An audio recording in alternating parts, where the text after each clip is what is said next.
ever been with a MMA fighter before? Yeah, I like Gary Tonin come in me. Oh. He's the lion tamer. Look him up. Show. A lot about Pat O'Neill. Dummy. Greatest fighters of all time. Ladies and gentlemen, I present two of the baddest motherfuckers on planet Earth. Ari Maddie and Dustin Poirier. Oh my God. Let's fucking go. The great Dustin Poirier. And one of the best in the world right now. A shooting star. Ari Maddie on fucking panel tonight, everybody.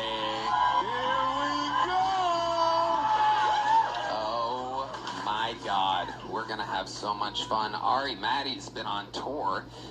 Go check him out. He's on the biggest tour of his life at arimaddie.com. How's it going, buddy? Yes, I was in Florida, so you can see by the way I dress now, things are different. I'm selling cocaine. It's cut in half with baby powder, but that's another thing.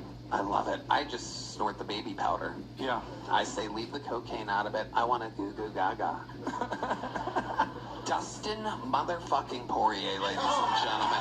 The fighting pride of Louisiana. Future UFC Hall of Famer. And somehow you are on panel tonight on... And I didn't expect to be, so I'm a little... Like, it's good, it's good. It's gonna be great. Planning to be a spectator.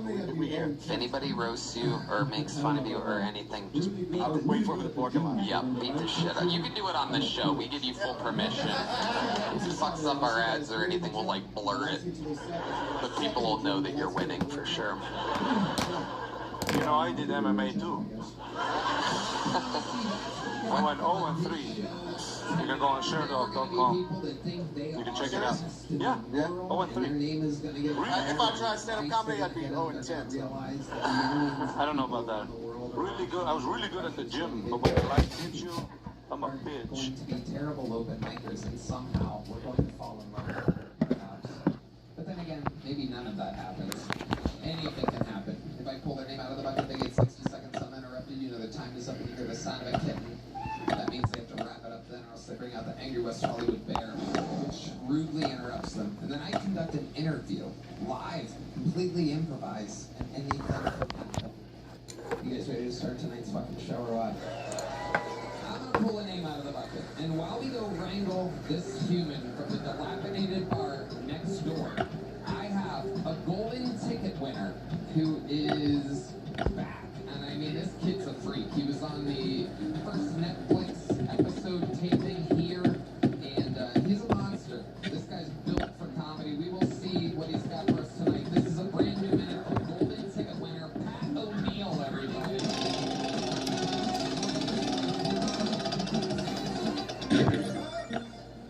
I'm on Tinder now. Grindr was too easy. I needed a challenge, you know what I mean? I'll settle for that easy shit. Found my ex on another app. Google Maps. Like a bitch fucking try and run from me. Dummy. I cheated on her like she was a math test. With a Chinese boy, but you know, that's college for you. Went on a date with an older gal recently. Told me she was going through menopause. I was like, oh, well, your mouth still gets wet, right? Fucking, we can make this work. Let's not get all hasty. A lot of the women I've dated have been single moms after I'm through with them. And well, cause and effect. Bunker Bravo and the lab. Look at that. We got a double banger right here. What's this thing, man? We'll go through, we'll get the other box instead of the, we'll deactivate the turrets and we don't need to do the radiation. Let's go kill this witch. I can't imagine you doing anything other than this. You look like a reptilian fucking leprechaun of some kind. I mean, you are just a true comedian. You look like a confused bird. He has a wall? Are there any plans? Well, I'm gonna throw Dustin under the bus here. What do you think about this guy? Whatever you say, there's no wrong answer.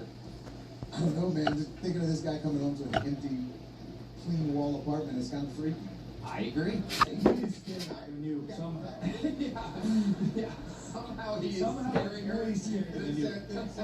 Watch a movie like the Dahmer. How can I just watch a movie? For sure. What's your kink? Ooh, good question. You have a thing, Missionary. Wow. Missionary on a giant empty table. Giant empty table. One candle. Pat, you're the fucking man, dude. Thank you, Tom. Thank you for getting tonight's episode started. That's how it's done. That's a golden ticket winner.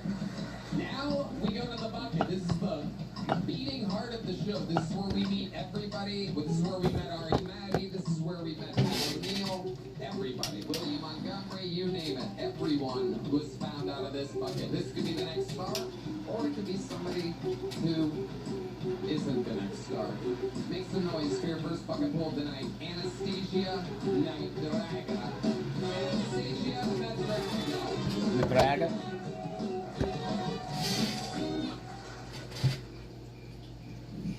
I flew here on a plane. I'm so basically what happened was I didn't plan to be here, and then now I'm here. This guy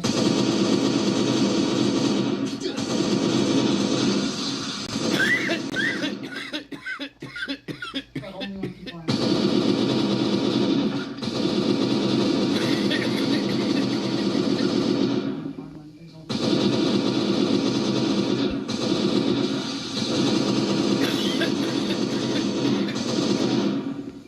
the Epstein files dropped, and everybody was sort of like, cool, yeah, that's what they're doing. I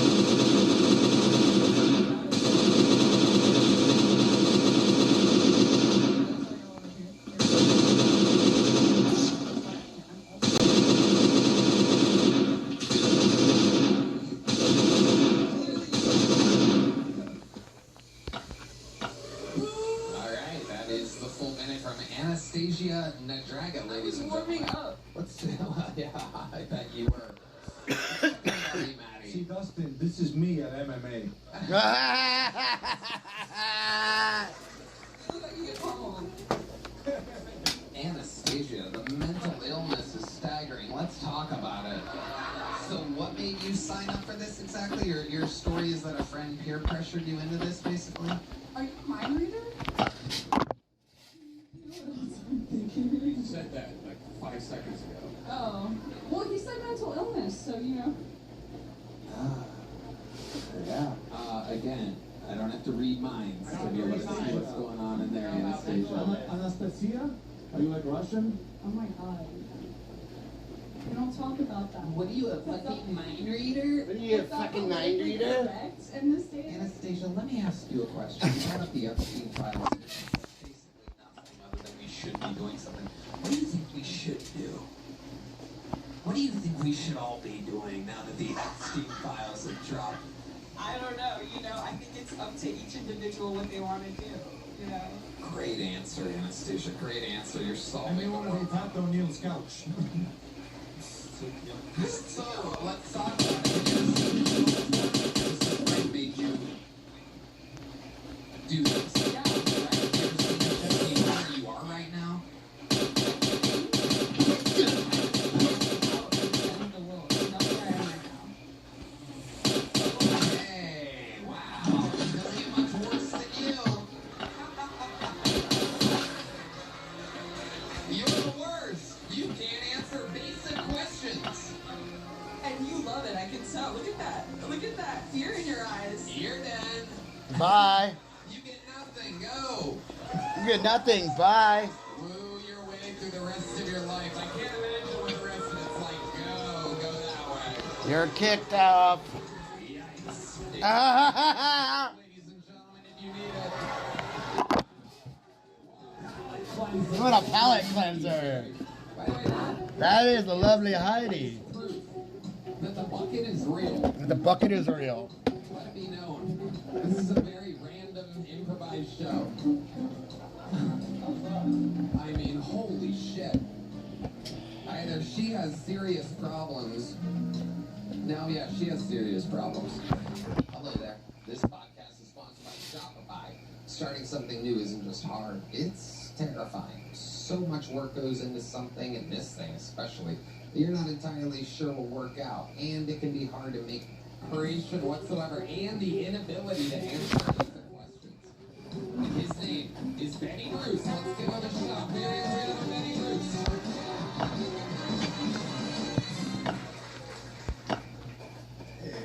Hey, I just started playing dominoes. Anyone like playing dominoes? Yeah, dominoes, I found it really exciting. It's like, every time you put another piece down, you're like, oh, is it gonna make a swastika?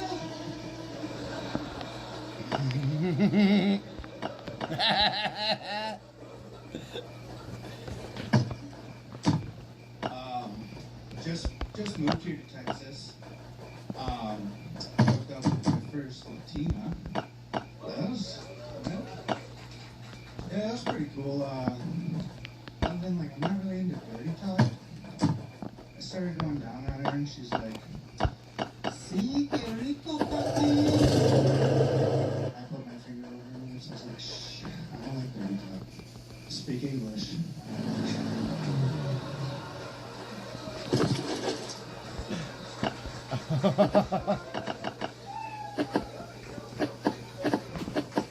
Fuck yeah, buddy. Benny Bruce. Making it look easy after Anastasia Nadatraga. That was awesome. How long you been doing stand-up? Just over a year. Nice. But I moved here a month and a half ago. Yeah, that's when I really got hard. Where were you at originally before this? Where is the media Lebowski from exactly? Grand Rapids, Michigan. Okay, hell yeah. Welcome, welcome. How recently did you move here? A month and a half ago. Nice.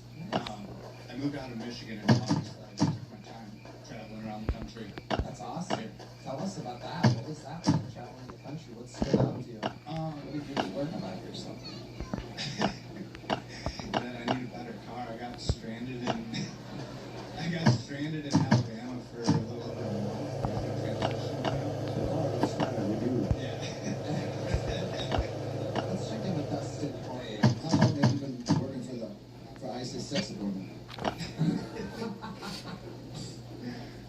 What do you do for work? How do you make money? What type of vapes do you sell? I just got a job like 3 weeks ago here. I'm a brand ambassador for a flooring company. For a flooring company. Go to like home shows and like, you want your floors updated? I love that. So you are very Lebowski-esque. He was looking for a rug, and you are a flooring ambassador. Tie the room together, indeed. How much marijuana do you have to smoke a day to wear the exact outfit that you're wearing? Is it about a quarter ounce or so? You know, consistent. I love it, Benny Bruce.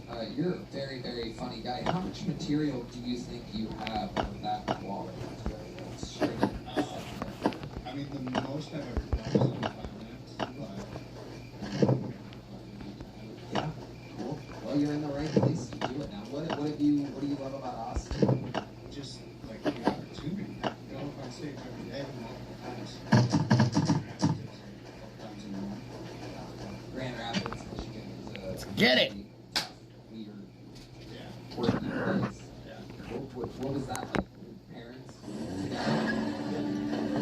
You had a normal parent life there? Oh yeah, I was like raised Catholic. They're loving? One shot to kill. Even to you? Oh yeah. I was the firstborn. I'm the favorite. What do they think about your pot smoking?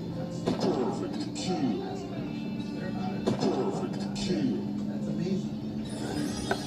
What's your love life like? Welcome to Trophy Hunter, where hunters meet other hunters. Join a club and hunt together.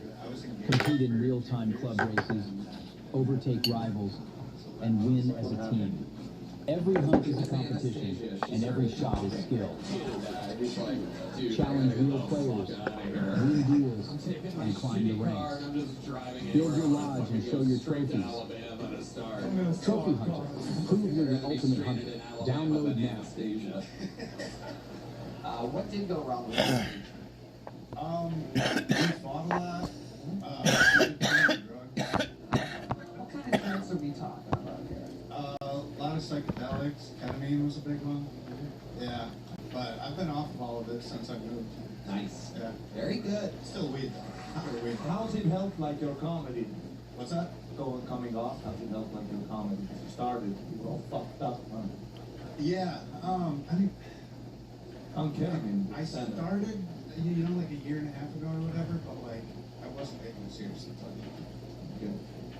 So, like I would write shit, but now I'm like really writing shit, getting up all the time. no, that was a good thing. Like Good, really, really good jokes. thanks. Yeah. This is the first time I've lived in Lone Star Tick. I only wrote it. Yeah, that was awesome. That's amazing. That's a great joke. Texas has a Lone Star I see a Tick. bright future ahead of you, man. You have some really funny jokes. It's a biological weapons Some of the crime. best comedians in the world are people that used to do a lot of drugs that no longer do drugs and fill that brain space with shit with writing and performing and stuff. So keep up the great work and good luck in the future. Here's a big joke. Bill, we're gonna keep it moving along. We're flying on to the next one. There he goes. Make some noise for your next bucket pool, ladies and gentlemen. And it's Bryce Wright. Bryce Wright. $30? Let me hear some noise, Austin! I just want to give an introduction to myself. I'm mixed, black and white. I dropped out of school and all my math from drug dealing. And I'm actually the best of my whole family in math, right? Because I'm half black. The rest of my family I hang around is white. But for some reason, I always refer to me as 3/5. Which I never understood because the fraction is actually 1/2. But it's hard being mixed, because people always get so nosy. I always have to ask the same question, like, oh, which parent is mixed? Which parent is black? Which parent is white? But I never thought that. Mom black or is her mom white? And I was like,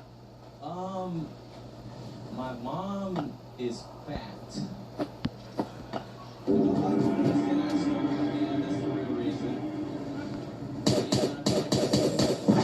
My papa got the other day. I said, yeah, man, I'm a comedian. He said, wow, I was an actor in New York for 10 years, and then I sung in the opera for 5 years, and then my whole career got ruined because I got throat cancer. So now he's a mime. Alright, that's all the time. They made 2 sets of tiers of fucking rewards now. Thank So you got an extra fucking tier of rewards for $30. Yes, sir. So how old are you, Will? I am. That's the preferred. That'll be gotten next month. Are you really 21? Yeah. Okay. I just killed that What do you do bitch. for work? I didn't get anything? in Jacksonville, Florida. How do you make money? Producing comedy shows in Jacksonville, Florida. How many comedy shows do you produce a month? 2 different venues, usually about 3 to 4. Okay. That's wonderful. How do you do Nearly. What are your venues? Meta ads, retargeting, 8 Spring. ads, marketing, all that. 2 springs, 8 ball bearings, 6 How thick much money fabric. do you have? Well, I run comedy shows, so not much at all. Just give us a ballpark. How much should we check your Chase savings account right now? What would be? I got a Probably grenade. average about 2,000 probably. Okay. All right. And now you live in Austin. Oh, no, I don't live here. I just You're visit. still in Jacksonville. Yeah, still in Jacksonville. What's your rent? I live with my parents. Nice. Okay. Yeah. Pure profit. Yeah. Jail fucked me up, man. I just, Profit king. Jail fuck you you. said jail fucked you up? Yeah, jail fucked me Here up. we go. Kill. Tony. 21 already in prison. Yes. Not bad. Drugs? Obviously. Yeah, it was fucking. Just marijuana? Yeah, just marijuana. I got a gun, but it was fucking. Okay. All right. You gotta have a both together. You never know if you're gonna get robbed. Yeah. So let's talk about it. Like, what were you doing when that happened? Like, you got pulled over? Yeah, I was getting pulled over going through Clay County, and I thought I was slick because I used to stand there and turn my high beams on so I could see the reflectors of like sheriff cars that are like waiting for people. Oh, and don't really? stop. They'll never notice you if you do that. You get to see them first. Genius. Where do you get this weed from? I want some. Man, you get that shit shipped. Did you tell the cops that the white side of you told the black side not to sell the drugs? Dustin Poirier! Yeah. That's the best base. MMA and then comedy. It works perfectly if you don't have CTE. Or if you do have it, it might work. Or if you do have it. Fuck you, Bryce, right? Okay, so what did the cop say when he came up to the car? He said, I'm detecting the odor of marijuana. Yeah, and then I was... And you're like, how did you even see me, dude? My brights were on and then they weren't on, and I was basically flashing my lights at you. Dude, you do look like... That is crazy that drug dealers always look like drug dealers, too. Dude, when I pull you over and they're like, search this whole car. Yeah. It's free advertising, dude. I gotta let them know I got it. Dude.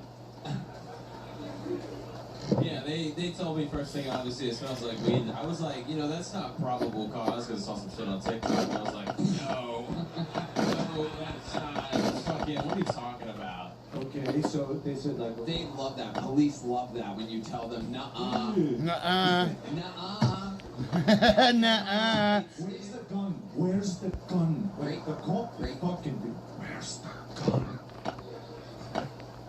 You sound just like him. It was in the glove compartment, Okay. And you were like, looking for... Is the license there? Right. You're like, oh, my registration's right in Kadook. Oh, fuck. You know, if they see a gun, they shoot. Luckily, your skin tone, you're safe. You better thank your mama, boy. All right. D-Magus now knows exactly what you look like. Well, the method is, and I feel like I'm gonna go back to jail for saying shit like this, but the method is you keep the gun in the glove compartment, and then you take out the registration, you take out insurance, and you keep it just anywhere else, like the center console. And I remember I grabbed the glove compartment by instinct, and I was like, shh. And then he knew instantly. I was fucked. Really? He knew something's in there. Yeah. Yeah. Yeah. So then, okay, so then. So, You give the registration, it's expired. yeah, it was... Was it really? Was it really? Shit, wasn't that? No, it wasn't expired. I think what got him though is when I was like, look, my mom has to text me a picture of the insurance. I gotta go. So that was... Okay, so then... And? How fast was her response, just out of curiosity? Was it She immediate? did not respond. Wow. Was it late at night? It was, yeah, it was late. Yeah. So then, okay. And then You get out of the car, or what's the... So you get out of the car, they go to search it, he pulls over the passenger door. Why would you search in the glove box, right? That's exactly what I thought. What a fucking idiot, right? So he opens it, and the partner just looks up, and they instantly put me in cuffs. Yeah. And then I go to jail. How long did you go to jail for? Like, fucking solid 12 hours, bro. I bonded out. What the fuck do you just Wow. I got drug money, motherfucker. I'm bonded. I got drug money, motherfucker. $2,000. $2,000. What did you learn in that 12 hours in jail? What surprised you? I learned what that- stood out to you? Okay, the jail was actually not that bad at all. It was Clay County, and I'm in Jacksonville, so that's Duval County. I mean, that's the closest you've ever been to living on your own, so I'd imagine it was pretty nice for you. Yeah, so I think the big Shout out Clay County Jail, by the way. I skip over the compliments. I think the biggest thing I noticed was like it was actually really nice. The people were nice, and when I got in there, like all Oh yes, the Clay County Jail. Welcome. For all of you gut-yielding pot smokers that look like Krusty the Clown, This way, please. we welcoming gates. Come on in. Make sure you keep your gun in your glove compartment like a real fucking dumbass. And we shall roll out the red carpet for you. Did you get to eat while you were there? They have a little snack for you? no, I didn't. No. I got my girl's actually right out at Shakespeare right now. She's a very little woman. She gets some rib jobs every day. I never cheat on her. Is that true? She eats your ass? Fucking gross. Always. Imagine being a girlfriend at that shithole bar supporting her boyfriend. Yeah. While he's on stage. Yeah, she beats me every day. Yeah. My asshole's cleaner than that bar by all due means. I look at your little thing, I disagree. By all due means, ladies and gentlemen, by all due means, how do you keep your ass so clean? The world wants to know. I'm getting this in my ear right now. Okay. So you ever heard of dude wipes? Yes. They got a new flavor of dude wipes called Dumpkin Spice. It's a pumpkin spice dude wipes. Every time a girl eats your ass, she's like, it smells like fall. Perfect.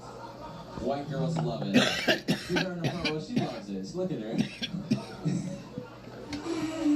Yeah. There's Red Band's one fart noise this episode. So you keep these pumpkin spice dude wipes on you? Always. Do you have one on you right now? Yeah. It's back at the Airbnb.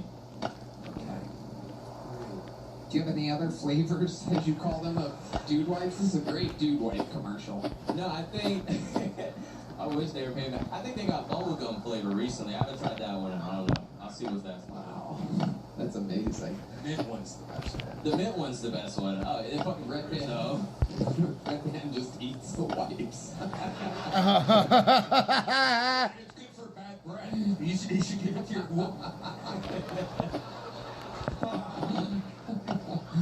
All right, Bryce, right? You did something. You're leaving here with a medium-sized black joke book. This is what black looks like. Oh, and he is truly mostly white, ladies and gentlemen. Let's go eat a fish. Thank you, sir. With all due means, you deserve it. Ladies and gentlemen, there he goes, Bryce Wright, everybody. Thank you guys for having me. Shout out Rooftop Comedy Show, Duval. All right, there he goes, everybody. About to arrest your ass again. We have cops right over here. Hello, everybody. This podcast is sponsored by Quo. If your team is still operating on your group chat with commitment issues, that's a problem. Nothing kills momentum faster than an opportunity slipping through the cracks because everyone assumed everyone else was on it. Eventually, you look at the chaos sign and think, let's fucking Quo. That's why today's episode is brought to you by Quo, spelled Q-U-O. The smarter way to run your business communications. Red Band. Tell you, Quo is the best business phone system hands down. Quo works wherever you are, right from an app on your phone or Let's watch this bitch. And you can have new members or teammates. What up, Gray? How's your day? We're gonna go do the junkyard, and I need to search this raid base. Cause I got a raid to go do now. Cause I finally got my third deal with the dealer. Finally. Shit takes for fucking ever, I swear.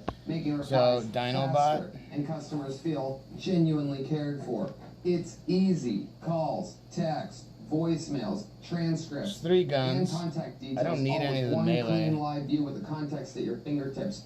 Your team Holy communicates fuck. faster, stays aligned, and delivers a more personal experience. Make the time where no opportunity and no Gotta go up here. slips away. Try Quo for free.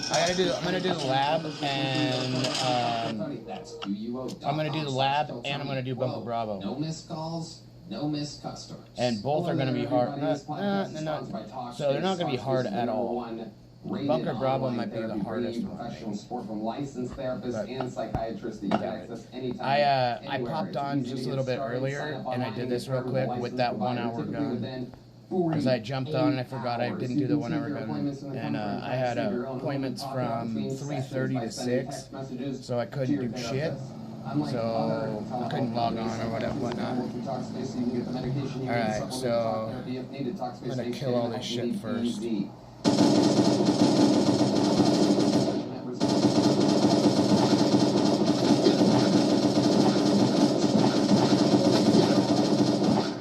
providing some of the best mental health treatment around. Their team is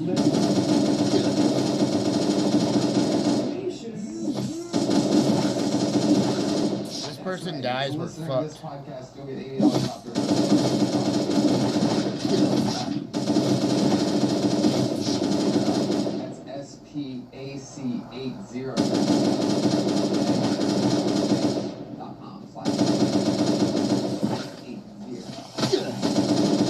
Make some noise for Eddie Adams, everybody. Eddie Adams.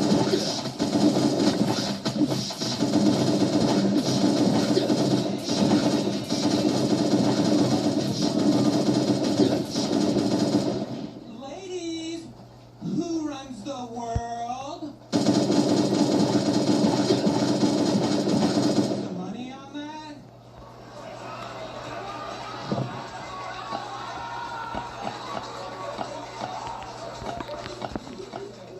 Shalom, everybody. How's what we doing?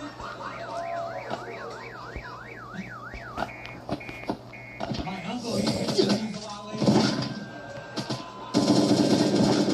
I just inherited this book.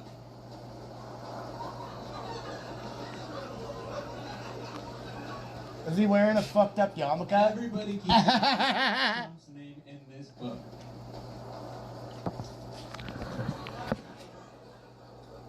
Guys, his name is not in this book. Oh, but that's weird. Brian, your name's in this book. Oh, fuck my God. Hey, what up, Thomas? Check out, this is how long I've been playing. Look at my number. Look at my ID number. Brian, your name's in this book. That's crazy. I'm one of the oldest players that stream this game. Okay, that's Like, over gamers. from Eddie Adams. What were you gonna say there? I'm saying Like, what? I have I wouldn't 1375. expect you to go to an island full of girls. All right, very good. Very I know a guy that's at good. 1006. Little Tony centric set there. I like it. Eddie, how long you been? I don't know if I have him in the Started clan. in Atlanta and then Let me see. Houston. You still live in Houston? I do. What made you do Houston? 3200. What made me do Houston? I was trying to get closer to family. They live in Houston. They lived in Dallas, but I was relocating back to Texas, so it's way closer than Atlanta. Okay. Pretty far drive. Yeah. You came out like really gay, and then it Really gay, and then it took away. Jewish somehow.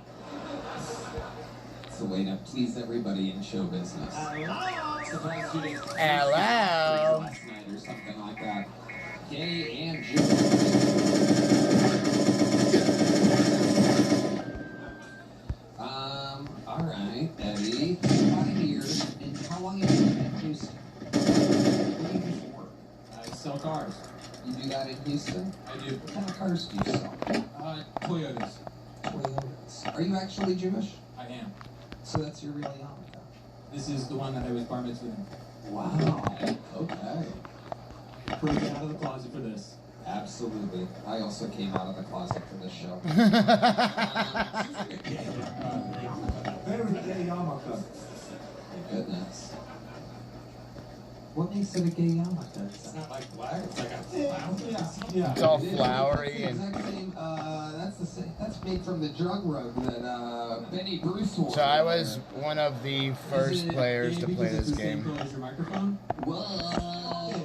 Oh my God, you're getting roasted by a Toyota I was, salesman. Okay, so how player IDs work What kind of Toyotas are you is playing the most? What's your specialty? the Tacomas.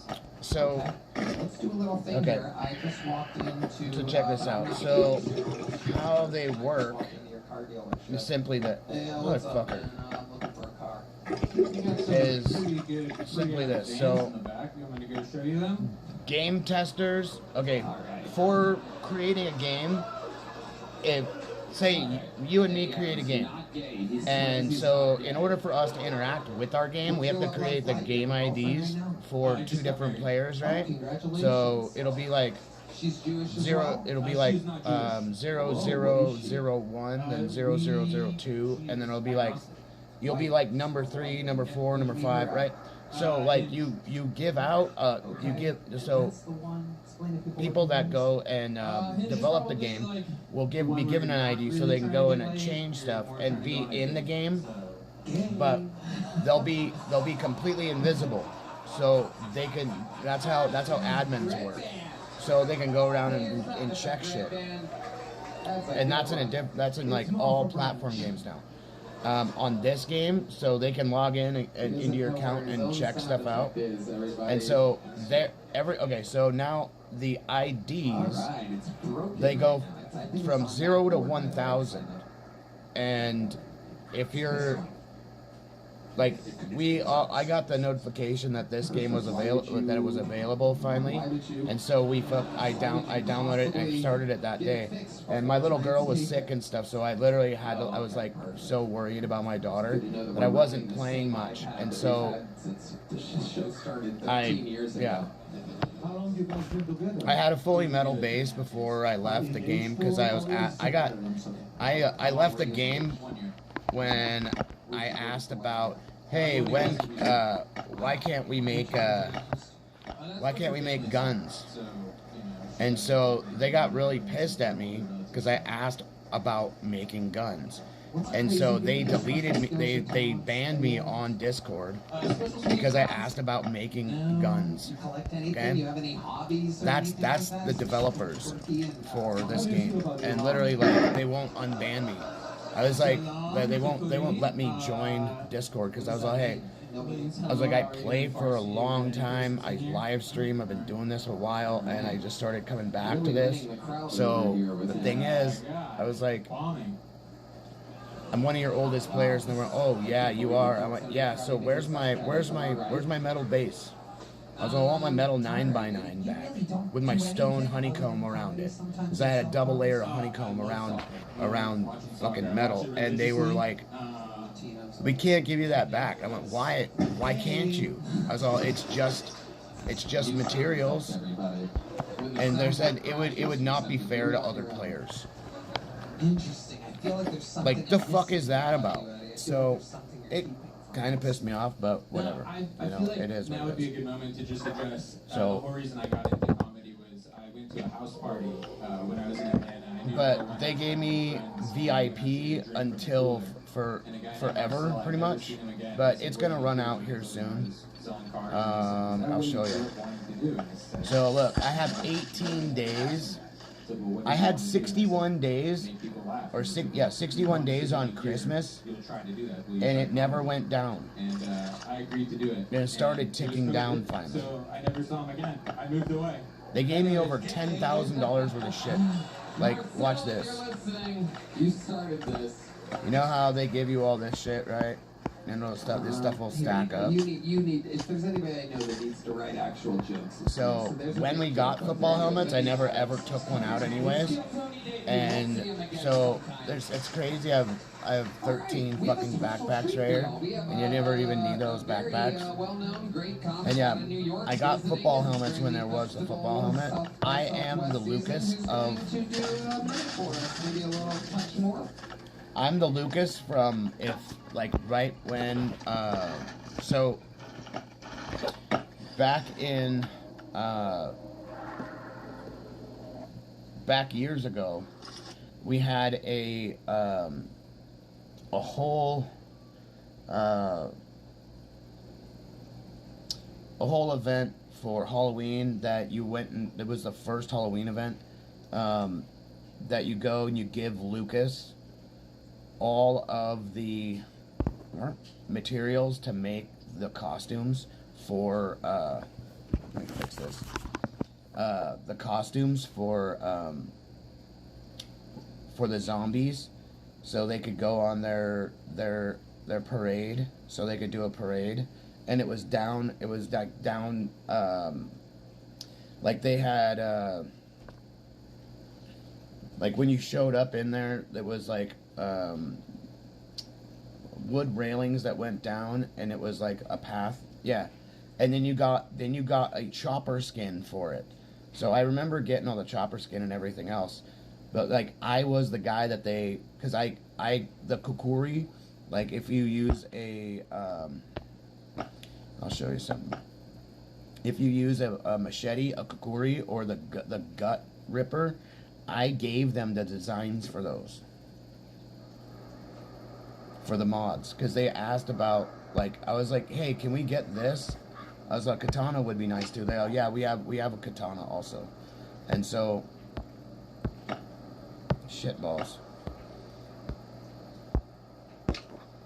So, like this billhook blade, I sent them tons of different stuff and like different handles and things like that. It sucks that the carbon handle is like the best handle, but it should be better than that. This is literally my favorite fucking knife. I used to have a fucking a pocket knife that was just like that. My carry-all's over there, my everyday carry, because I always carry a fucking big old pocket knife, and this is one of the ones that I carry actually. But gave them like a couple different designs. No, I never did this one at all. I'm not taking credit for that one. This is mine, and so is the fucking this one. Because they were like, yeah, we were looking at this. I went, but this one's the best one. I went, this angle right here. I was like, and these things are so sharp. So, and they already were gonna do this in the first place. But yeah, so I gave them a couple different designs for shit.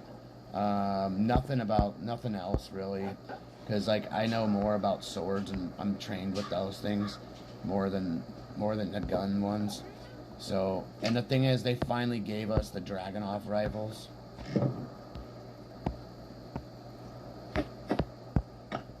This is the best rifle in the game. Let me shrink my head up. So on here, you can see the difference between these two. This is the regular brake, and there's a double muzzle brake. I had this one. I made this one just to see what kind of damage it was going to do. And it just gives you a little more crit damage and takes down your crit chance, which is not good. So you want to at least get like one of these. I want to get this fucking bipod thing, because then I think it goes up to 200 and something. And we don't have one of these yet. I can't wait to get a fucking handguard for this thing, because we got this guy, the polymer stock. So tactical stock we need. Wait, what? Not assembled.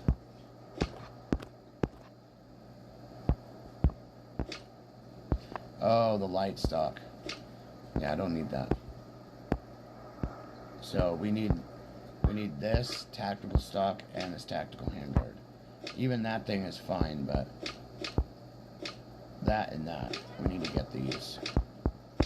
I don't know how to get purple fucking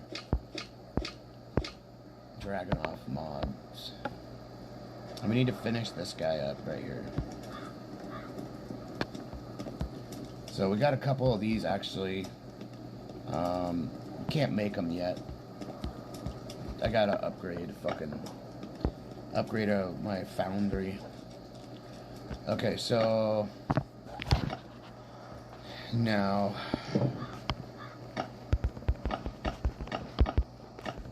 I'm gonna drop this here. Oh yeah, this is done.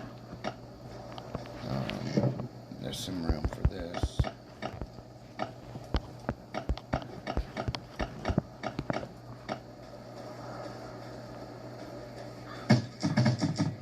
Go do this raid real quick.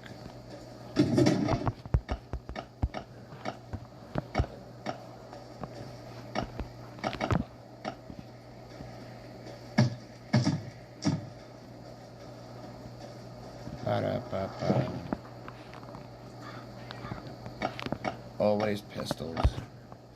Never anything else. You don't need nothing else. You seriously don't. Except for eat something.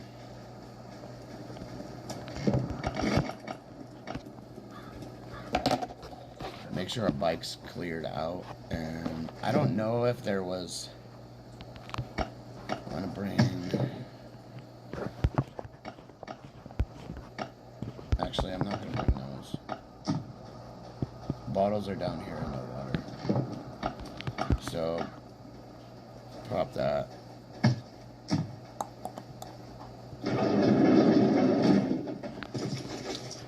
Pull this out and that. Put this here. Take that off.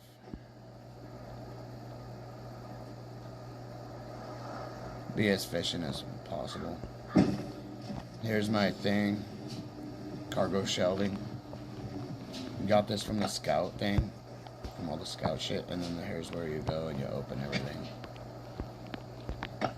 I got ore crates. These are the ones that have the lead ore in them. They're so expensive to open. Not saying don't do it.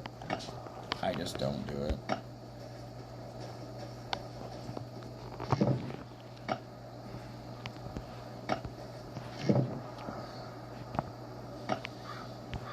Alright. So let's...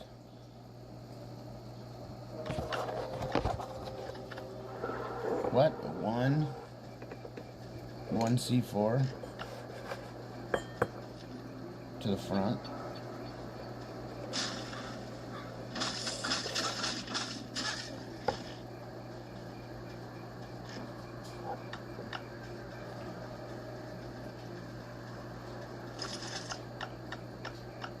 All right.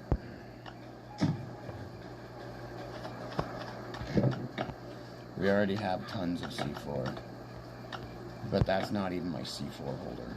My C4 holder is down here in the corner. I'll show you.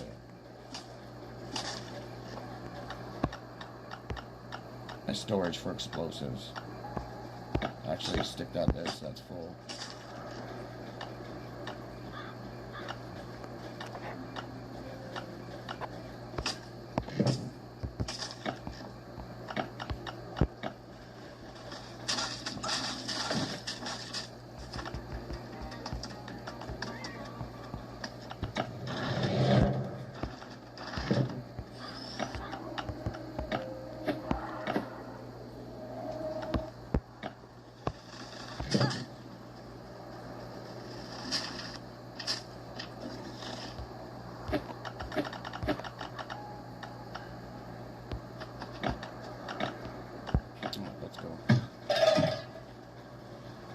Make sure our dog is with us. Oh, they fucking ran out of food.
Is that just the boots?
Yeah, that box is the exact same. Oh, what?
I don't need to leave.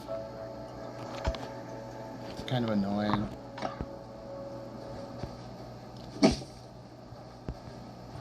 Was there anything in this one? Here's all you need to know. A spy network kidnapped me and murdered nearly everyone I care about. Which really pissed me off.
It looks fine.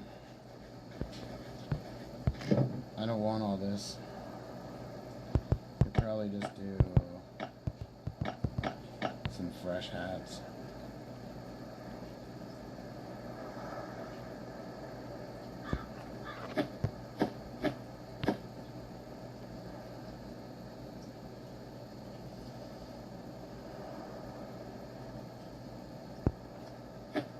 There's so many of those, it's crazy.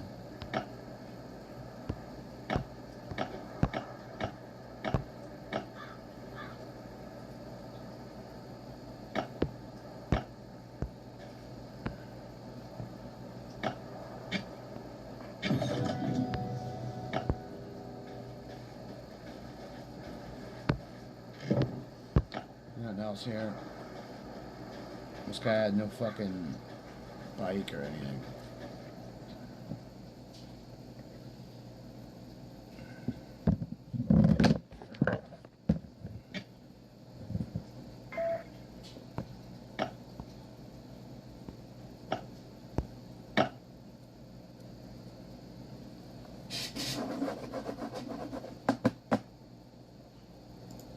We're gonna let her go. Back to Kill Tony, guys. You know her. Make some noise for Karen Dehan, everybody. Here she is. Stuff free, a real comedian. God, this is so exciting. Hi, Dustin. Hi.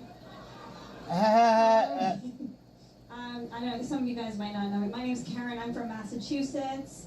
I was in the Boston Ballet for about 10 years. So I'm a racist anorexic. I'm kidding. I'm kidding. I eat. I'm also an alcoholic. I have a very helpful tattoo. It says "Don't serve me" on my arm. It's okay. Bartenders can't read cursive. So whenever I'm just blacking out, I just sleep with an MMA guy. Yeah. When I see a cauliflower here, blood. It's not. People are so mean about MMA guys. They're like, they're so dumb. I'm like, no, their brains are just on the outside now. Oh my god. I'm just kidding. They're pretty dumb. I do this thing. I let him come at me, and then I go, hey, let's see if this kid's a fighter. What? Fantastic, Karen.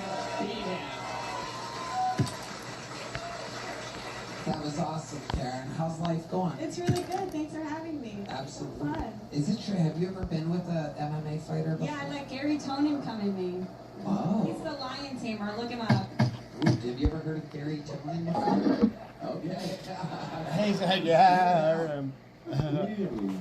Have you ever let an 0-3 fighter come in you? Anything can happen, right? I think he might be 0-4 after that. I love Airdrops. Karen, you're great. You're from New York. You live in New York? That's right. I love New York. I love Austin, though. Hell yeah. There's some similarities between Manhattan and Austin. Yeah. Like in Manhattan, we have ladies who lunch. And here you guys have ladies who poop in their shoes. I can't. It's like Cinderella in my sentence. It's so fun. So many Winnie the Poohs out there. All shirts, no pants. I love them. I love it. They're out there. I love it here. They are. Yeah. Are you racist? No. That was just a joke. I just think that's coming me though. I don't know. If you were going to be racist, Right, which one? what race would you pick? I mean, I don't know. Jews? Yeah. I don't know, Jews? I went on a bachelorette trip with 14 Jewish women. I'm not Jewish. If you really love Jews and Toyotas, boy, do I have a guy for you to meet. Karen, you're fantastic. Thanks for coming in. Karen Behan, everybody. Very funny. We're going to keep it moving on. You guys having fun out there? Everybody, we're going to meet one all together by the name of Luke Aaron. Put your hands together for Luke, everybody.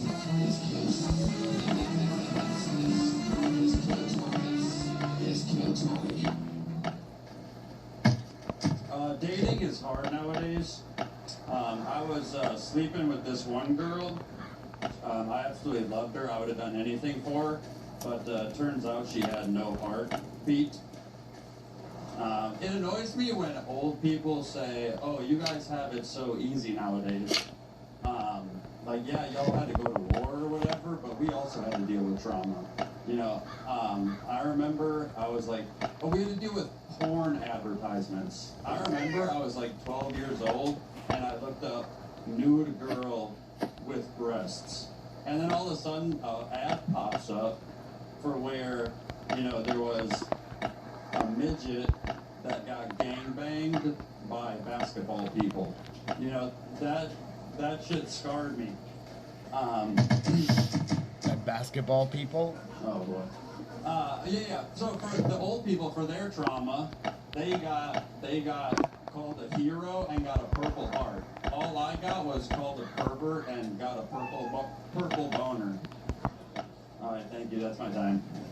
All right. Yeah. Aaron, you've been on the show a couple times. Are you? A couple times. I was on panel. Yes, my first time. Yeah, I remember, yeah. Basketball people, like black people. Yes. Basketball people, oh, black people. Yeah.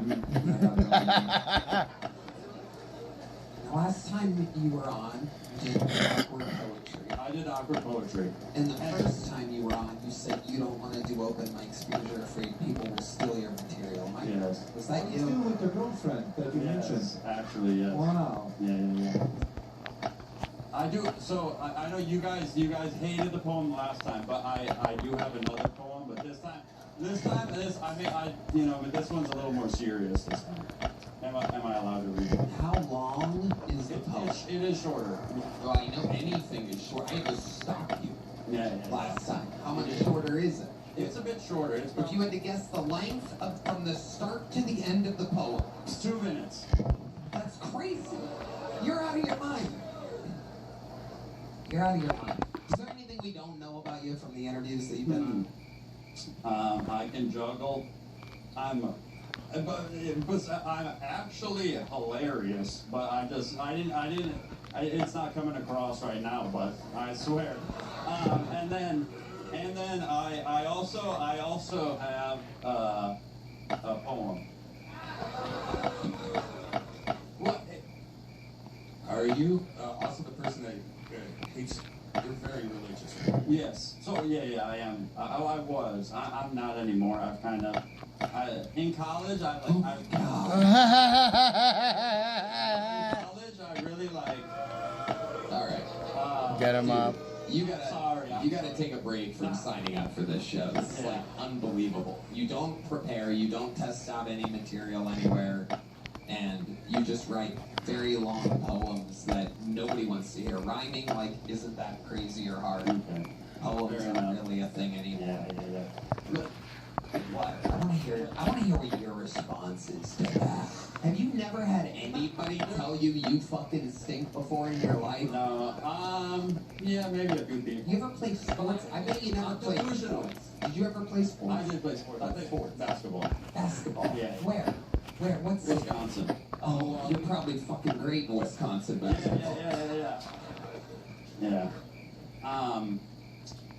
Were you a starter on your team in basketball? I was a starter, but there was about 10 people, or 10 guys in my high school that were, capable of playing.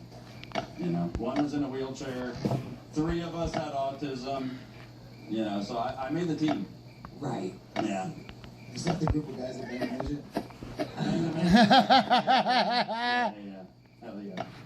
Yeah, see, I just don't think you've ever had, like, I don't know, a reality check of any kind. If you're not doing open mics, and you're just coming here and barely getting through a set, and then going, but I have a very long poem.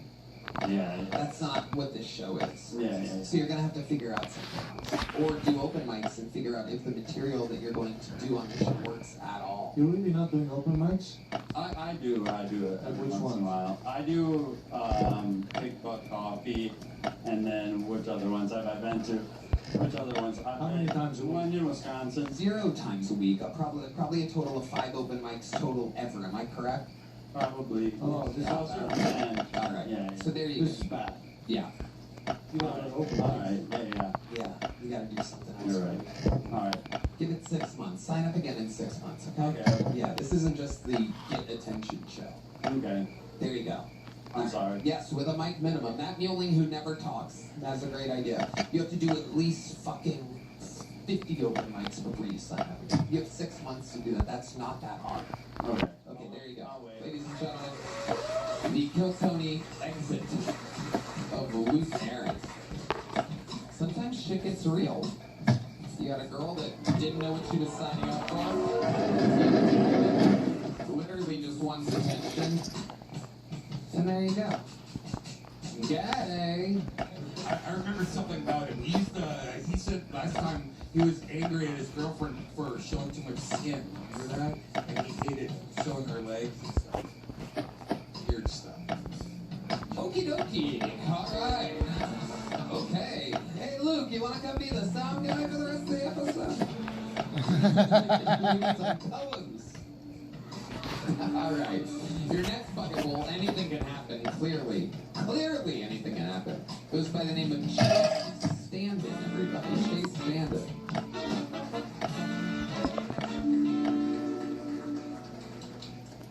What's going on, y'all? I got a new girlfriend. She's kind of pushy in the bedroom. Like, she's very instructional. Like, God, every time I go down on my girl, I feel like I'm playing a fucked up game of Bop It. Because I'm down there with my A game. I'm doing my best, and she's just giving me instructions like, flick it,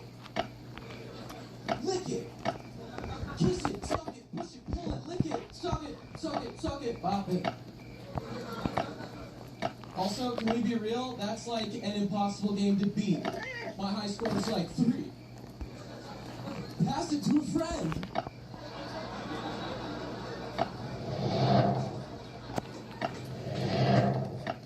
My girlfriend's got a landing strip. Pull it. My girlfriend's got a landing strip. I call that shit the Gaza Strip. I call my girlfriend's vagina Gaza because I shoot loads at it and children are dying in there. Good. Checks out with me.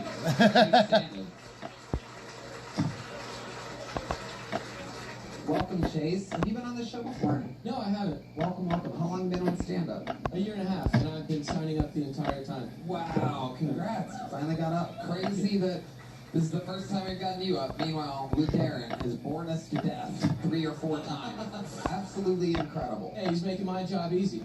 He makes you look great. This is the second time tonight somebody's gone up after somebody that was horrendous and looked real good. You look great. We don't even know if you're great, but anything's better than that. No, very funny. Chase, was all that comedy done in Austin? You from Austin? Yes, We got a bunch of guns in here. Let's pull some of this stuff out of here. Okay, cool. What do you do for work? I just became a full-time producer. In stand-up. Nice. This is fucking crazy. I met the owner of the aquariums out here. So we got 10 of talked these. my way into a contract. So I'm going to be producing shows in aquariums, of all places. You're going to be doing comedy shows in aquariums? Yes, sir. Yes, sir. This guy that you met. I'm gonna leave that canned food. God, every time I'm about to replace you with a poem, you do something like that and you completely redeem yourself. Okay, so the guy that you met goes, "Hey, what's up? I'm the head of aquariums." Like, I don't understand. There's like an aquarium boss. It's fishy as fuck. Oh, you son of a Was that all a lie to get that joke? I swear to God. Is that all a lie to get that joke? I met him through a friend. You know, he was Mormon for 45 years of his life, and he's a pothead. So I've been dealing with that. And now he's going to see this, so I might not be a full-time producer anymore. Yeah, you might be in deep water. I love it. So, Chase, what did you do before becoming an imaginary aquarium producer? Oh man, I feel like every job I've had is fucking fake. I was like a salesman for OpenAI, but I didn't sell anything. I just wrote prompts for them, and I used ChatGPT to produce my work. So, wow, I wasn't allowed to do that. I just like spent hours being like, make sure this doesn't come out like it's AI. That's actually a funny bit right there. I'm working on it. It's got some legs. It's got some fins. There you go. Okay, what's another job? Give us another job while you have the dolphins. This is insane. Here We we used go. to do door-to-door sales. It was commission only. I got guns pulled on me. I got chased by pit bulls. The worst is like the thing with door-to-door is like I'm gonna close this deal at your kitchen table, right? This guy's my fucking dad's age. His daughter's my age, and I'm about to close like a $60K deal, and he's like, "I'll buy it if I can see it." I was like, "What?" And he was like, "I'll buy it if I can see it." And then the guy groped me. Fucking grabbed my dick. 60K sale though. Hey, anything for the close. Anything for the fucking close. Always be closing. It's just a grope, yeah. That's warm-up, dude. Yeah, dude, I fucking got jujitsu. What were you selling? Solar panels. And did you close that deal? No, I ran out of the house. I fucking froze. These days you can't even grab dude's cock. They just run out like, oh, fucking pussies. Alright, so I probably can't get that. As soon as you ran out, he must have been like, fuck. It's a fishing thing. Yeah. Started up his diesel engine that he runs everything off of in the back. I'm already hard. Gonna get a meat box in the By top the of time you there. broke me. Who's scared now? I think that'll be all good. How much much money did you make selling solar panels door-to-door commission? I worked for them for like 4 months. I probably made like $3 grand. Wow. Fucking awful. Yeah. Awful. All I got was my fucking honk dick. Right. What's the sales pitch for a solar panel? Oh God, you care about the environment? No. Okay. Neither do I. Okay, yes, I do. I love it. I love You love the environment? I love it. You like the sun? I love it. You want to make money from the sun? Hell yeah. Honk. Honk, honk, honk. Can we give us some more jobs, Chase? Some more of your wacky jobs. I worked at Home Depot. I worked in the garden department, aka the MILF department. Woo. Yeah. Tell us about that. I was I need a hose. Yeah. I bet you didn't mind getting groped there, huh? No, dude, I was looking for it in the back. I was like, come here, you wanna water this plant? I was forklift certified, and this was in Boulder, Colorado. There was a dispo right behind it, so on my lunch break I'd go get high as fuck and just drive forklift around. Wow. I had friends. That's one of those videos, you know, where that's just That's all those I videos. had friends that worked with me. So I need to grab 2 people. Like you've been at ticket Home for Depot, they got a forklift, they got flags and shit. I'd bring my buddy over and we'd just pull shit down and put it back up with no purpose. Yeah. It's like I'm on the forklift. Got 6 you're not gonna days tell me on I'm that. not doing my job. Yeah. Anything you need, Dave. Anything you need. What city was this in where there's white guys working at Home Depot again? Boulder, Colorado. Boulder, Colorado. One of the Yes, sir. safest, ranked the best city to live in. It's like true or something. It is. I'm lucky. I came from Boulder to here. Give us another job. Another job. Oh man, I was a recruiter. What's your favorite sound in the world? I was a recruiter. I sold people. Not like that. Okay, I guess we ran out of funny jobs. Oh, I was a caddy. I was a caddy for a little bit. Oh. That was very neat. You were pretty catty towards the guy that groped you. Yeah. That had solar panels. Yeah. All right, Maddie, what's cooking over there? What do you think about this guy? What did you say before he grabbed your cock? Fuck. I think I said something like, "You want to do this?" I was probably giving him the wrong idea. I was like, "We doing this or not, man?" Going, "Oh, we're doing it." Maybe I got the story confused. You said he had a daughter that was your age. Was she there when he did that? No, he was like a married man with daughters, so he was like a closeted gay guy. Ah. And they were like in the house, and he's like talking shit about how much he hated his wife, and it was just like, Wow. Incredible. Chase, what's another fun fact about your life that we would find very interesting? before I got into stand-up, I did like a year of acting and self-tapes, and then I found comedy through acting, and I like this way more. Well, you're good, man. You did a good job tonight. Here's a big joke, bud. Thank you. Yeah. Chase Sandin, ladies and gentlemen. We have a special treat for you guys. Performing for you tonight is one of the greatest golden ticket winners in the entire show's history, ladies and gentlemen. You know her, you love her. Make some noise for the great Fiona Cawley, everybody. She's here, live, in the flesh. The one and the only. Make some noise one more time for Fiona Cawley, everybody.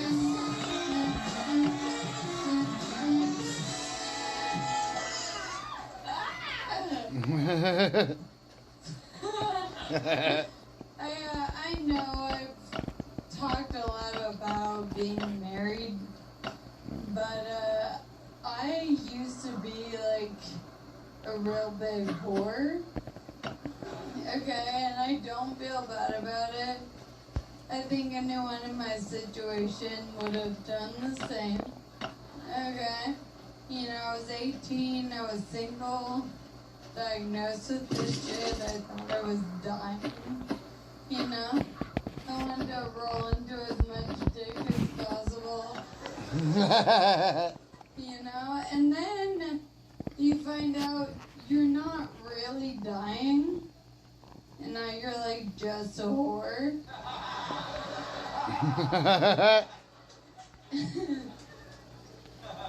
And that is her truth to live with.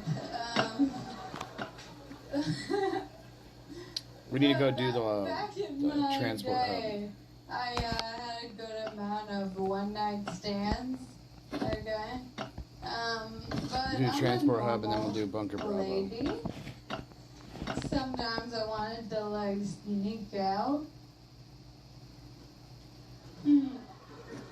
This shit made it impossible. Every time I back up. Okay, so I did figure out like a workaround for it. I started only fucking black guys.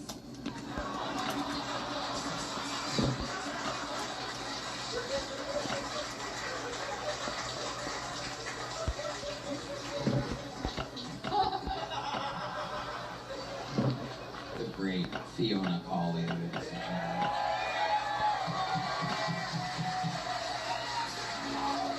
Fiona! How's it going? Good, how are you? Fantastic. It must be wild, like being a guy who fucked you back in the day, and then you They show take like, too much credit. yeah.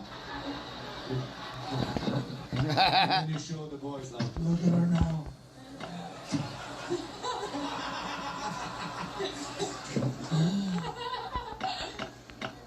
Fiona, have you ever been with a black man? I have, yeah. You almost said you tried. Now, what exactly does that mean? Didn't fit? 12 inches. I'm not kidding. That is why I'm in the wheelchair. It feels good to be honest. Wow. Incredible. Where'd you meet this guy at? College. Okay, we have another one for you right here. Deep Madness. That's what I was talking about. Deep Madness did a little college tour. Put a lot of ladies in a lot of wheelchairs. Love college tour, love college board. Yeah. Hell yeah. So you had a wild college life, did you? Yeah. Yeah. I thought I was dying. Yeah. Yeah. When was that? How long ago was that? I graduated in 2019. Yeah. And you had your condition then? Yeah, I got diagnosed at 18, so right before. Yeah. So you're like, I'm dying. I'm gonna fuck a black guy. That's why I can't wait to get my terminal illness diagnosis. Just fucking just blast this ass once and for all. But I'm waiting. I'm holding out strong until I have a few months to I'm live. proud of you. I used to bang a girl with cancer. I thought she was gonna die too, so. And she lives still, so. Ah, that's hard. Yeah, it was bad, yeah. I was trying to get more microwaves around the house. I got some Wi-Fi routers. I put an iPad under her pillow. We got vaccines. Tried to make it. She made it though, so now she's out there knowing I have a tiny cock. Well, that's why she survived, because you're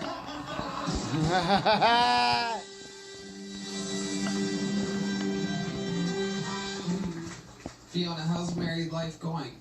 really good. Yeah. It's the same. Same old same. Yeah. And how's the condition? I Sound great. You look great. Thank you. Yeah. I think the meds are working. Uh-huh. Your doctor's solid.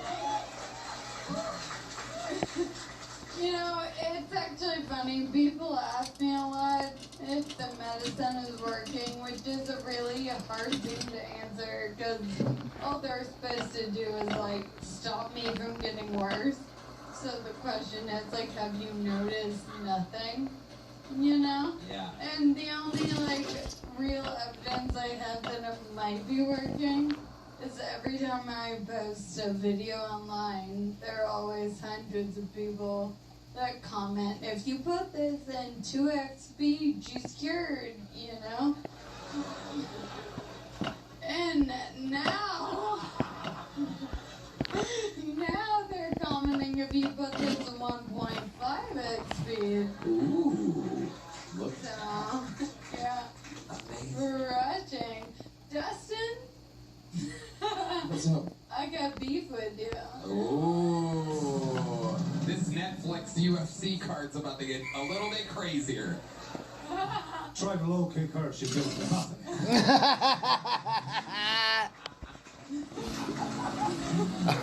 Fuck it, Ari. Oh, that's fucking My fucked secret up. sauce. Now on my birthday, I bet $300 on you. Oh shit. Who'd I fight? Oh motherfucker, I was fucked up. I don't remember. But it was July. Shit. July 19th, and I was furious. I don't know anything, but my husband is gay for you. Yeah. I think that was July of retirement. Oh.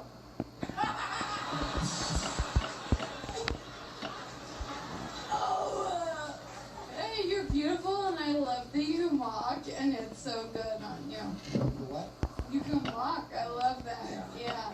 Well, that's great that you got to watch his last fight and he got to watch your last set. That is so awesome. What an exciting. She's gonna leave her wheels on the stage like you guys leave the gloves in the octagon. Oh, fuck.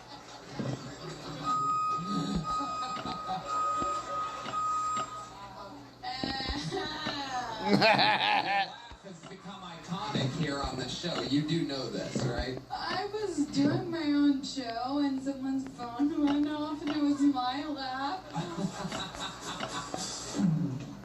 It's insane. That's amazing. You want to give us one just for old time's sake? The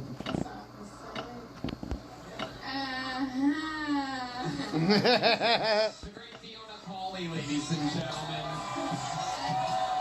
Not only is she still with us, she's absolutely funnier than ever. It's amazing. Okay. There she goes, everybody. Ari Maddie says he has to go pee. I think he has a wheelchair fetish. We'll see what happens next. We're just gonna go through this next bucket. We'll just me and you, Dustin. Make some noise for him. It's Isaiah Washington, everybody.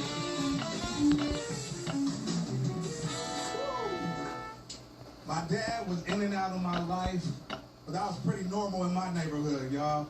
It was so bad at my elementary school that if you had a dad, we would make fun of you. Oh, your dad took you to Disneyland? Ha ha, you must be gay. Out there sucking on Disney dick. You know what was pretty gay? Being raised by a single mother. Every Saturday I had to go shopping with her at Lane Bryant. If you don't know what that is, that's the Victoria's Secret for big bitches. I love my mom though, but she raised me super religious, like so religious, like to the point I used to feel shame about certain things when I was becoming a man. For example, the first time I seen titties, I cried. I was looking in the mirror like, yo, those not supposed to be there, like why, God, why? Good. And I know That's I'm a a good bigger one. guy, but there are some women out there that like bigger men. Fuck y'all, Austin. I was waiting for a fucking standing ovation, goddamn. Thank you, I'm Isaiah Washington, my friends up in the book. Good job, buddy. Isaiah Washington. I love that set. Thank you, man. So good. Thank you, I appreciate it. I love that premise that if you had a dad, you got made fun Oh, of. yeah, that was real. That's amazing. Yeah. How long you been doing stand-up? So I'm about to hit my 7th year. 7th year. That's Yeah. right about what I would have guessed. They're fantastic. You're moving up there. The premises are great. The enunciation, execution, everything. Absolutely fucking amazing. Where you been doing that? So I started in Fresno, California, and I just moved out here to Austin about 3 months ago. Yeah, man, I'm a Fresno baby. If y'all don't know where that is, there's a little ghetto over there, but we Let's put on one of these. Great, Angelo Bowers or something. Have you ever heard of him? Nah. Amazing. Oh, yeah? You know that? Yeah, he died in a car accident. Damn, that sucked, huh? 8 years ago. Yeah, it does suck. That's crazy. He would have been one of the biggest comedians in the world right now. Oh, yeah. Accidentally killed. But anyway, Yeah. I'd say, how's it been in Austin? It's been pretty good, man. Like, it's chill out here, but the first day I went out, my phone got robbed. That's the only thing. On 6th Street, man, crazy. Like, yeah, I know I'm a big dude, but they somehow snatched my phone out my wallet. Like you didn't even know. No, I didn't. No, it happened to you? With me was small Indonesian children. Oh, shit. I was in Bali with my girlfriend, and then small Indonesian children go, Mister. They're so cute. And then they took my phone. I noticed it back at the hotel. So then I was looking for children. Yeah. Stomp back. Yeah, I'm pretty sure they found them too, huh? They're missing. No kids. That's why I keep my phone in my pants between my balls and my asshole. Crazy enough, mine got stolen. by Okay, a we gotta small eat our Indonesian food child. so we waste no energy. Isaiah, what do you do for work? Gas company right now. Yeah, just doing security. And we're just gonna use gas. Yeah, it's pretty awesome. What did you do before that? I used to work with special needs adults back in Fresno, man. I also work with the special needs. That's amazing. Yeah, I can tell the signs right there. Yeah. I can see it. Yeah. Like special needs, like what the Down syndrome and all that. We talking all spectrum, high leveling to like people in wheelchairs, like you know. So let me ask you this, Anua. Well, I mean, come on, Fiona doesn't need another reason to want to kill herself. Not everybody in a wheelchair is special. Yeah, that's true. That's true. I used to work with a guy, a good friend. We used to do the same thing. Do they fuck a lot at your clinic? Oh yeah, they do be doing that. Like, yeah. They do be doing that. But they be having like, it's kind of weird though. Sometimes like they'll have like a normal boyfriend pick them up, and you be like, oh bro, that ain't cool. Like, shit, bad. Don't have autism. All right, I guess we know who the boyfriend is. Red band.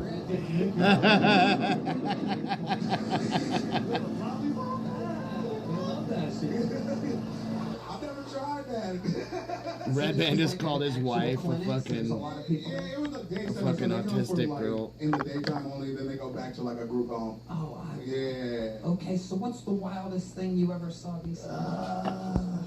Man, I'm gonna be real. I know this is too lovey-dovey, but a lot of them were like really dope and really cool. But one of them did just shit in the hallway out of nowhere, and you know it's our job to pick it up and shit. And I made somebody else do it. I acted like I didn't see it and just walked right past it. So I'm sorry about that, but I ain't doing that, bro. Like that was a big dude too, like bigger than me, like right on the ground, just right there.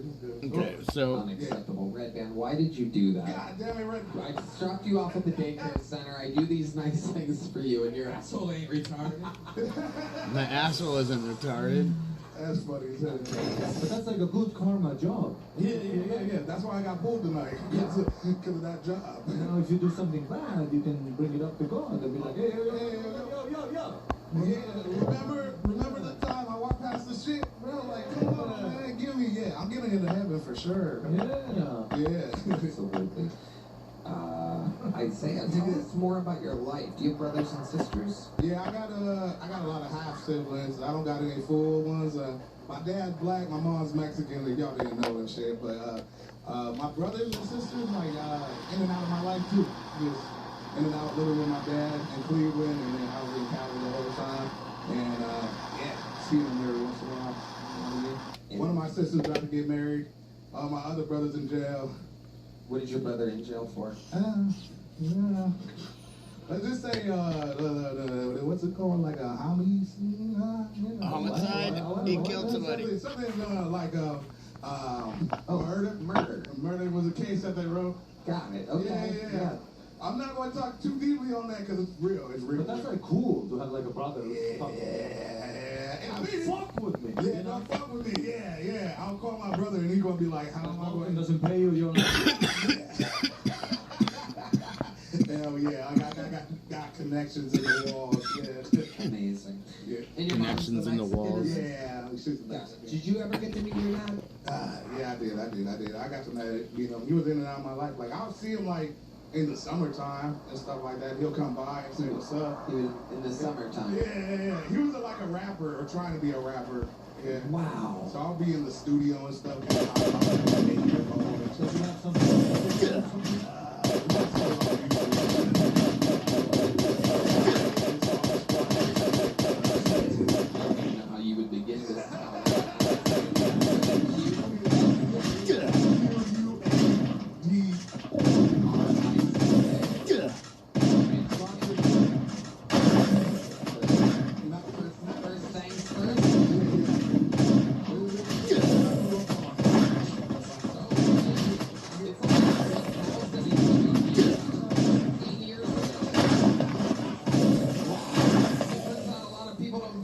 your daddy.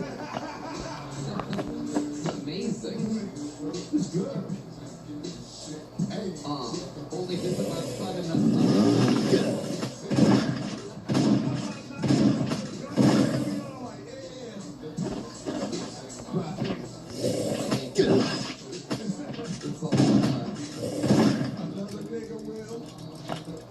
That's your brother.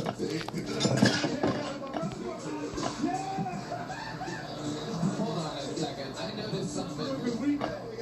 noticed something pretty amazing here. The song debuted on YouTube 13 years ago. It has 1,002 views. And 11 years ago, 2 years after it came out, there's only one comment on this. On this video, and it is from someone named Isaiah the Comet.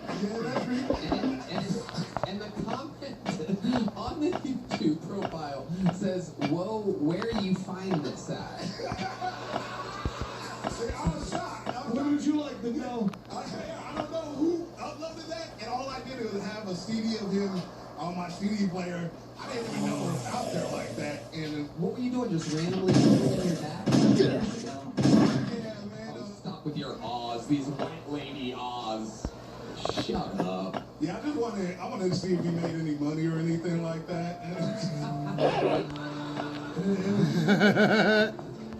Yeah, man, and I found out somebody stole his shit, and I'm like, man. Oh, you think someone's profiting off of the 1,000 views? Yeah, they got like a 5 cent for 5 cents or something like that, man. But yeah, it's the closest your dad's ever been to heaven.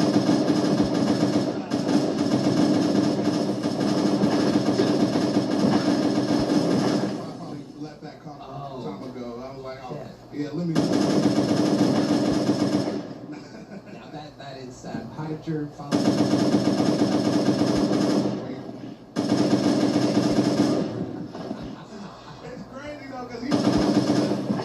And shit, like when he was younger and shit, but he survived it, and then like heart disease.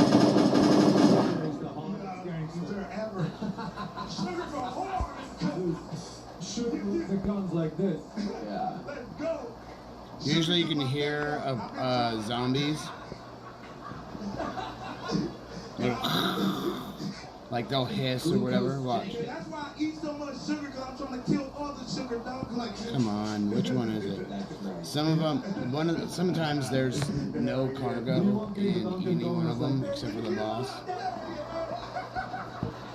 So, Isaiah, I find you to be unbelievably hilarious. Keep signing up. Come back again. We want to see more of you, all right? There you go. Isaiah Washington. So we're gonna. Funny guy. All right, back to the bucket we go. Make some noise for Mark Neuer, everybody. Mark Neuer.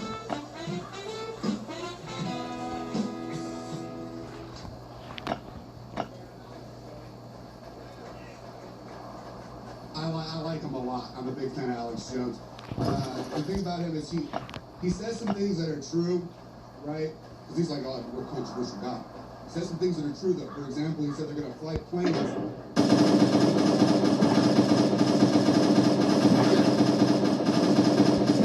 He said that in June of 2001. He did, right. Now, I'm not a college-educated individual. June before September.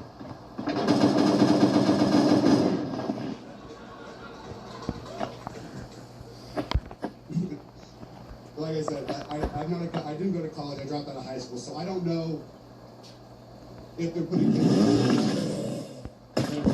frogs gay. I don't know. But I do know that the frogs are probably doing it.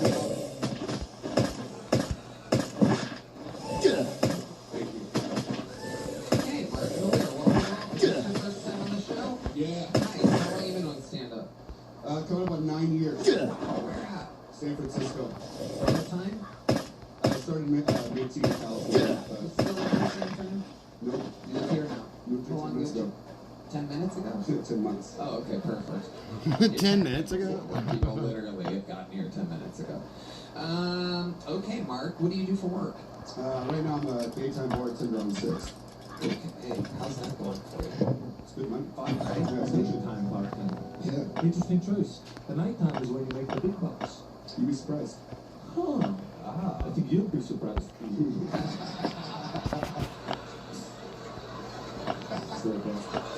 It's an inside podcast. Anyway, It's a great reference. I love it. Mark, is bartending what you were doing when you were in San Francisco? Yeah, I was working in comedy venue.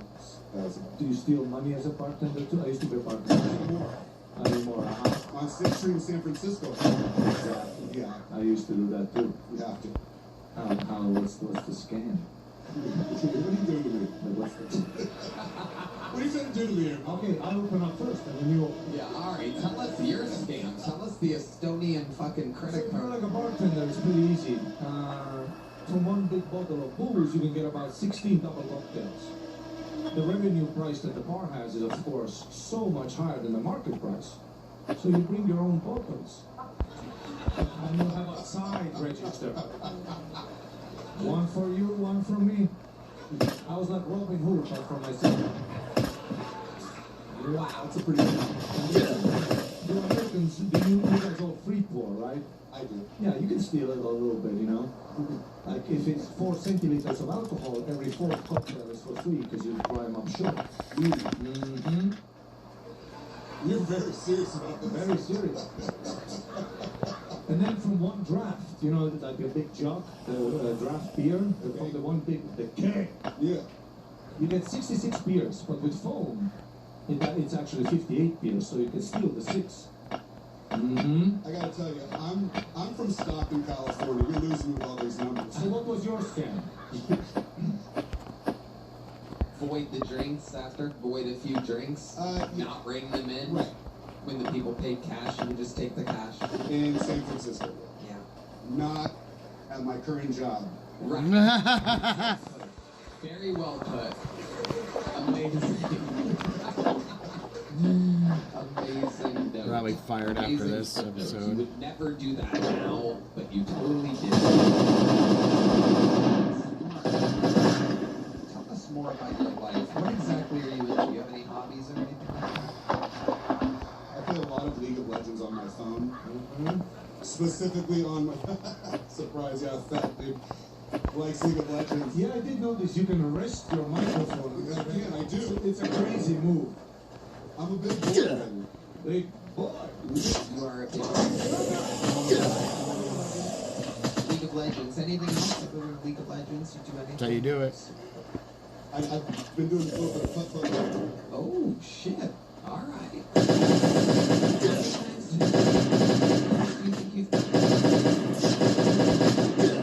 I don't think you can see that. That's very good. That's pretty good. The Peter Pan one, the local one. They have the racist statues. Oh, I didn't know about this. Now I want to go. Yeah. That's great.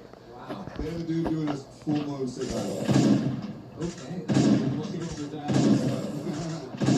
Hey, dude. What are you trying to do to me? They changed it from like a, I don't know, like essentially to a pirate Sig Heil hand as a little hook. Are you serious? The Sig Heil handoff, yeah. Where is this at? It's off the South First and Park Springs, I think. They're about to tear it down. They just... Yeah, they saved it. Yeah. Wait, what's it called? Peter Pan's putt extravaganza place or something. Damn. Yo, you've been there? I know about it. We all know that. Very interesting. Very interesting. Mark, you have a girlfriend or anything? Yeah. Where'd you meet her at? In San Francisco. Okay. Oh, nice. Amazing. How long have you two been together? So, we just hit our 1-year anniversary a couple months ago. Who's better? She's way funnier than me. Really? Nice guy. She didn't sign up. Not tonight. Right. It's another show, which is, you know, what are you gonna do? Yeah. Another show? Yeah, she gets booked. Huh. Wow. It's a luxury at 9 years in comedy I don't have in Austin right now.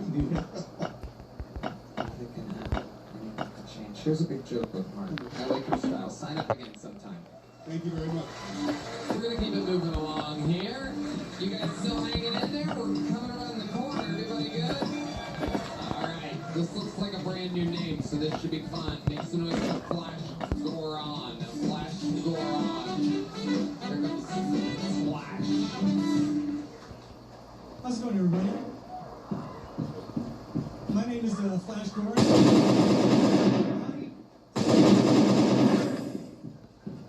Yeah, I don't even know my own stereotypes, which is kind of weird. All I know is that other Europeans get very nervous when I'm around them. And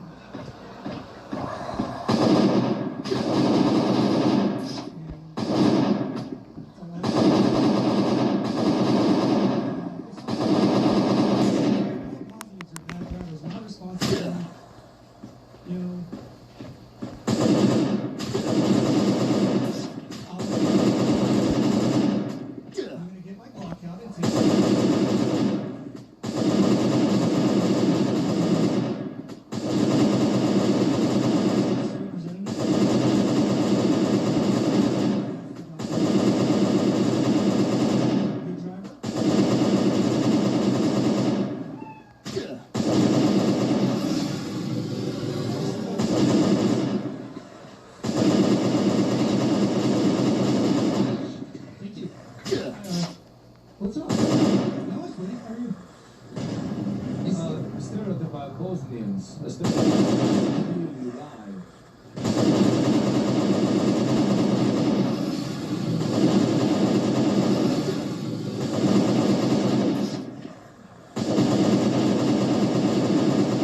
Flash, I'm gonna tell you right from the top here. I gotta tell you, you seem one of the nicest, most. I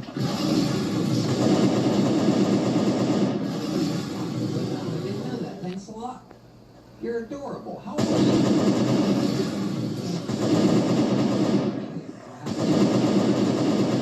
You're a very likable guy.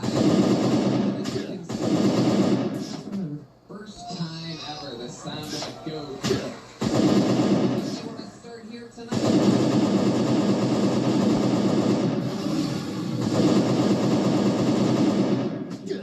Where do you live now?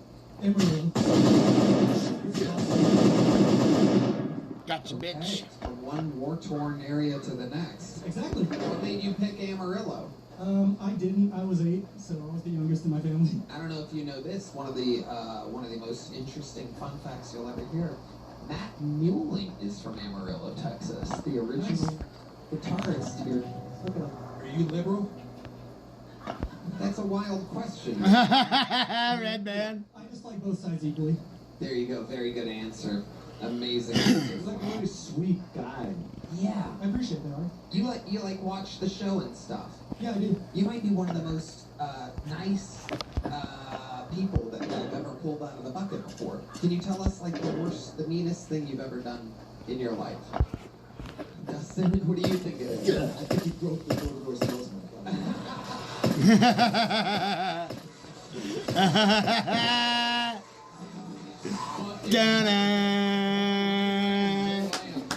Holy shit. Grew up a door-to-door salesman for a while, so you're not wrong. Amazing. Door-to-door salesman. If you only broke through, would you close the deal? Oh, absolutely. Congrats. Thank you for that. That was very nice of you. I really appreciate it. What do you sell? You seem like a crazy guy to show up as a door-to-door. I was just invite you in, put a blanket over you, make you some tea. Yeah, I sold vacuums a long time ago. That's all I've done door-to-door. Hey, this rock is pretty dirty. Yeah. Everybody. It's like a $2,000 vacuum thing. Were you good at selling them? Selling Not Kirby's. really, no. Okay. What do you do for work now? Currently unemployed. I was an analyst for 14 years, and then I got let go, and then I worked at a slaughterhouse for about a year. My God. Oh, my God. Well, hello there, little cow. I got bad news for you today. Bad news for you, though, cow. I don't know exactly how to break this to you, but, you know, you're going to be used for better things than just standing out in the field now. You're going to be able to give people life. Wow. When you killed them, what did you feel? I didn't actually do retailing. I did a lot of cleaning up after. Oh, wow. $2,000 vacuum cleaner, huh? Damn, that's a $2,000 pretty vacuum job, cleaner. right? I mean, we cannot picture you one of the sweetest people ever pulled out of the bucket, mopping up cow blood. Is it cows, mostly cows? Yeah, cow blood and pretty gross. Organs and shit. Yeah, all on the floor. Wow. All on the floor. Someone's got to do it, and I'm the guy for the job. Gosh darn it. If not me, then who? If not now, then when? Amazing. I really like you. What's the craziest thing that you ever saw at the slaughterhouse where you're like, God, this is crazy? When the vents get clogged up and the blood just kind of rushes up. And then what? You have to like plunge it or something like that? Yeah, I have to taper a cap and make sure that all the drains out. I'm sorry. Some people, what I love about this audience, some people are covering their faces in fright, and some dudes in the corner are cracking up right now. This is the fact that you'd have to remove a vent and chop up what's already been chopped up. Amazing. Flash, what's your love life like? What do you have chained up to a radiator right now? Nothing currently, but I do have a girlfriend. You do? Oh my goodness. What's that? You met. I'm surprised too, Art. You're adorable. Where'd you meet her at? On Bumble. Hey. I don't like starting conversations, and the girl has to talk first when you match. So that was perfect for me. Oh my goodness gracious! So she started the conversation, and then what? Where did you take this girl on your first date? We went to a restaurant the first time, and then we went to Palgaro Canyon the second time. What was that? We went to Palgaro Canyon the second time. What is that exactly? Palgaro Canyon is the second biggest canyon in the world, I think. Oh wow! Yeah, It's in Amarillo. Wow. Okay. And then where did you plant that first kiss at? Was that in the canyon? Is she still in the canyon? Is she still in the canyon? Yeah. Oh my goodness. So what was your move? Were you guys having a conversation at the time, or was it were you looking up at the stars? How did that? Tell us about that. We were at the park, and she talked about how she wanted to have a boyfriend, and she didn't want to be friends anymore, and I just kind of went for it. But, wow. So you like closed your eyes and leaned in like that? Yeah, I think so. Hell yeah, perfect.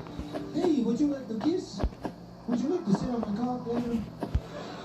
And now you guys have and now you guys have sex on a regular basis.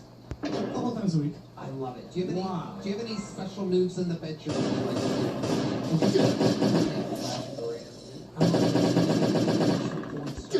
You'd be shocked to see your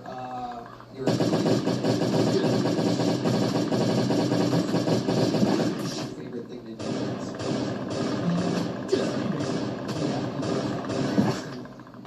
Make her gag with your other hand? That sounds about right. Okay, perfect. You know what I mean? Sarah Sloan's like, is that really what happens? No, I'm kidding, sir. Amazing. Flash. Wow.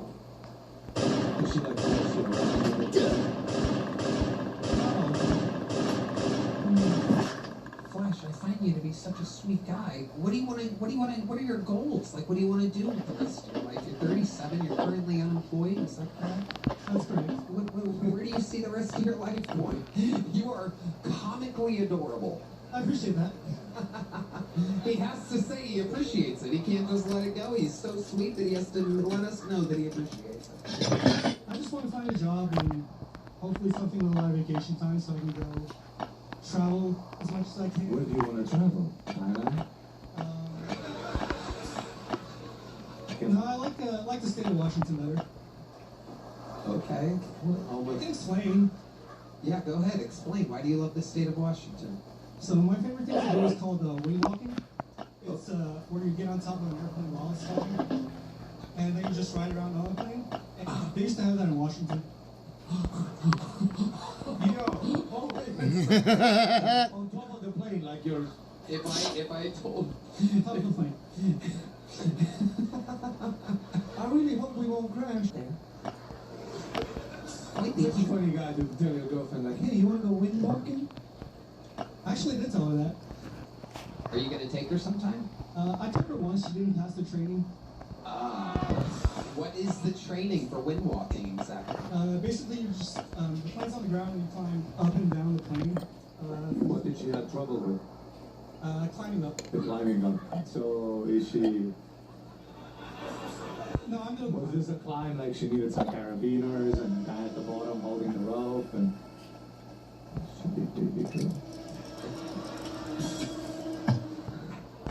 No, it's just hard to do. You have to have a background in climbing. Maybe pretty athletics. How many times have you wind walked? 3 times. Wow. My goodness. That is incredible. And you love it. Yeah, it's my favorite thing. Wow. What's your second favorite thing? That is an answer we've never had on this show in its history, by the way. We've never had someone that works at a slaughterhouse, and we've never had a wind walker before, and goddammit, this is the last guy that I would ever think would do either one of those things. Second favorite thing, jumping off the stratosphere building in Vegas. You jumped off of it? Yeah, you can bungee jump off of it. Oh, okay. You're a real adrenaline junkie. Surprisingly, yeah. Very surprisingly. It is very surprising. This is incredible. Wow. Are you ticklish? He wants to. He's Yeah, gonna. there's a lot of pent-up energy in there.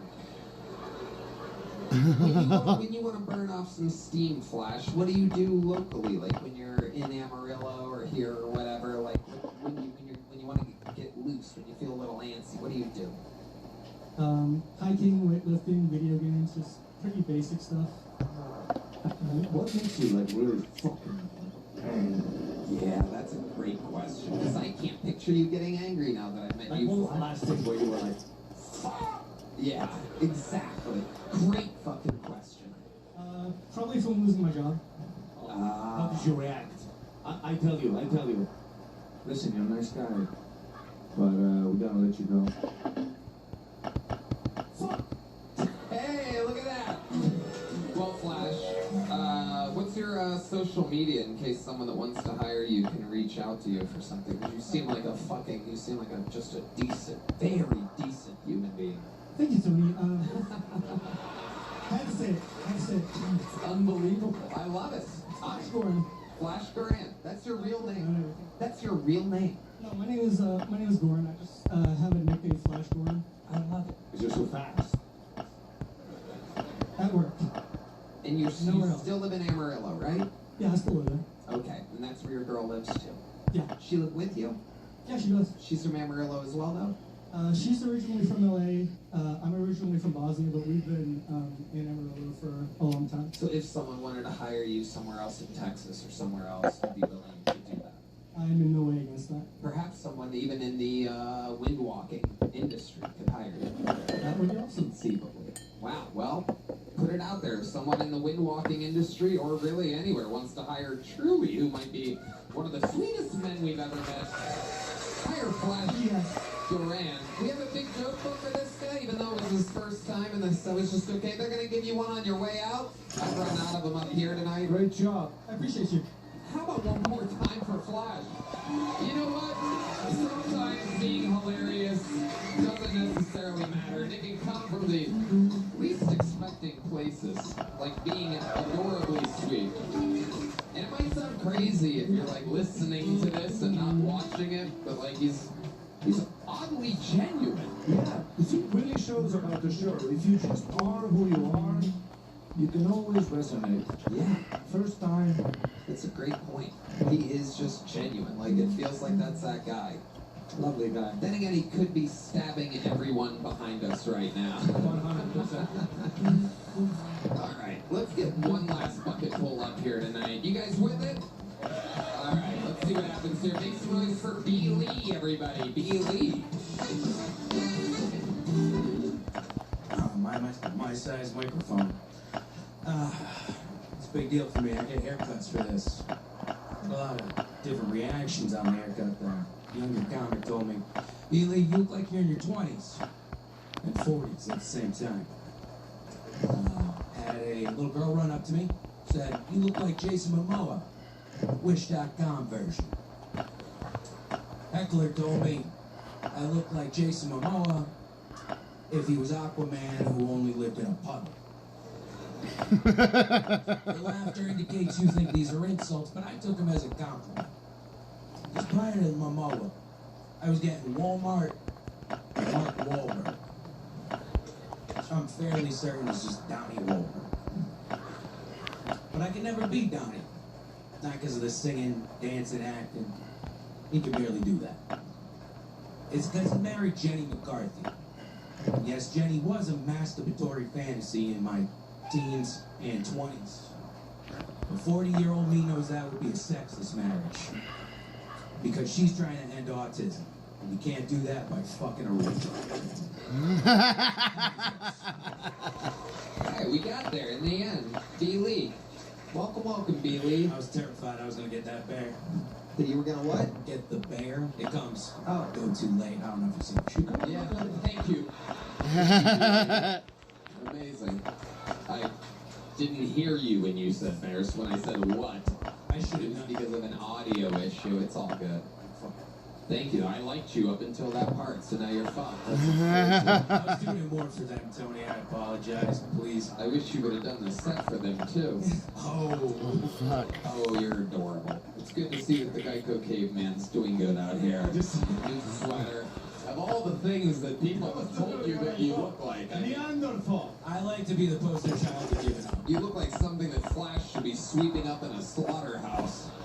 I feel like he's only qualified for jobs where you can't look at him. Okay, all right, B. Lee. How long have you been attempting stand-up, B. Lee? Yeah, it's been an attempt of about a little over 3 years. November was my anniversary.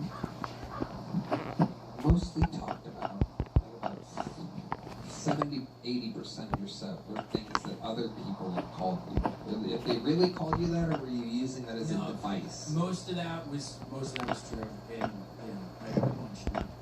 Most of that. There was a good Donnie Wahlberg thing at the end, the little remix that made sense. B. Lee, let's talk about your life. You ever wind walk before? No. What do you like to do for fun? Wind walking. For fun? I just took rollerblading back out. Whoa. Holy shit. Hey. I cannot picture that. I cannot picture you out there on rollerblades. I got a really active dog. I grew up playing hockey and coaching hockey, so I can get a lot more energy out of it. And you live in Austin? I do now. Well, I live in Kyle, so. Okay. And you're the only human rollerblading in Kyle, Texas. Yeah. How many times do pickup trucks fly by you screaming homophobic slur? My neighborhood, I feel, is like very much people that live somewhere else. I don't know how many Texas people. Okay, I would bet that the city of Kyle would disagree with that tremendously. The city as a generalization, yes, the city of Kyle, but my particular. What do you do for work, B-Lee? Currently unemployed. Wow, very unemployed crew we have here. Yeah, I was doing construction for a little while, but I think either he got arrested or is just ghosting me. Your boss? Yeah, well, he's not the boss anymore, but he was. What did you do on the construction site? They had me like building fences and decks and stuff. Huh. Power tools. What a life we're living. I got a face for power tools. Okay. B. Lee, how long have you been unemployed? We need to check the It's been like inventory a here. year that you've been unemployed? We go back and kill that guy and collect I was our working loot. for, up until we moved out here, and I had saved up a lot of money. Who's we? I have a female at home. Okay. Do you have The kids? way you said it? We don't. By the way, the way you said it, very scary. Yeah. I got a female at home. Well, What is she? I like to. What does she do for a living? She's the main provider, She's a correct? hero, Tony. She's a nurse. Uh-huh. Wow. Have you ever? Say that they'll tell you within seconds, nurses. Yeah. Okay. How do you contribute to this household?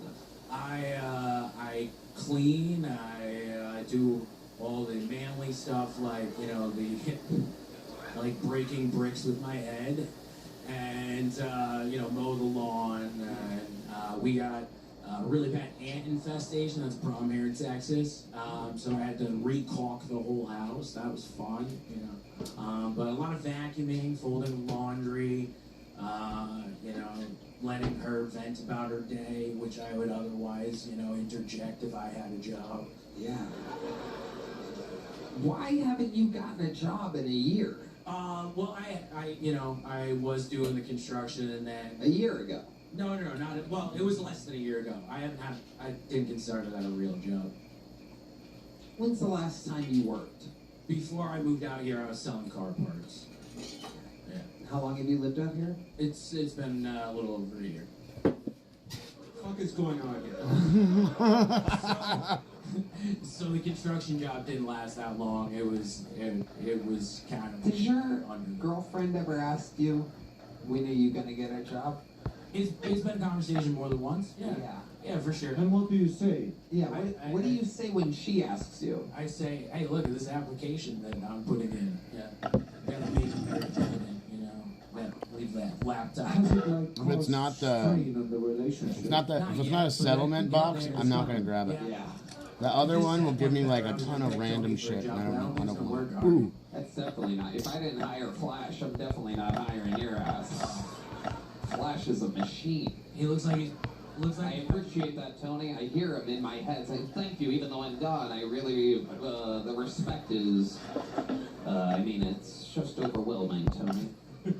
Meanwhile, I have your unappreciative ass going, I don't know if you see the show, but, I haven't worked in a year, but not a lot of years. Once again, Tony, that was just for them. I do apologize. Okay, stop. All right. Guys shouldn't have laughed. Somehow you made it weird. Tony's feelings. Oh, you're making it weirder. That's incredible. Have you noticed that the sex life has also taken a negative No, turn that after one, you stopped? that's on the chore list. It's on the chore list, Ari. Okay. What? Oh, You were asking about things I had to do. If I didn't do the sex, I'm pretty sure it would be a lot worse. Let me tell you something. Give us a redeeming quality about you. Give us like a good deed that you've done or something. Like people tonight have worked. Saved the guy from drowning once. Oh, really? Wow. Look at that. Where was that at?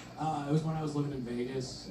We were hiking the Arizona. Wait, where is there water in Vegas? Tony, he was in the Bellagio fountain. It was like the water was up to his waist, but I'm like, dude, get over here, and I saved his ass, dude. As I was saying, we were hiking the Arizona hot spring, and about halfway up to the hot springs, there's like a big ledge that you can jump from into the water. And I was with a guy from Texas and some pharmacy kids. I was working in pharmacy at the time. What were you doing in a pharmacy? I was a pharmacy technician. I was a pharmacy technician for a dozen years. Yeah. So I did it for 10 hours days. So how did you spot that he was drowning? Was he like... Oh, his girlfriend was like, I don't think he's kidding. And I looked over, and he was breathing water instead of swimming. Did you jump in and save him? I was already in the water. I jumped off the cliff already. So I came up to him. So you were already next to a guy that was drowning, and you're like, hey, here you go. So another guy swam to shore, so I did better than, and that was his actual friend. So I saved him. And he was a pharmacist, so he maybe didn't kill somebody later. So... I don't know what any of this means, Beely, but I'm guessing that was for them, for the crowd or something. Beely, everybody, there he goes, Beely, everyone. It's hard to come across as likable after Flash Duran. So, just like some people were bad at comedy tonight and then the next guy was great, I think anyone after Flash seems completely unlikable. Right? Except for our last comedian of the night, ladies and gentlemen, who's one of the most elite regulars in the history of the show. Everybody, every single week, not only does he write a new minute, he writes about 2 minutes, doing double the work that he has to do. He's a fucking freak of nature, here to bring it home, show you how it's done. Make some fucking noise for what was once the dark storm of Atlanta, and now is the dark storm of Austin. This is Cedric Flynn, everybody.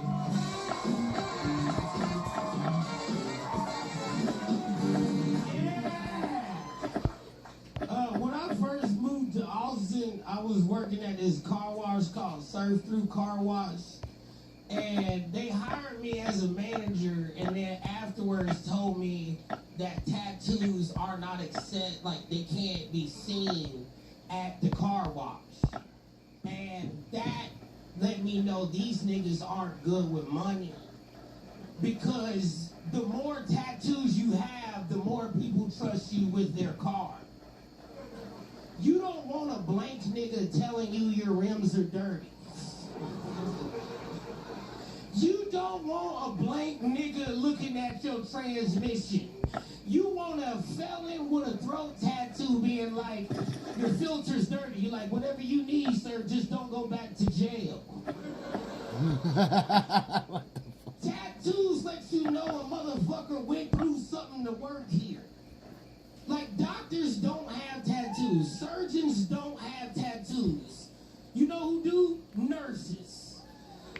Nurses are sexy as fuck. If the hospitals just only had nurses, everybody would be cured.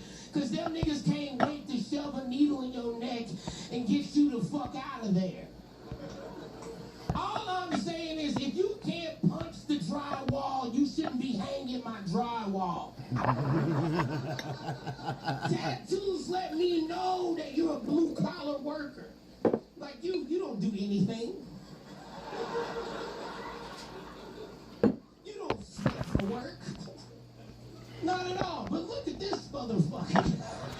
He's got his tattoos and he be drumming his fucking ass off. You sitting over here laid back like a bitch. That's my time. I'm sorry. I love it. Dedrick Flynn. For those of you watching or listening to the show, the guy that he pointed at, he said, you don't do anything for work, is without a doubt a guy that doesn't do anything for work. Completely shaking his head no, and looks like he's done nothing before. Yeah, you nailed it. Dedrick, how's life going? Fucking good. Hey, yo, Dustin Poirier, I was gonna say the only reason you lost that first Connor fight is because that nigga had a throat tattoo. But then you figured it out and then you whooped that nigga's ass and broke his leg, right?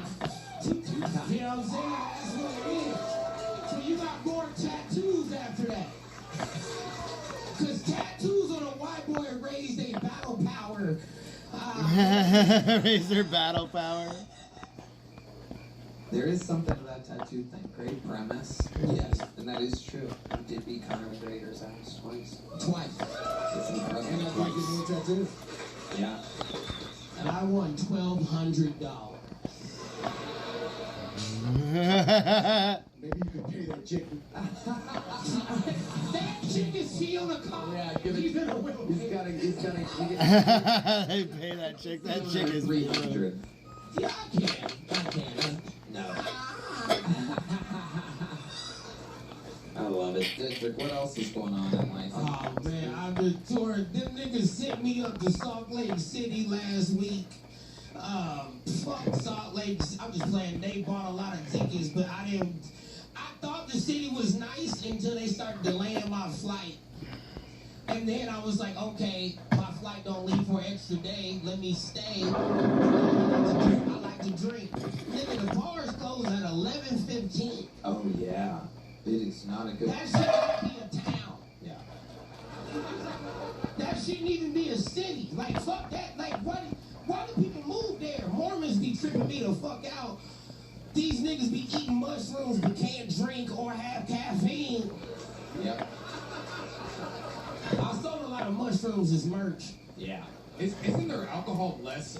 Alcohol? The beers are less. Yeah, they water it. You have to buy a food menu item before you can like purchase that. That is bullshit. Just say you don't like black people.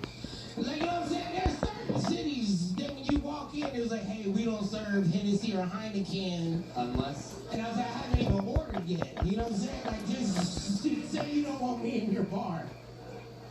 I heard the music, nigga. Paramore was playing, but I love Paramore. Are Mormons the one that do soaking? Yeah, they do the soak. They do the soak. You know soaking? Yeah, what's your take on that? Well, explain it to the people that might not know. So like Dedrick, he can't like fuck the bitch, but what he can do is get me while he's around the pussy with his massive cock. Yes. and I'll shake the bed for him. Do you they call it sucking because you put your dick inside, but you don't move. But then I move the bed for Yeah, you. you move the bed, and that's called friendship. That's called friendship. God would be like, just fuck the bitch.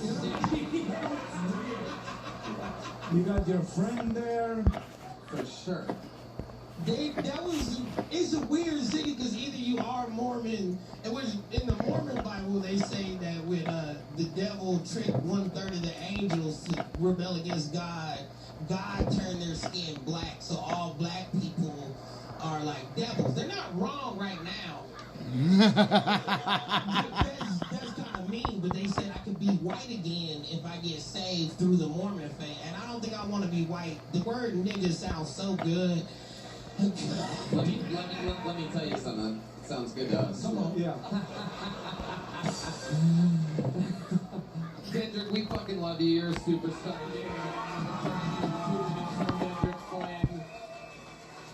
Thank you to our sponsors, Blue Chew, Prize Picks, and Talkspace. How loud can this place get for the great Dustin Poirier, everybody?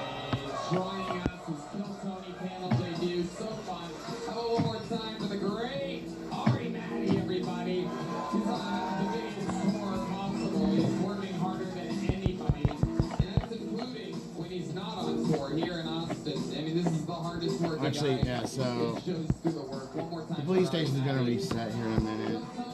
Is going to Las Vegas, Nevada, doing Kill Tony with the WWE WrestleMania April 18th in Vegas. We're doing the Intuit Dome in Los Angeles May 2nd.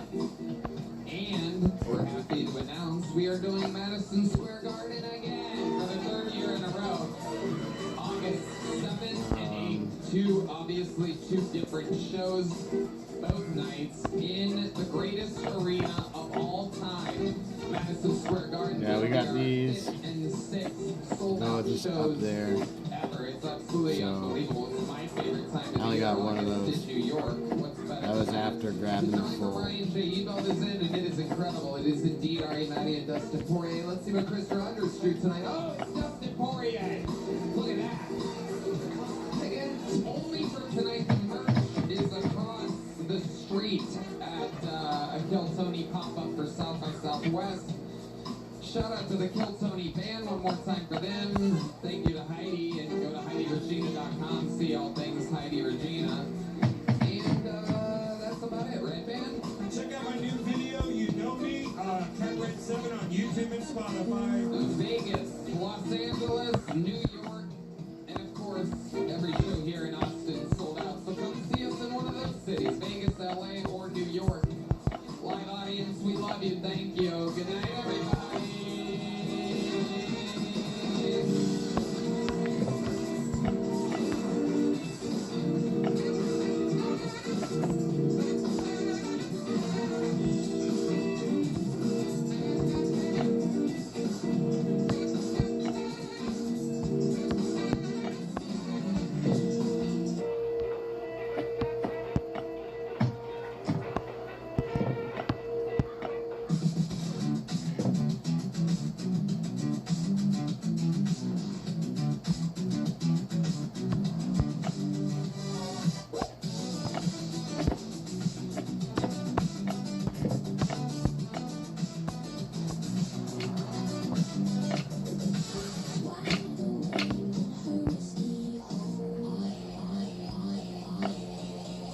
Oh, that's the way it dropped.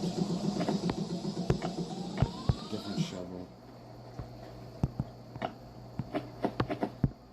You already got the other things up there.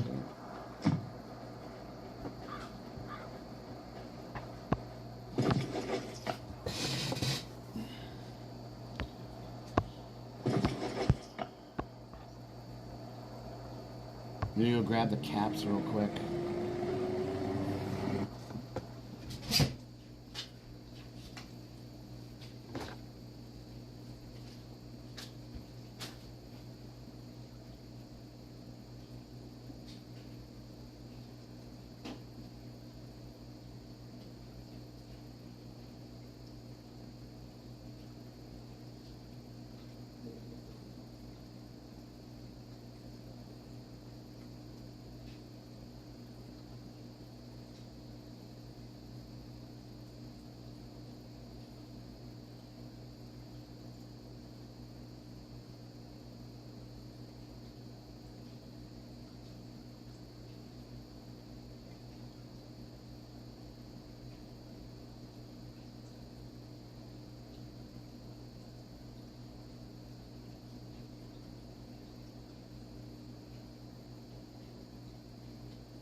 This new AI breakthrough, coming in 2026, could instantly leapfrog ChatGPT, Gemini, and even Elon Musk's Grok. Questions for Director Gabbard, you're welcome to ask them. We'll start with our new media seat as always. Emily, go ahead. Thank you. And Director Gabbard, this one is for you. Do you believe that any of this new information implicates former President Obama in criminal behavior? We have referred and will continue to refer all of these documents to the Department of Justice and the FBI to investigate the criminal implications of this. The evidence, correct. The evidence that we have found and that we have released directly point to President Obama leading the manufacturing of this intelligence assessment. There are multiple pieces of evidence and intelligence that confirm that fact. Director Gabbard, thank you. So just two questions to begin on that. The President yesterday, you inferred the former President helped me the coup. Based on what you now see, do you believe President Obama will be treated?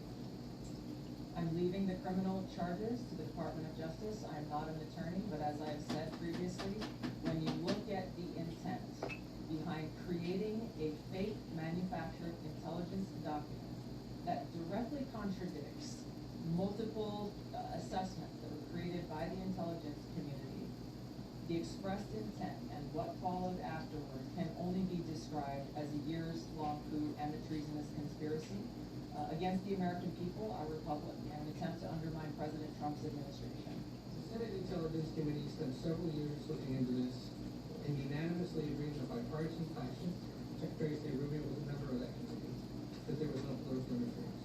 There was a years-long Justice Department investigation into this as well that also concluded no political interference. So help us, from a 50,000-foot level, explain, what do you now have that refutes those two? Sure. I will encourage you, in my role as the Director of National Intelligence, my job, again, as I said when I came into this role, was to make sure that we are telling the truth to the American people and that we are ensuring that the intelligence community is not being politicized.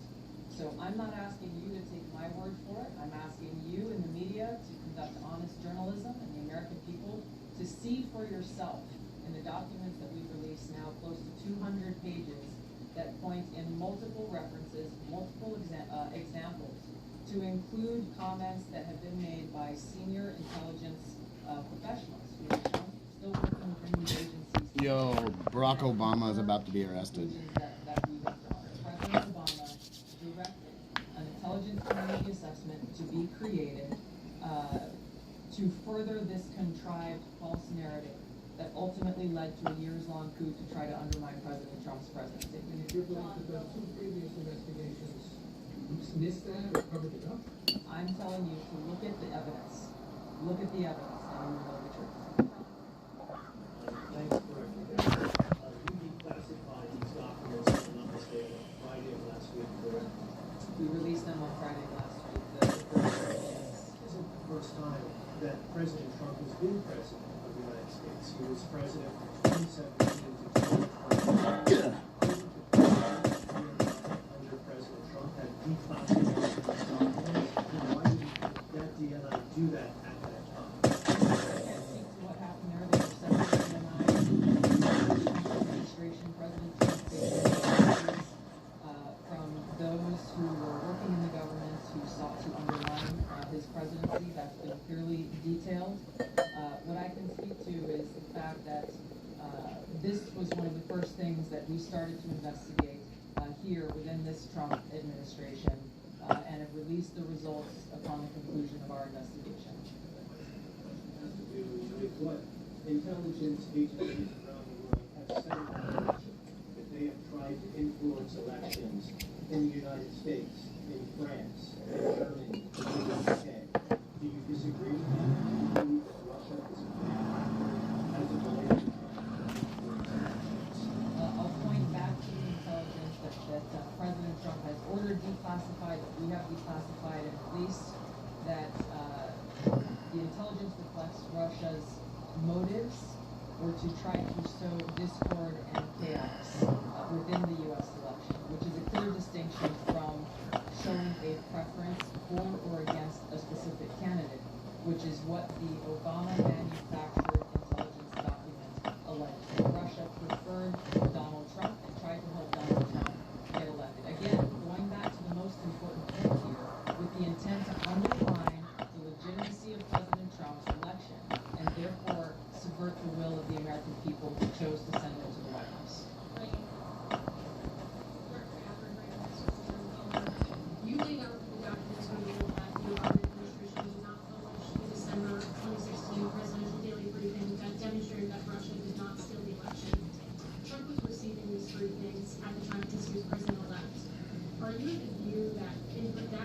conversation was calibrated because then President-elect Donald Trump would see it. I don't have any documents that speak to exactly what the new guidance was that was given as the reason for pulling that document, which, by the way, still has never been published until we released it last week, Friday. One could assume that they didn't want President Trump to see a document that came from the intelligence community that would contradict the Russia hoax narrative that began the Hillary Clinton campaign with the Steele dossier.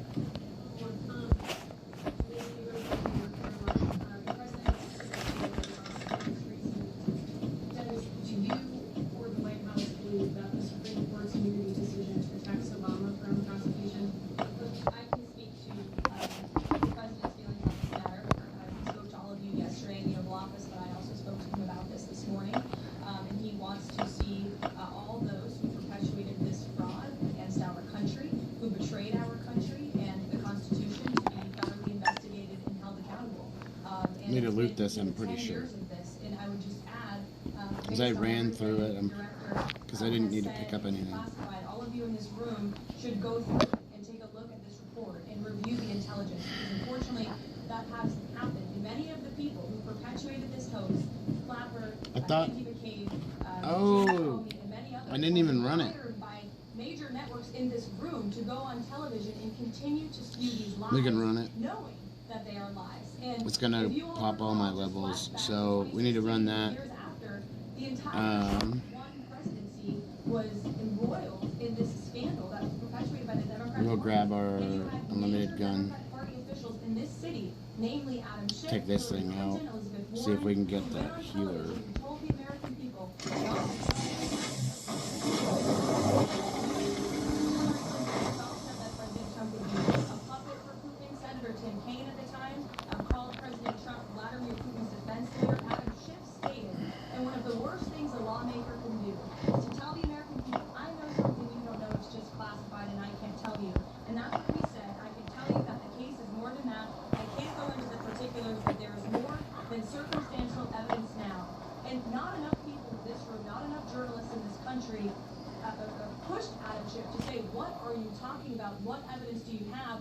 Everybody just ran with the lies, and it led to impeachments. It led to the division of our country. Unfortunately, so many Americans, from listening to outlets in this room, believed in these lies. And it's a complete scam, and it's a scandal, and the president wants to see accountability for that.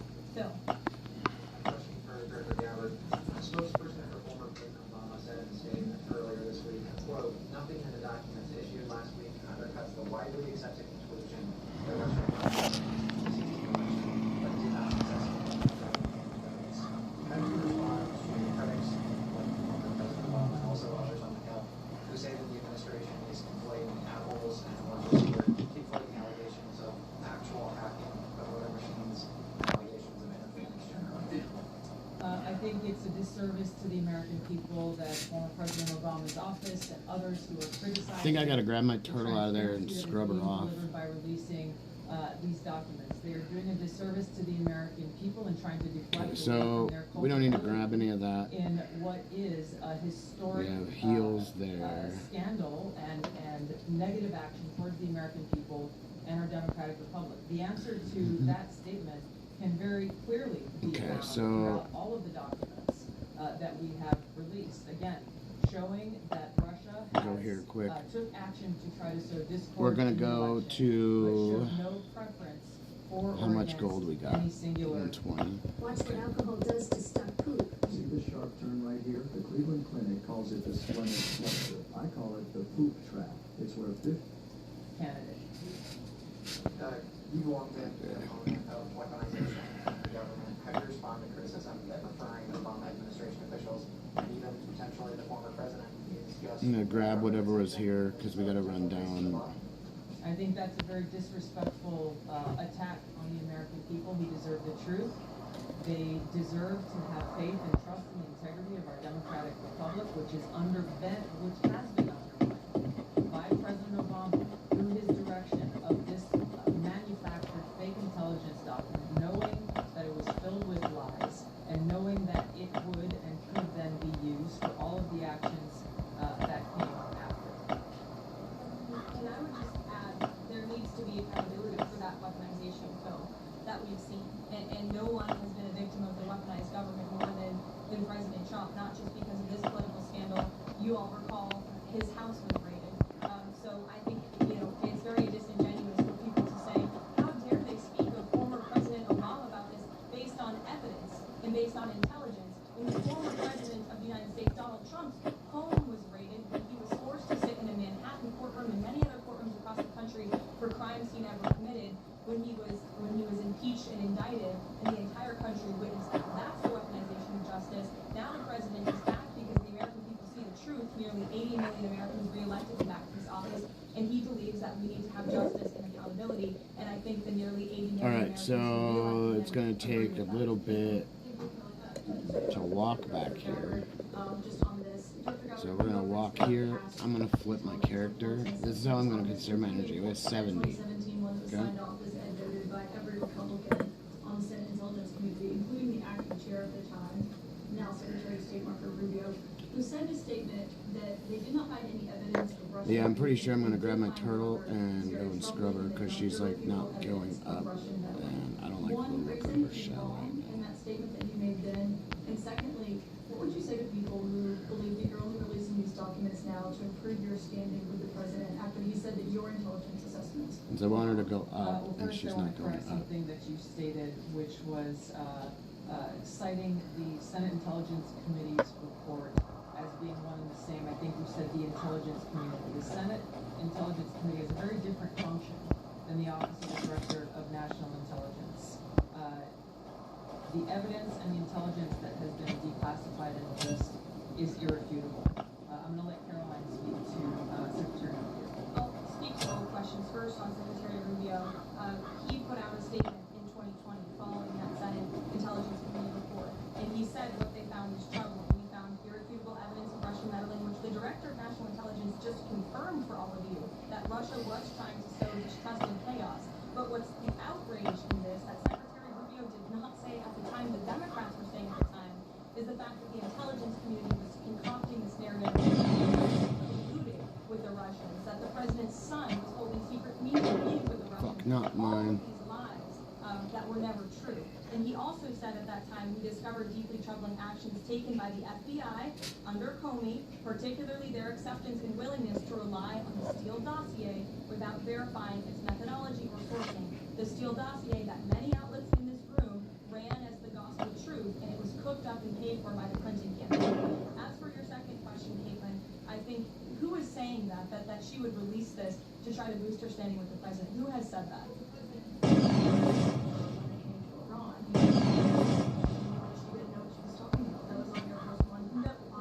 The only people who are suggesting that the Director of National Intelligence would release evidence to try to boost her standing with the president are the people in this room who constantly try to sow distrust and chaos amongst the president's cabinet, and it is not working. I will just answer your question directly. I am with the President of the United States every day. He has the utmost confidence in Director Gabbard. He always has. He continues to. And that is true of the entire Parliament. We are all working as one team to deliver on the promises this President made. Does anyone else have questions for Director Gabbard? And then we'll turn it over to a couple other questions. Christian, go ahead. Director Gabbard. I haven't done that. You gotta have guns. And it takes a lot to get guns in here. Right now, if I'm not mistaken, John Ratcliffe. So have you not spoken to them about why this information was not declassified in the function? He was in that position for a very short period of time. The work that began back then, we have picked up and absolutely completed. We are continuing to investigate this. Additional whistleblowers are now Crater one, Crater for the truth to come to light. stuff is hard. Real accountability to be sought. The accountability Random is one, essential come part of on. this. We can show the truth, reveal the truth.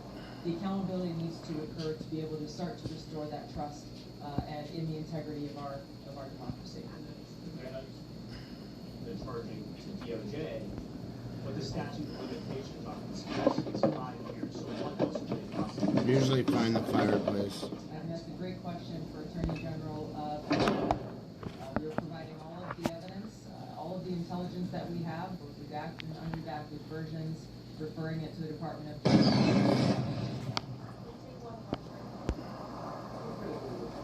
If you eat butter daily, this is what happens to your eyes. Take a look at these two retina stones. They both look sharp, focused, and healthy. But only one of them belongs to someone new. The other? It's the eye of a 74-year-old man who nearly lost his Shut vision up. for good. Fucking AI garbage.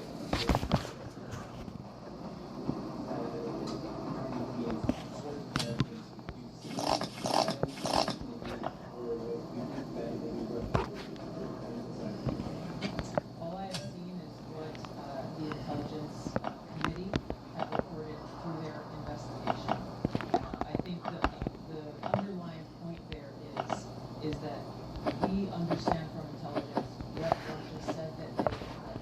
And the important point here is that if they were trying to influence the election, as President Obama, James Clapper, John Brennan, everybody said they were doing in order to support Donald Trump's election, they would have released the most damning of that information, some of which I detailed here. You'll find the rest in the report, prior to the election, to help Donald Trump win. They specifically withheld what they had on her, the most damning information, because they thought that she would win the election. They had plans to release it just prior to her inauguration. To again sow discord and chaos in America.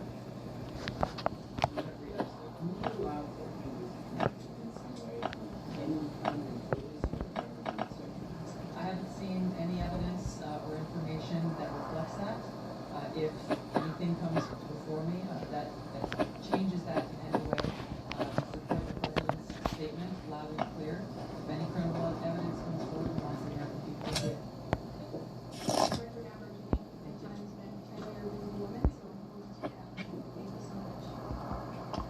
Okay, I know there's many issues going on today across the world and here at home. If you have any other further questions, I'm happy to take them. Ed, why don't you go ahead? Thank you, Caroline. So, the Japan trade deal, is that Japan trade deal the start of this number of trade deals that trade deal says we're going to see? I think it is. I mean, as you said, we had Japan yesterday. We also had Indonesia, and we had the Philippines as well. The president announcing all three. He came in as the closer in all three of those. I've said many times from this podium that Yeah, you can sell a lot of stuff on there. talks and discussions with many countries around the world. We've all been anxiously awaiting what those countries were. Now you know three of them, and there's many, many more to go. We have now sent 25 letters to countries around the world. But just to reiterate this Japan deal, for those at home who may have missed it, Japan will now pay a 15% tariff versus the reciprocal rate of 24% that they initially had. Auto and auto tariffs have been reduced to 15%. But the centerpiece of this deal now is the president got Japan to commit to $550 billion in investments to revitalize American industries. And these funds will be spent at President Trump's discretion and direction into key industries such as energy, semiconductors, critical minerals, pharmaceuticals, and shipbuilding. And the U.S. will retain 90% of the profits from any investments made by this $550 billion fund. This was originally a $400 billion investment that President Trump then negotiated to an increase of $150 billion, making it a $550 billion deal for the American people. And I just want to emphasize, and I see you have a follow-up, but it's very important. Japan has agreed to open their markets to many very key sectors in American-made products that have really faced very strict tariff and poor precious souls. We are so sorry for the grief and the pain you have experienced at the hands of such a vicious and evil killer. Our nation grieves with you, and we will never forget the precious souls who were lost in this horrific act of evil. If it were up to the president, he would have forced this monster to publicly explain why he chose to steal these innocent souls. May God bless and watch over everyone affected by this unimaginable tragedy, especially the parents who lost their children. Let me begin with a few scheduling items off the top.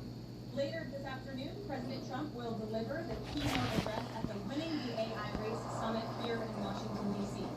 President Trump believes it is non-negotiable that the United States wins the AI race, which is why today, President Trump will announce a bold and comprehensive AI action plan to sustain and enhance America's global AI dominance. Under President Trump's leadership, our country will transform in AI to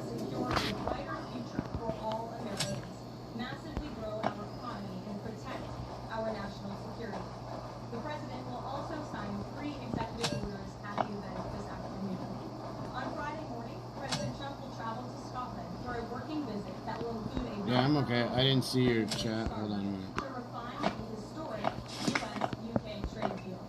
On the topic of trade, yesterday, President Trump accomplished something no other president has ever. Oh, charge your phone up. The president secured and announced 3 major trade deals with the Philippines, Indonesia, and Japan, all in With a stack of iron. President Trump is finally putting a stop to our country getting ripped off.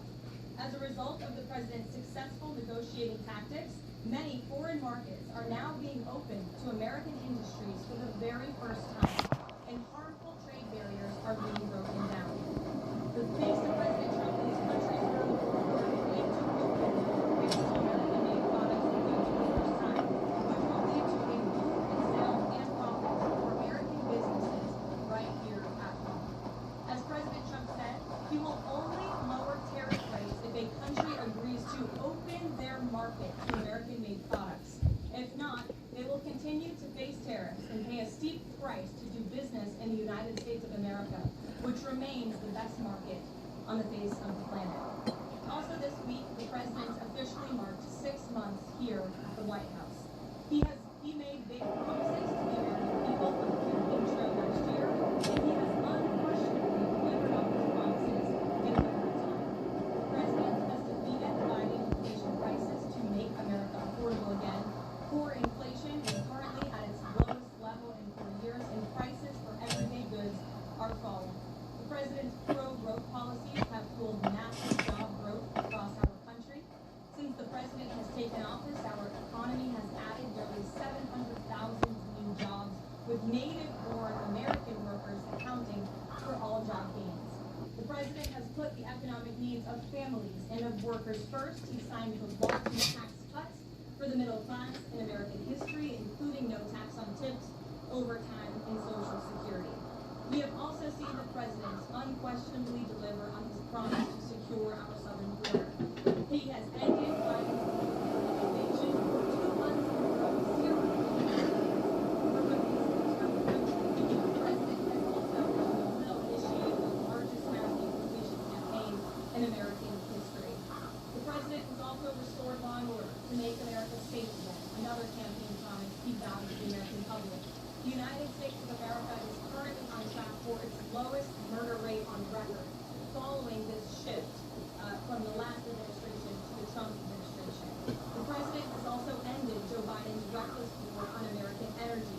U.S. oil and natural gas production are now surging, and summer gas prices reached their lowest level since 2021.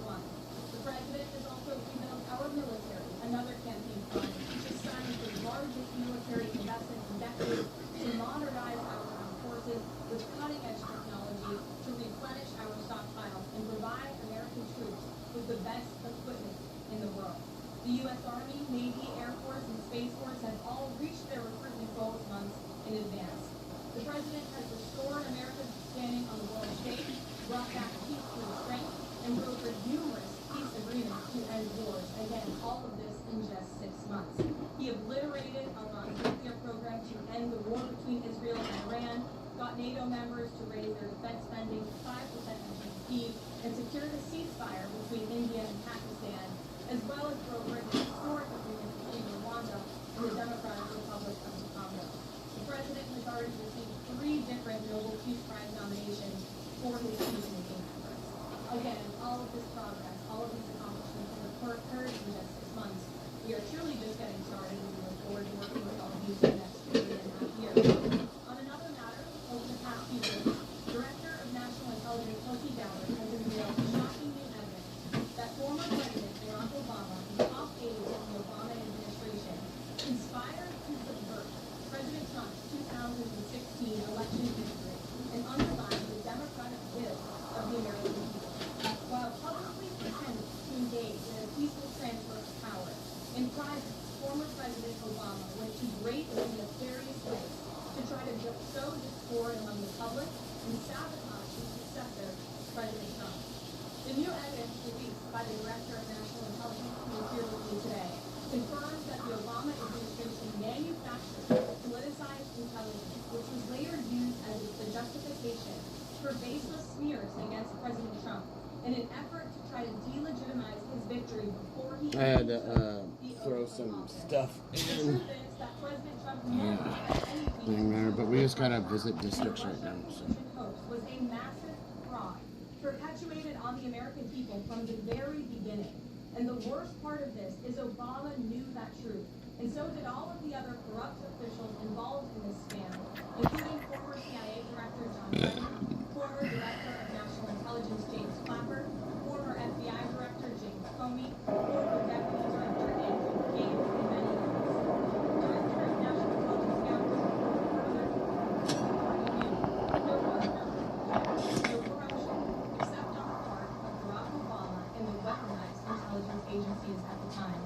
The Russia hoax was a blatant lie, all ginned up by Democrat political operatives that were signed off on. Tapped home, but we'll see what happens. And leaked to the news media to launch a years-long witch hunt against President Trump and his first administration. Allies of the president, including his own son, Donald Trump Jr., were disgustingly smeared as Russian assets, and some even had their lives destroyed because of this vicious lie. Watch what sex does to your prostate. The best way to fix prostate problems? Softball medicine. No Flomax. No antibiotics. When your niece realizes that mascots have people in them. Grab a piece of that countertop and they're like, we need to still use it. Bernie, my dad, with the biggest chair. I've seen these for sale before. I didn't know people actually bought them. 6 cup holders, sign me up.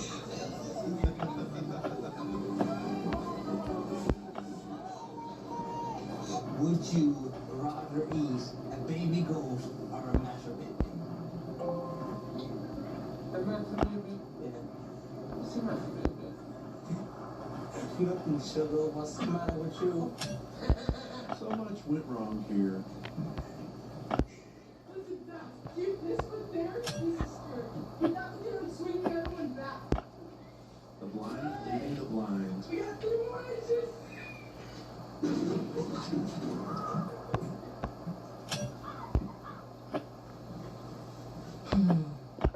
So let me get this straight. You want me to give up this for an electric vehicle with no exhaust and a speaker? Must be out of your good mind. When you want to be a travel influencer, but you're scared of heights. Okay, yeah. How about you show them what it looks like doing it? You're going to do this and all that. Because I can't do it myself.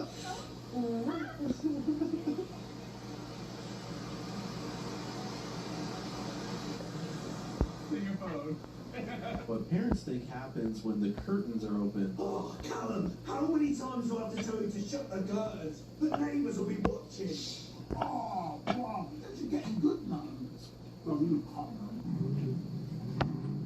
Oh, something sounds good. I'm gonna grab my turtle and go and scrub her shell for a second. Kirk Norman versus the Gen Z audience. Any Jews here? Hey, all right. Get them. Good. Thanks for tunneling. Yeah. Ex-girlfriend's Jewish. Better on that Jewish app, PayPal. Okay. Come on, you stiffs. That was funny. Cool. I'll be a little darker than the other guy as well. Not the black. But, you know, hey, thank you. Augustine, I do not think UPS is hiring German Shepherds. They should be. My best friend and his brother only communicate through Trump impressions. We had such a good birthday, and she said, no, no, no, I'm taking you. And it was very sad. Kamala is not going to do a good job. She did is a car question. Sure. What was your name again? I'm sorry. Nice to meet you. Okay, I'm going to ask that question a lot. First of all, that question should not even have to be asked, but when people stop talking, really bad stuff starts. When you stop having a human connection with someone with disability, it becomes a lot easier to want to commit violence against that group. What we as a culture have to get back to is being able to have reasonable disagreement where violence is not an option. That's not emotional violence. How is this fun? What is emotional violence, by the way? I don't know what that is. It is harm intentionally perpetrated on another person, another human being, that is intentionally targeted at their emotional well-being. Okay, so feelings mean nothing. why we have the First Amendment, to try to push our boundaries and to hear things that might make you mildly uncomfortable. You're mislabeling exactly why we're doing what we're doing. If I was who you think I am, I would not be talking to you this way. I would not be having this civil discourse or this dialogue or this discussion. If I was who you think I am, I would not allow anyone who disagrees with me to say whatever they want at any time here. Again, when you stop talking, that's when violence starts. Let's watch the party of peace and love have mental breakdowns because they failed to assassinate Trump again.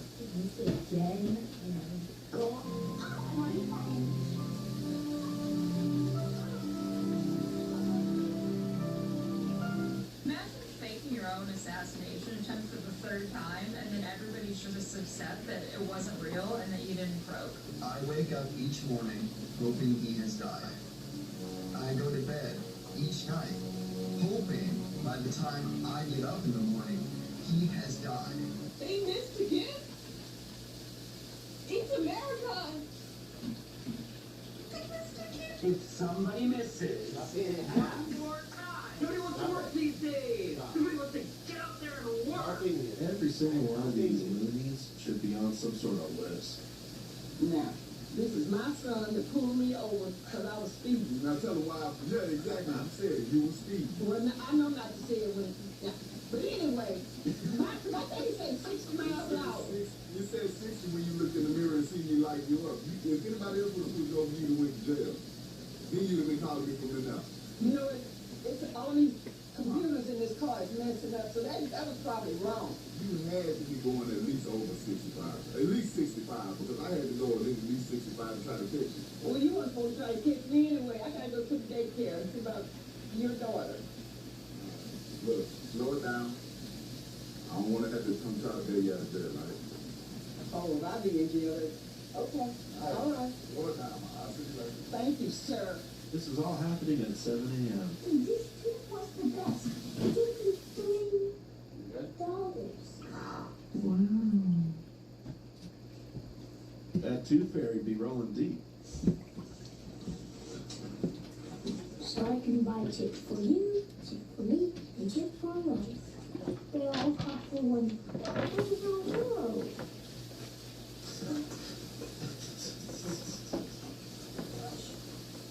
I thought this was going to be a wholesome moment of a kid wanting to share his tooth fairy money, but then Michael Jackson made an appearance.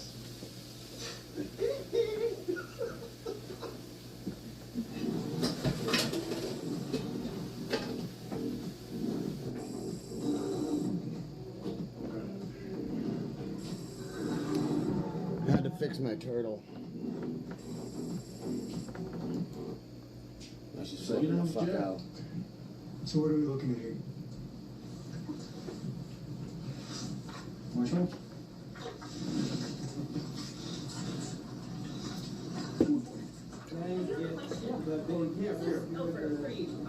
Is this like a fetish? No. Like a humiliation thing? Because that's like what it is. Like, No. like 50% sure this man's got a Jeopardy. No. You should ask her if she has a food fetish and let her borrow your razor, because I'm pretty sure that's a neck beard. That's crazy. It's wild. John likes food.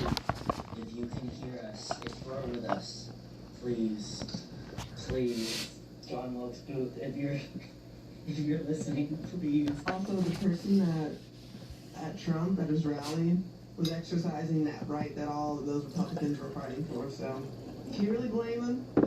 We're not fighting for the right to use guns to shoot people. That's what the left uses guns for. We use guns for hunting, target shooting, self-defense. Y'all are the ones using them for the wrong reasons. One word to describe Kamala Harris. Different times need different presidents, and in a time of war, we need different presidents. When the world is on fire, you need a president who can handle and sometimes you need a little bit of fear or the respect. I'm from Holland, even though my country doesn't pay the amount of money that we pay to the army for the NATO. Let me just stop you there. He asked for one word. This has been a lot of work. He had attended a No Kings protest in California. What did security tell you about what he had been disorders? The reason you have people like that is you have people doing no kings. I'm not a king. When I am, if I was a king, I wouldn't be dealing with you. Drive anything but a vehicle to school day.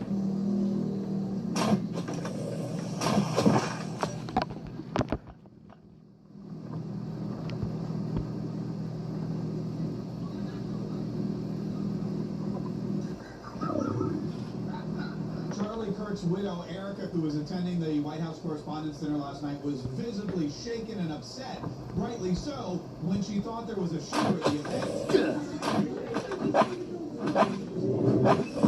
A dramatically different reaction was Dana White, who, well, really enjoyed it, apparently.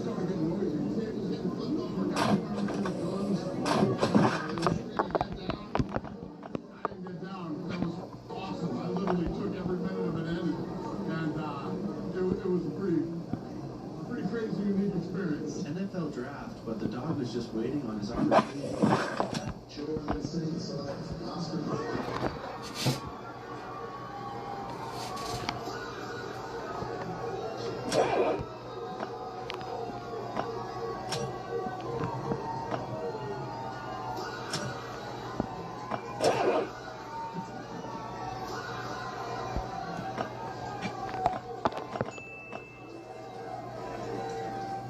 Being vegan in Japan sucks. Being vegan in general sucks.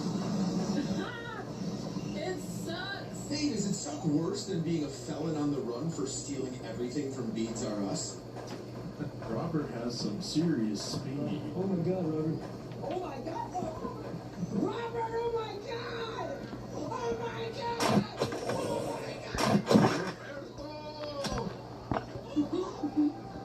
Giving your kid a warhead.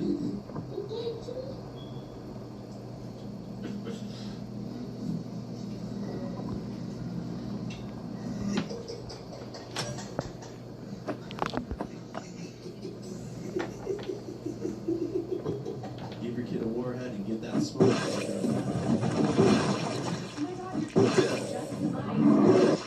That's what happens when they have the same dad. Myself and see how hot I look on that drive. Asking my husband if I'm allowed a regular drink instead of a diet drink in front of the waiter.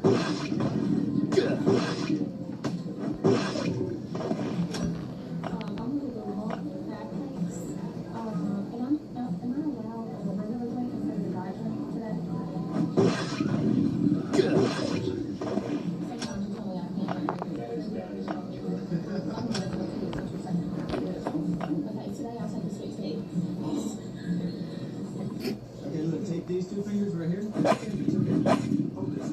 Hold this. Positive role model. About 1 in 3 young men say they have never had a man to turn to. That means 30% of the young men are flying blind. Too much. Maybe Lance Reed reach out to us. Some young man about the age of 17, 22 that he was mentoring from the inner city of Tulsa. Lance has a nonprofit called Freedom Outdoors. He takes at-risk teens and shows them how to be men. Yeah, I'd love to see it. They spend time writing courses.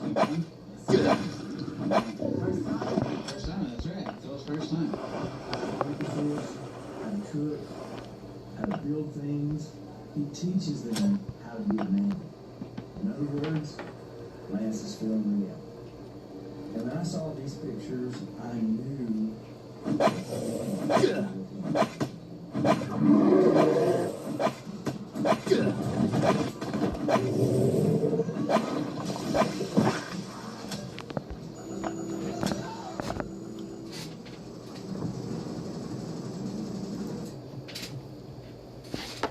and if it's something that you want to partner with, stick around and you find out how you can.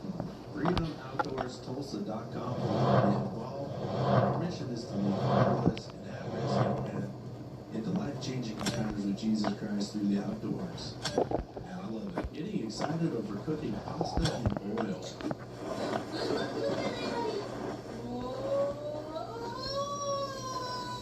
The reason why they expand is because when you put wheat noodles into oil and fry them, the dough instantly becomes steamed, forcing the starch structure to expand. So we're going to try.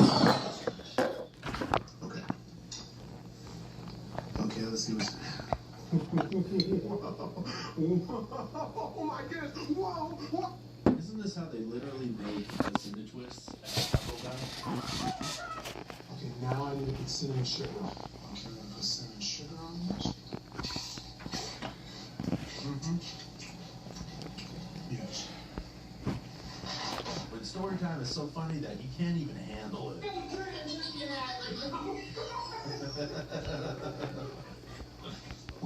Okay, you good? Alright. Children, what do you see? We see. What brought you out today? I'm here fighting for public education for my children. Hey, has anyone got some holy water? Or a cross or some garlic? This is here for our children. How to defeat a bodybuilder without throwing a single punch.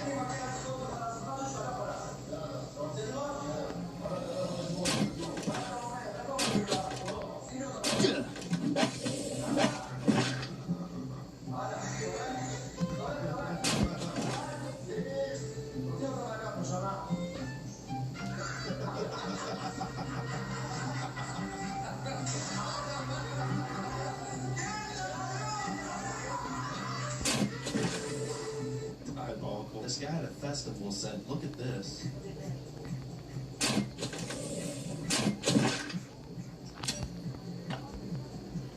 He's pumping up the jam. John, excuse me, do you have a second?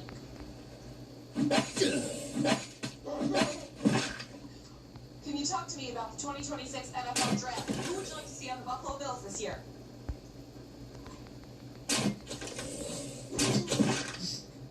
Okay, folks, there's your answer. When you enter the door, do not turn around.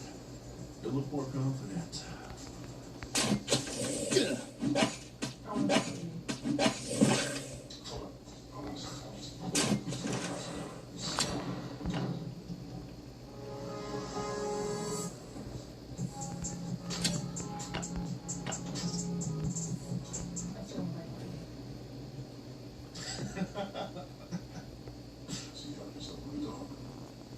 This is roadworks in Japan. This is what it looks like. They're qualified individuals that do this work. Look at the attention to detail. And like everyone's working, which straight away is one up from where I'm from. I don't know what it's like where you are, but it's more like 15 people standing around watching one guy like dig or something. And you'd never get lines like this. The road would just look like it was done by a bunch of 5-year-olds in a playground. It's absolutely disastrous. Entry-level work. It's like they hire people straight off the street and just give them stuff and just go, get at it. Go for it. How about this? Remember in Richmond, one year, when Earnhardt's windshield got all covered up?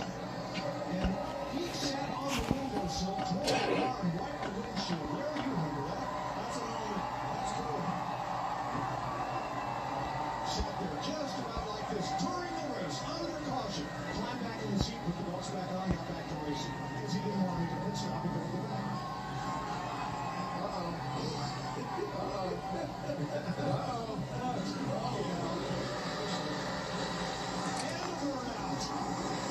If you went to Talladega, do what you want. Wearing a Speedo to get my sister's reaction. I wait like 30 minutes. I mean...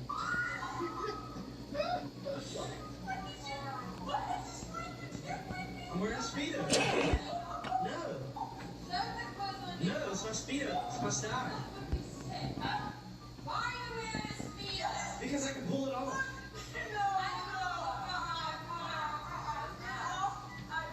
This is the face of someone who wants to ask their parents if he's the stepbrother.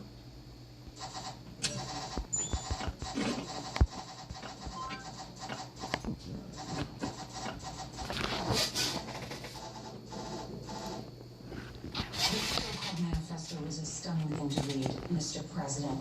He appears to reference a motive in it. He writes this quote, administration officials, they are targets. And he also wrote this, I'm no longer willing to permit a pedophile, rapist, and traitor to coat my hands with his crimes. What's your reaction to that? Well, I was waiting for you to read that because I knew you would, because you're You're horrible people. Horrible people. Yeah, he did write that. You read that crap from some sick person. I get associated with stuff that has nothing to do with me. I was totally exonerated. Your friends on the other side of the plate are the ones that were involved with, let's say, Epstein or other things.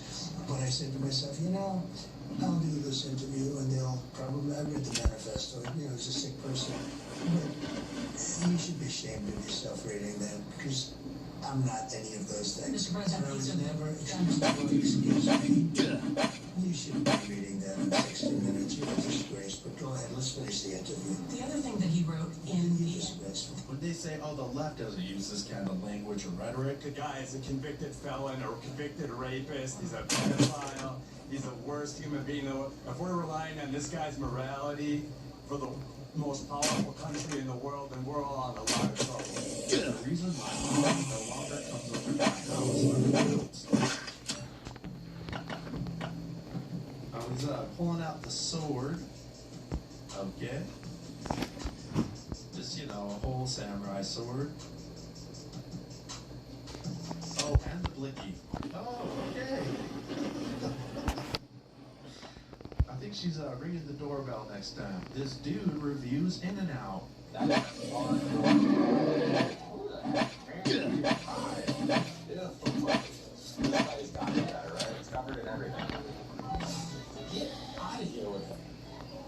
That's my same reaction when a man dresses as a woman. Get out of here with it. It's not that right. He is just upset that they put Bible verses on the bottom of their cups. This is not yodeling. It's a type of vocalization used by many indigenous cultures around the world. I think it's less about what it is and more about it being annoying and interrupting the concert. If some cowboy is screaming, "Yeehaw!" the whole concert, she'd probably tell him to shut up too. When a Brit reacts to an American drink that's banned in the UK, they don't let you have Mountain Dew in the UK. America, I feel like I stopped seeing this drink in England. We actually disappeared. But Mountain Dew, maybe second to root beer, but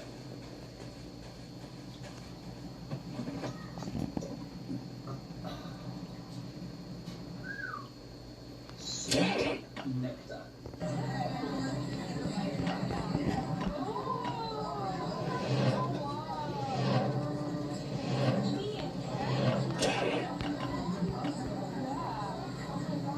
You got lucky. These horses usually try to bite you.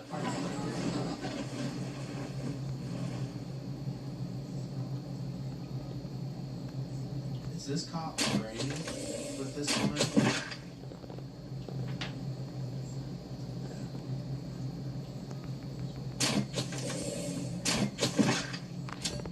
They're looking for all that racism the left is talking. When your brother insists on singing you happy birthday like Marilyn Monroe every year.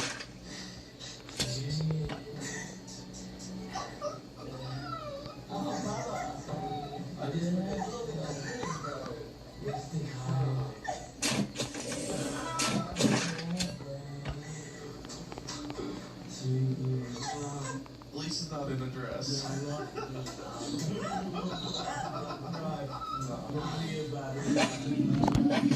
this quadruple windows?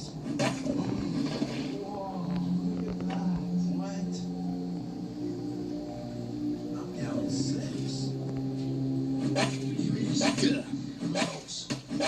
So everyone said last time my beef was dry. Explain this.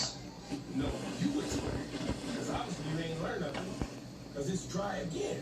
I just learned that Chinese men will push their woman in a stroller at Disneyland. The bar is high in China. Don't let your wife see this. Watch out, guys. These liberals are roasting the MAGAs at the White House Correspondents' Dinner. I want to see a bunch of Klansmen.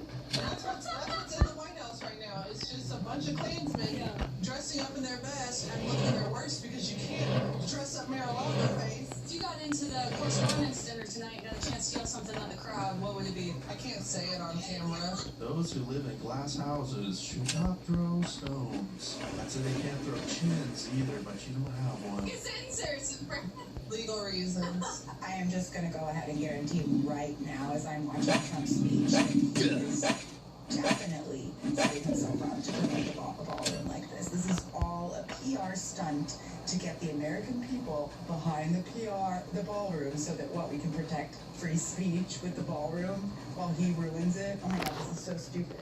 Get me out of this movie. No, see, we're trying to protect free speech. Y'all are the fascists trying to end our free speech. I'll be watching from home from now on.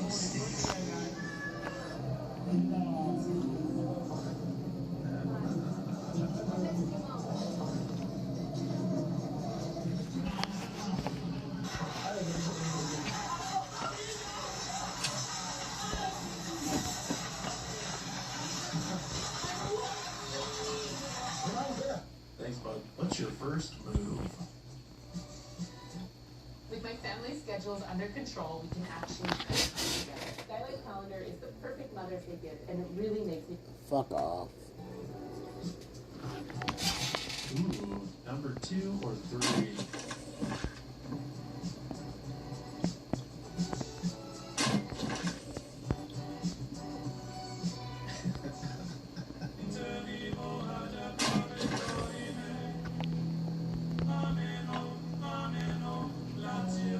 Hey, you still got number 1.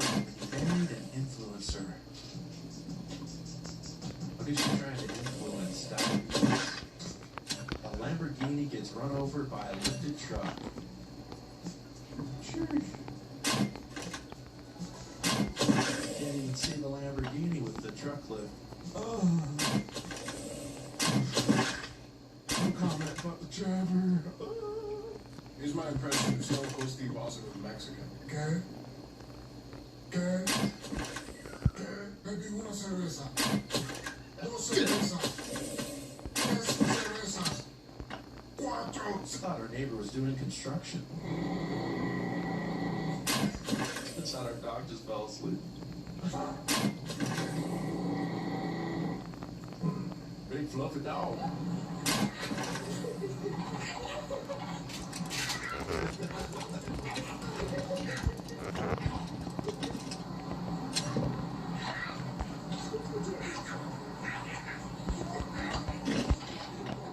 We want to save our democracy. Democrats had superdelegates. They tried to kick third parties off the ballot, and their candidate didn't have one primary vote to her name. How is that a democracy? I think if you're going to talk about those details instead of what's happening with no three branches of government, the Congress got... Supreme Court shuts down Trump all the time. Democracy is not like no. What's happening to our democracy is not listening. You need to be a better listener. And you're supporting the wrong side. You are. Well, he had primary votes to his name, that's for sure. It's not about that. That's democracy, isn't it? No, it's not. I don't really even want to talk to you folks anymore. Hey, happy birthday, Tony. Another birthday. Oh, ow, wait, oh, slow down. Slow down. This is who we chose to protect the house. He's stuck, by the way.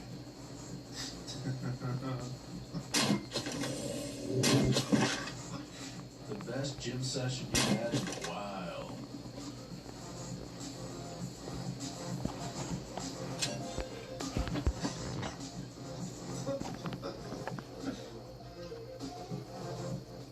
There's a lot of white people in here that makes me comfortable, and something I like to do to make y'all comfortable is I like to give y'all black words y'all can use in public, okay? Now they're not gonna sound like black words until I use them in a sentence, so be patient, okay? Black words I'm gonna give y'all tonight are cologne, discreet, and innuendo. Cologne, discreet, innuendo. These are 3 black words. I use them all the time, but I know they don't sound like it, so I use them in a sentence. Are you gonna be my white person for tonight? Good, because you didn't have a choice. You having a good time? That's amazing. Listen, I'm not getting paid a lot for this, okay? So do you think you can loan me some money? I'm serious, really. I've been out here in the streets. And if you say no, I'm gonna follow you home and climb in your window.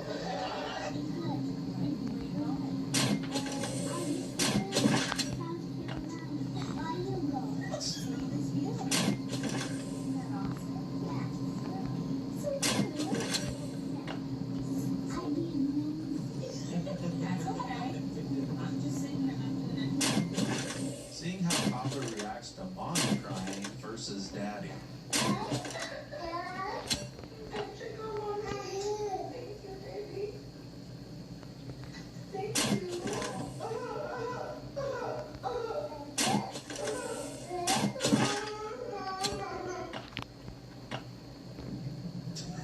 You are a grown man. Stop with all that nonsense.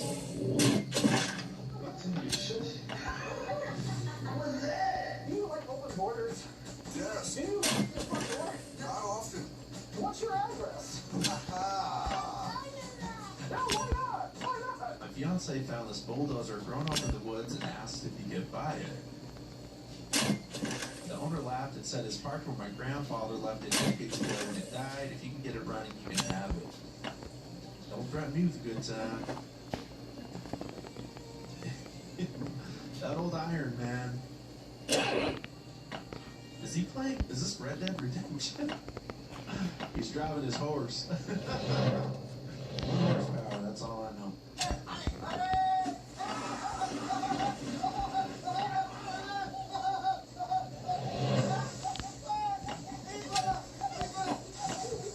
You know, with friends like these, you don't even need enemies. She didn't miss an opportunity.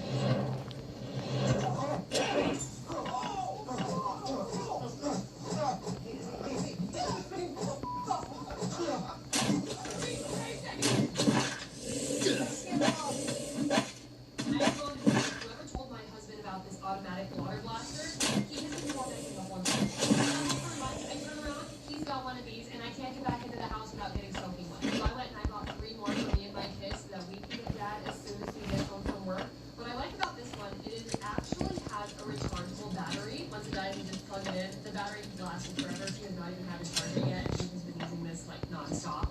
It's got the size, it's got the hand grip. Like this thing is no joke. It's kind of hard to see, but it has a light. So at night, this thing looks actually kind of scary. Super easy refill. Just remove that, fill it up, put the hose back in there, twist it back on, you're good to go. Comes in different colors and sizes, and it's dirt cheap. So if you have kids or a husband that would think this is fun, go grab a few of them, have a little war. This would be super fun. Full link is down below.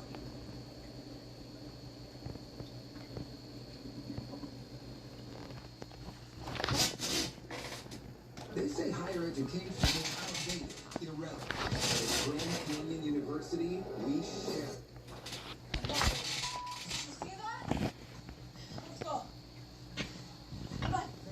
A $90,000 carbon fiber motorcycle. This entire bike is carbon fiber. It's $90,000, and they've customized everything by hand. Big chunky rims with the metal rods. Base on the Triumph 3, got 3 cylinders, exhaust heads, double exhaust tips at the end. It's now called the Ziller's Rocket 3S. It's like sequential.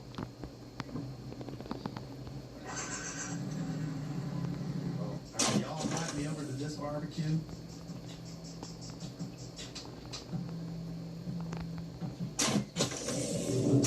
For you and for you. Dogs when they go for a walk. 1, 2.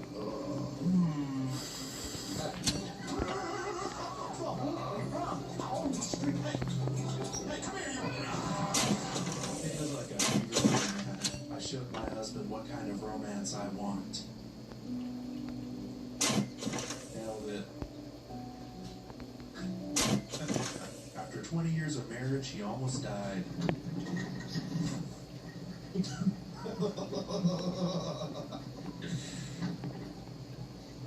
not funny.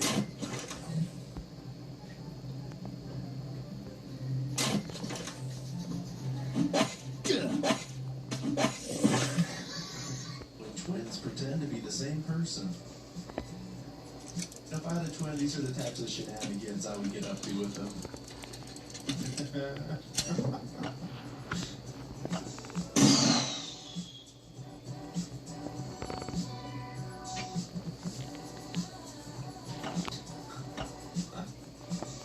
this the definition of a true teammate?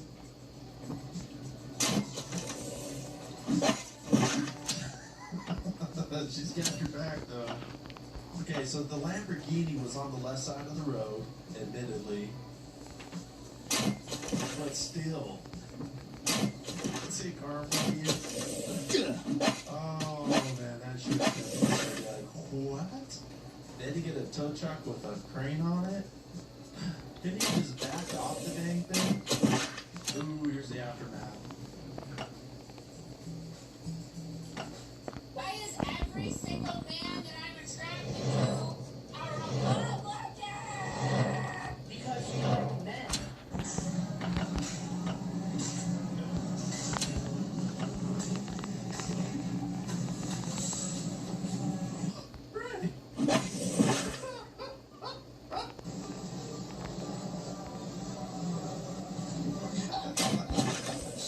Poor guy had no chance. This is diabolical.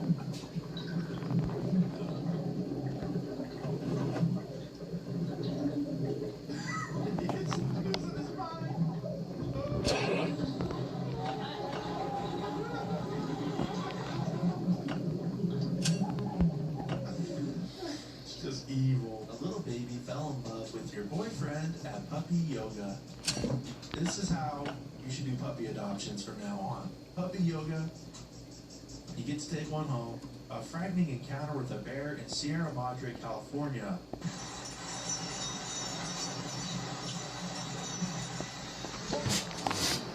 Those bells are not going to scare the bear away. Those are dinner bells. No. Introducing the king. Come on, Alicia. Oh, It's French. Oh. What's this? Is this a moss or something? Ah, yeah. Oh, sorry. That's a rug? Well, this. That's enough internet for today, guys. Oh my God. What video made you laugh? Drop a comment down below. Don't forget to like and subscribe to Conservative Vibes. I'm CB, and I'll see you in the next video. God Bless America shirts available at conservativevibes.com. Happy birthday, America. American Pride.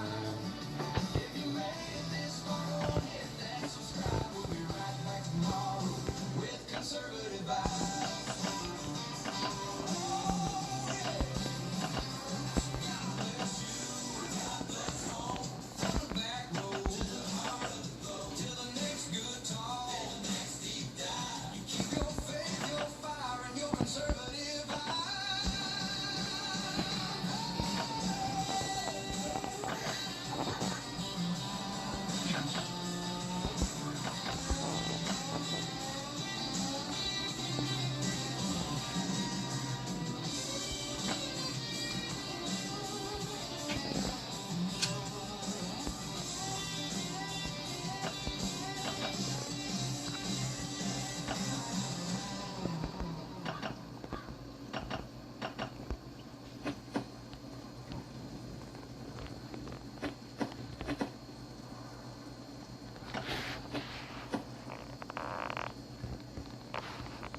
mentioned that you guys, so far, you think that Allen fired at least one shot. That doesn't say that in the affidavit yet, so I'm just curious if you can explain the discharging of weapon charge at this point. Somebody. He's charged with violating 924C, just discharging the firearm within a crime of violence. So, by definition, that charge means that it was discharged. I can tell you from what I know, with the understanding that we're a day and a half in, that this is the gun that he discharged. And as those of us that have ever shot one of these know, what happens when you shoot that is the casing stays inside the firearm, and then if you reload it, it pops it out. My understanding is that it was inside the firearm, but not having been ejected, which means that it hadn't been pulled back again.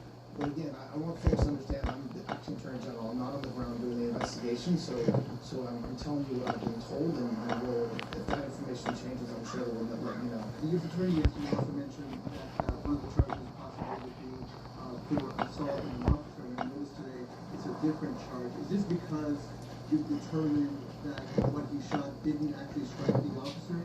There's something wrong with that, and I think that's something that you'll hear about in the coming days as we know the answer to that. It doesn't legally matter in that situation, but you know, when after an event like this happens, not surprisingly, there's initial charges that we consider. Then you have the U.S. Attorney's team and the FBI looking through the evidence and figuring out what's the best thing to do, and that's what we have. Just one more question.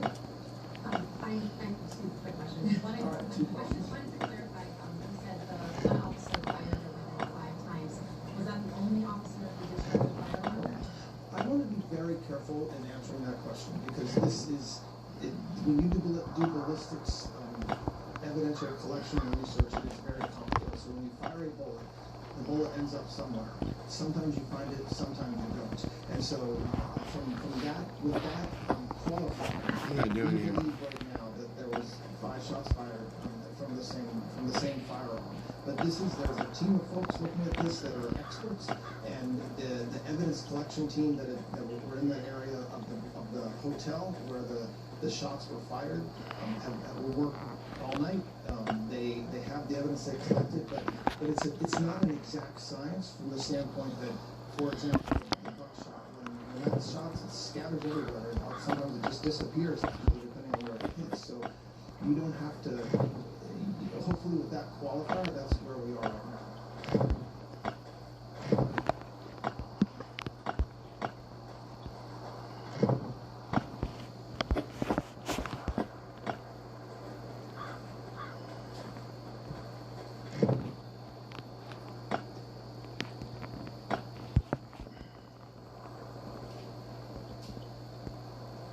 Okay, we're going to the port.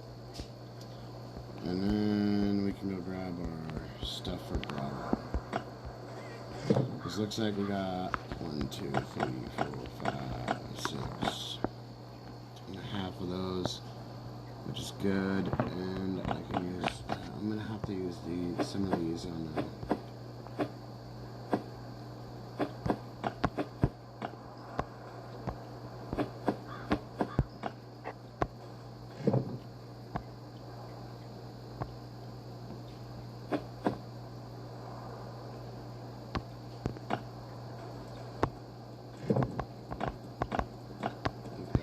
stacks of this shit.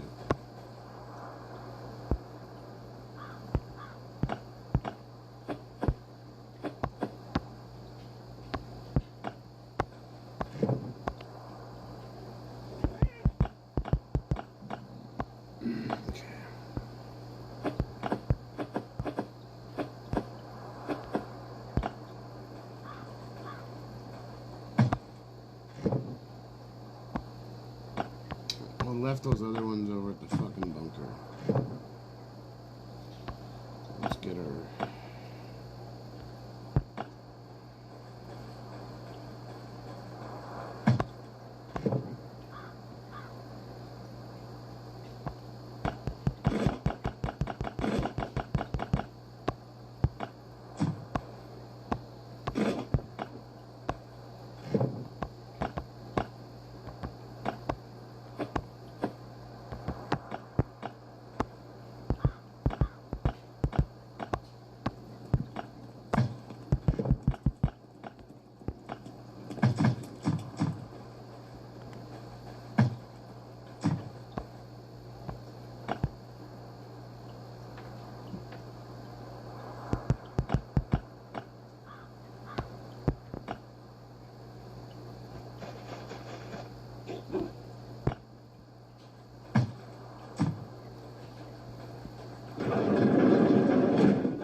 That's one thing I need to grab is heals.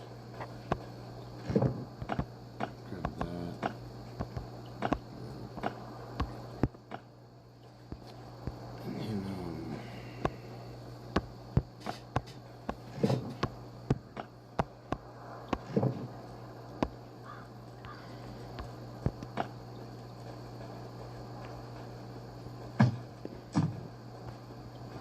I'm gonna drive to the bunker, grab some of that shit that we need, because we need it.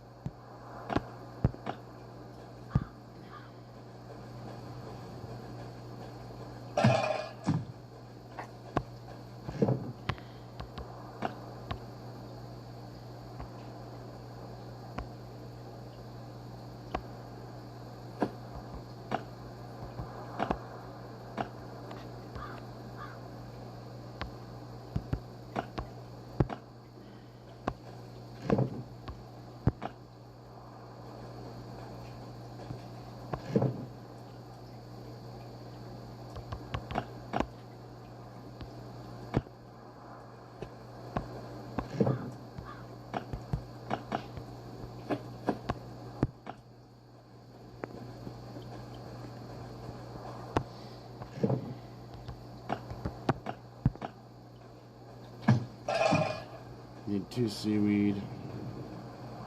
Did I fill the dog up? Yeah.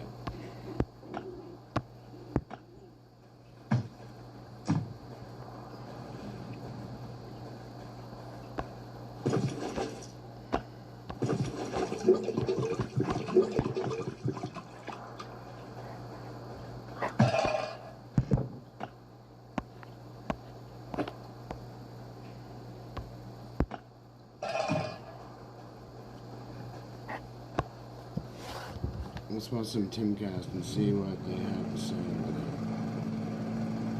And maybe we might get a raid. We'll see what's going on here.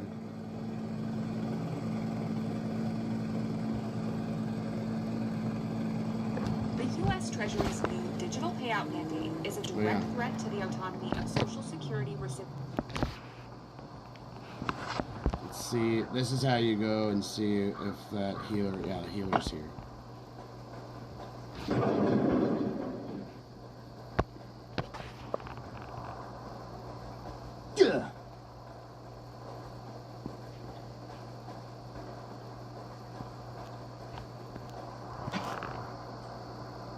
Refresh this. We're gonna try to get the bullet thing, or we can get energy. So, which I might grab the energy.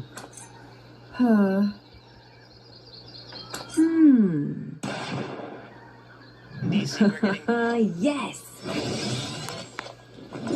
Woo.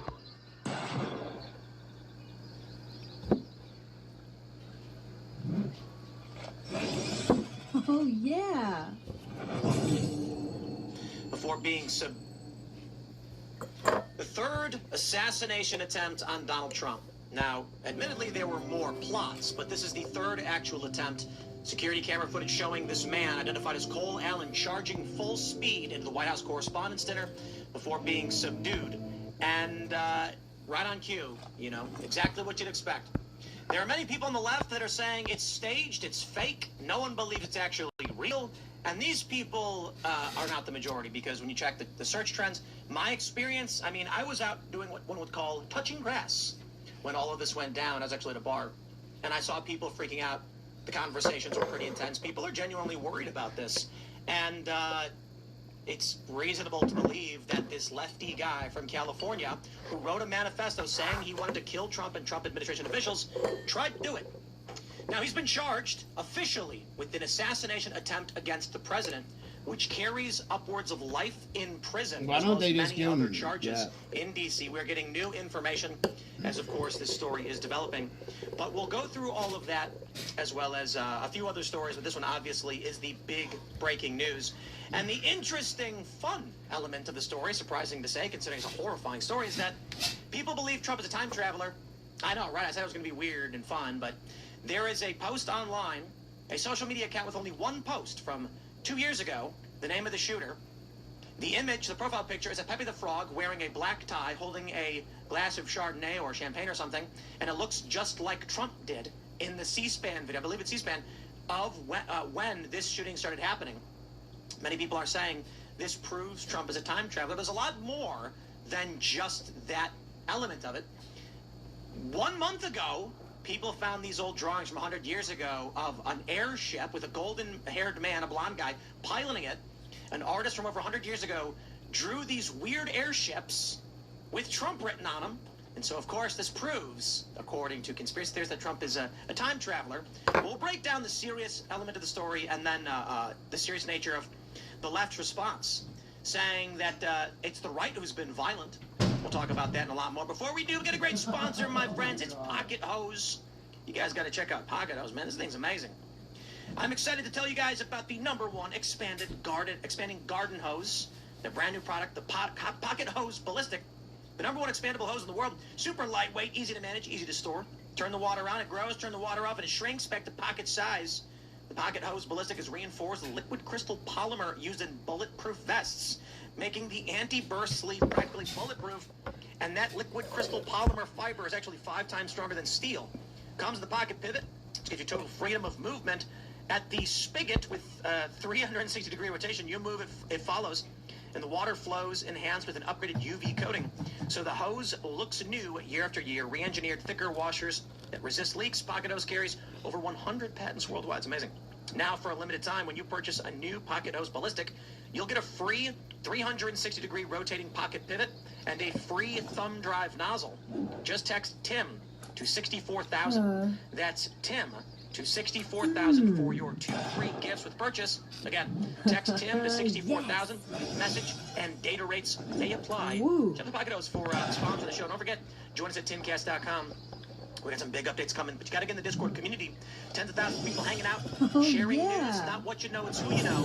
And if you're looking to start a project, you want to be involved, you got to check out timcast.com's Discord, because as a member, you're supporting the work that we do, and the community is supporting you. But you'll also get to call in to the uncensored portion of the show coming up at 10 p.m. So don't forget to smash that like button, share the show with everyone you know. Joining us tonight, we actually have a couple of guests hanging out. Of course, Blair White is back.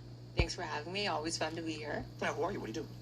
YouTuber, podcaster, influencer, all of the above. Right on. And we also have Adam Weiss. Thank you. I have a communications company, AMWPR, CEO Media Exposed. I host a show covering the media business. Boy, there's a lot to talk about this week.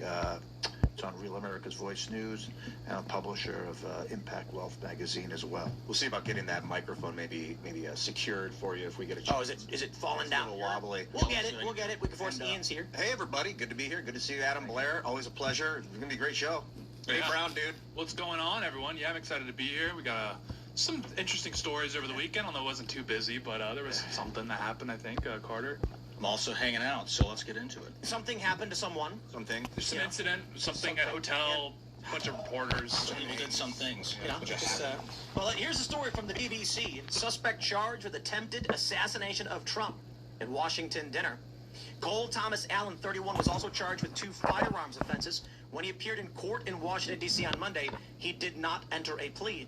He was carrying a semi-automatic handgun, a pump-action shotgun, 3 knives, as he charged past a security checkpoint at the White House Correspondents Association dinner on Saturday, say prosecutors. The Secret Service agent was hit, but not seriously wounded during the attack. Now, we do have this footage posted by Donald Trump. Many of you may have seen, but we'll play for you now. Fucker zooms by him. There it is. He runs full speed through. They go after him. Now, I believe he was mostly uninjured. The story is that as soon as Trump announced he'd be at the dinner, this guy booked a hotel room, checked in the day before. He wrote a manifesto outlining what his strategy, what his plans were, why he was doing what he was doing. I don't want to read the full thing. It's not really a manifesto, more I would call it a mini-festo, because it's basically a half page. But he basically said who he was going to kill, and he said from the highest ranking to the lowest, Trump admin officials, including Trump himself, and that he'd be willing to kill anyone who got in his way. Strangely, for some reason, he said he would not kill Mr. Patel. Yeah, what is that about? I don't know, and Cash was asked about it, and he said he didn't want to answer the question. Yeah, that's weird. They had a press briefing today, and he was asked, 2 questions, and then the reporter was like, would you like to answer to these? And he says, not the former, but the latter. And then he didn't answer why this guy was going to spare cash. I don't understand. This guy was like, he's already underwater with the Epstein stuff. I don't want to make things worse for him. Right? It's weird because in the manifesto, one of his main concerns was Trump being allegedly a pedo, in his own words, which is, that kind of refers to the Epstein files, and like Kash Patel dropped the ball just as much on the Epstein files. So what is his, He said, I am no longer willing to permit a pedophile, rapist, and traitor to coat my hands with his crimes. To be completely honest, I was no longer willing a long time ago, but this is the first real opportunity I've had to do something about it. I want to just stress, without getting into great detail, there's 2 main reasons that you'll know this man is retarded. First, he tried to kill a bunch of people. Like, right off the bat, something's wrong with his brain. And the second thing is, in the stupidest way imaginable. This guy said that the first opportunity he has is to try and run full speed into a heavily guarded hotel. That's, like, he was never going to make it. This guy's really, really dumb. There are people that are attacking law enforcement saying it wasn't secure enough. These people are failing to understand the layout of this building. You could not just run in run around and go downstairs. It was a long corridor, and there was security at every layer. This guy is very dumb. If you wanted to get the officials, not just Trump, Blair and I, like you said, we live in a simulation, right? It's kind of weird, the whole feeling we got. We walked to the front of the Hilton, said, let's take a trip, we're going to the White House, and parties after. We walked to the very front to get into the actual, before we get to the Hilton, there was a little metal gate, and they didn't ask for anything. They just said, I have an email, going to a party. You walk in, and the lobby was filled, hundreds of people, right? The lobby was a free-for-all. No metal. So then we go, you have to take one escalator down, and that's what's part of the step of the red carpet. And at the escalator, somebody's saying, where you going? I said, oh, we're just going to the pre-party. No ID, no proof, no nothing, no down. And that's where he ran at the first level down. And that's where you see him running in, because there's an entrance there with a step repeaters booth. So he's on the wrong level. Because then Blair and I go down one more level through an escalator, and there's all these pre-parties that start at 5:30, they go to 7:15, and there were hundreds, probably 1,000 officials, secretaries. If that guy really knew what he was doing, he wanted to hurt people. He never checked for guns, he never checked weapons. He could have been in one of those parties, right, Rick? Everybody. What if his goal is to go for Trump? He's not going to go to a party with Trump's not. Right, but if he's trying to get to his damage, but there's no way he was going to hurt them. That's what I'm saying. Into that. He wasn't trying to get random people at parties. He was trying to get Trump. Although there was high-ranking officials that also were targets at the bunch of party crowd. Secretaries. Which I think just proves he was trying to get Trump. Yeah. Or he's just really dumb. Or he didn't know that was the party. He's a big official. I don't think a guy who said his manifesto, he's not going to let a pedophile rapist coat his hands with his crimes, would intentionally get caught at a party killing people where Trump was not. Like, his manifesto makes it clear that he wants to kill Trump. I don't think he's going to be like, let me not have it. Like, clearly, if those because Trump was not there. Or there was a false flag, which I don't think necessarily was. Or someone set that guy up to go do something to get the crowd to go, we need more martial law. Well, here's the thing. So it's kind of surreal having been there and like kind of seen the situation and then going on my phone and like the whole world thinks it's fake. I don't necessarily blame anybody because there's been such a lack of transparency for the Butler shooting, for a number of things. So I think people's trust in the government and institutions is just... I don't think the whole world thinks it's fake. I think you're just looking at a bubble. Maybe I'm in a bubble. Yeah, all I know is my mom, who's like super normie, even had the nerve to ask me, despite me being around it, be like, I was fake. I was like, are you kidding me? I was at a bar when the shooting happened, and a bunch of people were just staring, like crowded around the TV, staring up at it, like, oh my god. Like, the general response that I saw it was Saturday night, was not, he's staging this. It was like, I can't believe it happened again. I didn't think it was staged at first, and someone else said that it was a theory going around. Even if he wanted to get, not purposely just wanted to get Trump, it was very insecure because we were in the ABC party, the Fox party, with the highest level officials of the government, and never once they checked for anything, right? No, never once. But that's not uncommon. I mean, Trump officials go to parties all the time. Mar-a-Lago has light security. You could walk in the front door of Mar-a-Lago and walk around. And the worst thing they do is to say, "Excuse me, sir." Have you heard about that super popular game this year, Gossip Harbor? I'm curious. Is it Well, I think the concern is, especially the entire line of succession is there, right? Like, if heaven forbid something horrible happened, Chuck Grassley would be president right now. But I gotta stress this again. He didn't get anywhere near the room. So you're saying it was not very secure, but maybe outside wasn't, but this room he didn't even get inside of. Right. If he was looking solely for the president, he didn't get. There's no way he was getting into that big ballroom. Yeah. To get the president, but there was. He clearly didn't want to go after other people, as he stated in his manifesto that he was going after Trump. So again, the question would be, why would he go to a room without Trump in it if he wants Trump? But he also said in the manifesto he wanted to get Trump officials and high-level officials. If his motivation was, I will not let a rapist and pedophile, blah, blah, blah, it sounds like the high-ranking officials are after the fact. So again, he's not going to go to an insecure room with random people if he wants Trump. Did he get caught in the stairwell after this? Does anyone know? Is that... It's like you have to run around and go downstairs, and they got him right there. And you can actually see in some of the videos the stairs are to his left right there. Oh, okay. Right, and there were people upstairs that saw him like real close, because in the ballroom down below, you have to go up the stairs a little bit to use the restroom. That's why there's no in the bottom ballroom. So that's why some of the reporters like, I saw him and I heard him. Yeah, Wolf Blitzer was right there. I was speaking to a gentleman who was like talking to Wolf Blitzer as the whole situation went down, and he's like, I thought they were targeting Wolf Blitzer at first because it was like literally right in front of him, as if he would have presumed that he was the target, and then it took him a few seconds to kind of realize like, oh, it's Trump thing. This is so crazy because I was there in 2011. I've been to about 10 of these actual dinners, and I was there the night Obama just made him and Seth Meyers. They must have made about 10, 15 jokes towards Trump. The sitting president kept firing shots at Trump, and he didn't laugh at all. He was like, that's the moment a lot of people said, that's when he said, I'm going to get revenge on all of them. And that's the same night that... well, that's why they didn't have a comedian, right? Same night Obama ordered to go get Osama bin Laden.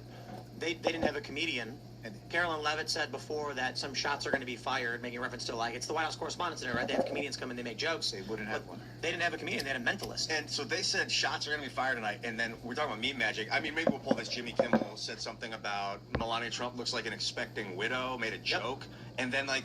That's an insane joke, I know. by the way. Yeah, and so is, I mean, shots fired is not an insane joke. It's just a joke. That's not a joke. It's a turn of phrase. Shots fired when someone says something mean. That's not a joke. The night before. Right. That wasn't the day of. It was the night before in his monologue. He knew he was going in. Right. You see, and he purposely did that. He did a fake White House Correspondents' Dinner speech where he said, "There's Melania. She has a glow like an expectant widow," indicating that not only would Trump be killed, but that she wanted him to be killed. Yeah, like what's the punchline there? Like, hey, look, you look like your husband's about to die. Yeah. Like what are you doing here? The joke he's making is that she wants her husband to die. Right. It's just like, and if you're a psychopathic lib, then you're probably laughing, thinking like, "Yep," because they all cheered for this, and they're cheering for it now. And I think it was Van Jones, actually, who said, this guy lived, which means the left will make him a hero like Luigi Mangione. I wonder if this dude who's on this attempted shooter saw Jimmy Kimmel the night before and is like, that's it, I'm going. No, he booked the room in early April. Well, I just saw a tweet from him he tweeted after the Butler incident, or just recently, or whatever, and said that the Butler incident was staged. So he goes and tries to do it for real, and he was one of the people who was publicly saying, "Oh, that one was fake." So it's like, I'm going to do a real one. Actually, I gotta lean into the it was staged thing, because then this guy won't be a hero. All the libs are he's gonna be like, "Yeah, Butler was fake, but I did this one thing." I'm like, "No, you're a fed." No, I'm not. I swear, guys, we're all fake all the time. This guy. Did you imagine being a lefty who thinks you're gonna be a hero for taking out Trump, but then everyone thinks you're a fed who worked with Trump to help him out? Right. Because that's what they're claiming. He's not hot enough to be a heroic like Luigi Mangione. He was trying to be like Luigi. He thought like, he's probably getting no play, et cetera, et cetera. Just like, you know what I'm gonna do? I'm gonna make a scene. I'm gonna be the next Luigi. But he's so chopped that like I'm not seeing any chirping from the ladies. I think they're just like, oh, what a freak. That just shows Clavicular's right, by the way. Because if he had like look smacks for a little bit, dolled himself up, you might be seeing a little bit different reaction. If he was just like the chat meme, women would be like, oh, leave him alone. So like in this, I thought it was a homeless guy. I was like, what's going on here? Well, Clavicular is right about that to a certain degree. Like, tons of women love serial killers, Yeah, Halo effect's real. That's He'll have 15 girlfriends by the time he leaves jail. No, I don't know about him. Boyfriends, maybe. But that was the first time Trump went. He never went in the first term. He didn't go to Obama. He first time in 11 years. And he reached out. All his staff came with him. And then Carolyn Levitt was on the red carpet. I don't know if you saw this. And Brian Stelton, she's like about to pop any day now. And he starts attacking her before she even gets into the Fox party. He says, is Trump going to apologize for her vitriolic and demonizing of the media? So this is before they were even gracious night. They come out. It's supposed to be celebratory and all be, joke around. He's attacking her on the red carpet. It's just such an inversion. Like, is Trump going to apologize for villainizing the media? And it's like, what about you guys creating the situation where someone thinks they can go just like shoot the fucking president? Well, take a look at some of this. They'll stop blaming Trump for this, and it's all. Yeah. In response to this story, of course, we're getting a lot of people highlighting the left's call for violence. Katie Pavlich saying, outside the White House Correspondents' Dinner, the dude on the right hit me with his sign, and it says, death to all of them. Yeah. You can see the sign on the left, death to tyrant, just one, not more than one. And this was posted about an hour after the shooting took place. We've got this clip of Hassan Piker going massively viral, and normally I wouldn't play a clip like this in the show because it is obscene and it's a call for violence, but I think it is the utmost of importance that you all hear. Hassan Piker is campaigning with Democrat candidates. He is being profiled by the New York Times. This is what he had to say. Well, my understanding is that the property owners who have properties there choose just not to rent it at all. Yeah, kill them. Kill those motherfuckers and murder those motherfuckers in the street. Let the streets soak in their fucking red capitalist bloods, dude. That's just one clip from Hassan Piker that's gone massively viral, as the left has continually advocated for violence, even at this event. And my favorite thing, I want to make sure this is all clear to everybody, and you can share this with friends and family if they ever ask. They like to say the right is more violent. Most terror comes from the right. The truth is, the left is where most violence comes from, and I'll break this down for you how they lie with statistics. Charlie Kirk had an event. Look the video up. A guy is in line asking questions, and he's a white nationalist. And Charlie Kirk says, "Get out, you are not welcome here." And everyone claps and cheers. That's the right. They say no to extremist ideology. On the left, Hassan Piker campaigns with the Democrats, and he has advocated for murder multiple times. What they will then do is two things. We have seen this with the SPLC indictment. They will pay for Nazis to show up to conservative events so they can say, see, the right is Nazis. Right. Then, if some wackaloon white supremacist commits a crime, they'll say, that's right-wing violence, despite the fact that identitarianism is prominent in the mainstream left. So if you have a guy who's a white identitarian and you're a black identitarian, you're something else. The mainstream Republican, conservative, and moderates in this country do not welcome violent extremists to their rallies the way the New York Times platforms Hassan Piker and the way Democrats put him on stage. So if you want to talk about where the violence is coming from, you've got fringe wacko elements of disparate ideologies, and then you have the mainstream left that says Hassan Piker's call for death and violence is acceptable on stage. There's tweets that go viral every other day. I'll just be scrolling, and it's like 200,000 likes. When will someone do it? Or alluding to taking out the president. And so it's like, for people saying that it has to be staged because who would do this? Who would actually? It's like not the entire, but like a huge portion of leftist culture right now is assassination culture. Yeah, that's why I think like most of the, and I'm not saying it's neither here nor there if you believe in these things, but the people that believe in all these recent assassinations or assassination attempts are staged, I think it's like cope ultimately, because like you're basically downplaying the real threat, which is that like leftists, your neighbors, quite frankly, literally would prefer for you to die. And that's like a really tough thought to wrestle with. Like that doesn't make you feel comfortable. That really kind of breaks the social compact. And so it's a lot easier to assume like, no, there's some shadowy figure that's actually orchestrating all of this, and like that actually brings you a bit of comfort. Like at least someone's in control. Yeah. But in reality, it's like, no, we're just rapidly descending into like score settling, and it's almost like a trauma. It's almost like it's just so scary to actually confront. It's just easier to be like, it's also intellectually lazy because it's not as if false flags don't happen. It's not as if conspiracies don't happen. A lot of them come out to be true, but I just wonder if the people who think that everything is fake, if they understand that they're just not actually believing everything is real. Like if we just believe the narrative wholeheartedly all the time, are just as irrational as people who think it's all fake. They've celebrated on the left their craziness. You have these women from Oklahoma, they call I've Had It podcast. They say the most vile things towards conservative. Wish them, you know, the worst possible things, and it's normalized now from the left what the behavior they do. And you see another attempted assassination. Where are the Democrats calling Trump and saying we can't have this in America? None of them, right? They don't call him. They don't go over to the White House and visit him. We've normalized craziness in our society. Well, I don't think it's that we've normalized it. It's that the left is embracing it more and more.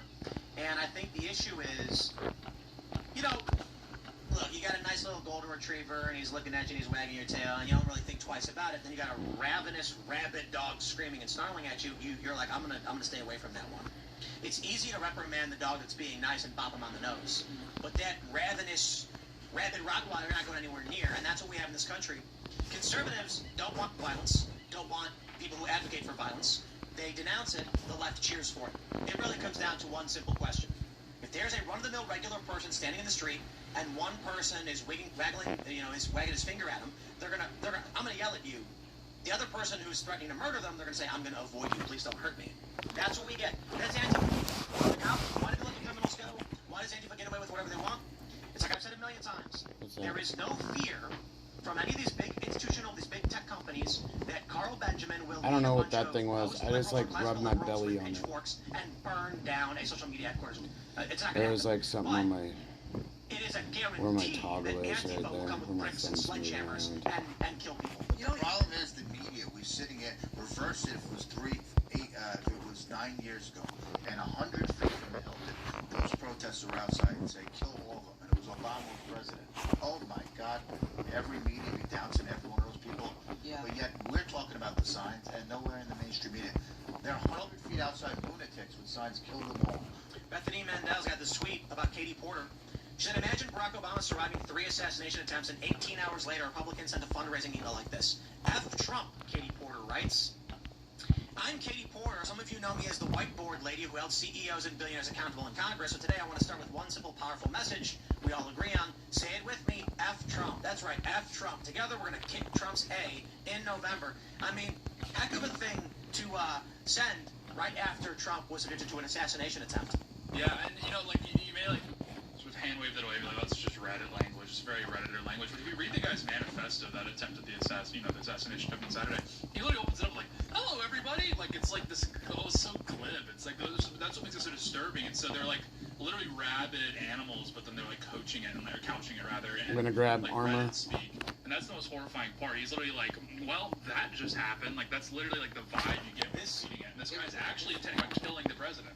We'll use our automatic gun His motivation is social for acceptance. the bunker In his Bravo. mind, Trump is all of these bad things. He is going to be celebrated by the left for what he did. I guarantee you right now. The joke we make, you know, early on is actually funny. All these leftists are claiming that it was staged. So this guy who's thinking he's going to get celebrated is now being accused of working with Trump because people are nuts, I guess. Although that story makes literally no sense. This guy in his mind. Every day he opens up Reddit, and what does he see? Trump is a pedophile, rapist, or otherwise. Erica Kirk is evil. The country is controlled by Israel. And so what does he do? He thinks, well, someone's got to stop him, right? This is what their rhetoric leads to. The problem is they live in that reality. You cannot remove them from that reality. Well, we got 190, I talked to my dad earlier. 96, so we'll have full energy. He's like registered Democrat. I'm like, okay, yeah, but the communists want a fascist crackdown. They want to piss you off, and then the government to react so that they can then call their things after communist revolution. We talked about Saul Alinsky's rule for We could probably use our I hate communists. Like he's old school, like Vietnam Navy. our 1 hour gun down there in the laboratory when you too. talk about the communist revolution that wants to piss people off and So get a what I fascist came here for response, wasn't for this, that's where they for that, start to see it. They're like, oh shit, am for I a that. pawn? Am I a foot soldier? I don't want a communist revolution. That's not most people. Boomers understand Red Scare. Everyone, millennials, Gen X, they don't. I was thinking today, like, what happens next is technocracy, whether we want it or not. It's either going to be a communist technocracy if this leftist crap takes over, or it's going to be hopefully an American technocracy with, like, free speech and gun rights and property rights. Yeah, it's not happening. You know, we'd have to build systems that are, like, advocate for American constitutionalism if we wanted to. Otherwise, I've been having You know, we brought up time and time again on this show my position, of course, that the Constitution does not exist. The Constitution is a figment of your imagination. And the reason I say that is because the Constitution, as we adhere to it today, is wholly different to what it was in 1850. And I don't mean the Bill of Rights. I mean the articles of the Constitution. We don't even have our government functioning the same way based on the structure of government of the Constitution. The issue is half the country believes a Constitution that does one thing. The other half believes in a Constitution that does another thing. And they're arguing with each other about how they are the true heirs to the American fortune. You don't convince either side that the other side is actually correct, ever. Never happens. You will not convince an American constitutional Republican to give up their traditional view of the Constitution, nor will you convince a Democrat to let Republicans, aka fascists in their mind, take control of this government. These worldviews are incongruous, and they are large. It is a multicultural democracy and a constitutional republic occupying the same territory, and the end result is this. And I don't see how we get anything other than an escalation of it. I just wanted to see what my dog had. Yeah, well, I mean, like a lot of the institutions, like I think this divide actually occurred a lot earlier than just the last 10 years. I mean, people have obviously, specifically on the left, have radicalized a lot more than 10 years, the last 10 years. That's certainly true. As far as like the core tenets of sort of both camps ideology, those lines were drawn like the 1960s. But I think like two things sort of prevented that from the actual divide to start like bubbling up was one, pop culture. Like we had like very sort of tangible middle ground kind of, we can break bread here. We can watch the Super Bowl like, oh, you're left, but you're a Democrat, I'm a Republican, but like we can break bread over this and it's not a big deal. But those sort of things started to get worse and worse and worse, just like quality wise. So then now you have like less in common, people aren't watching the same things, etc.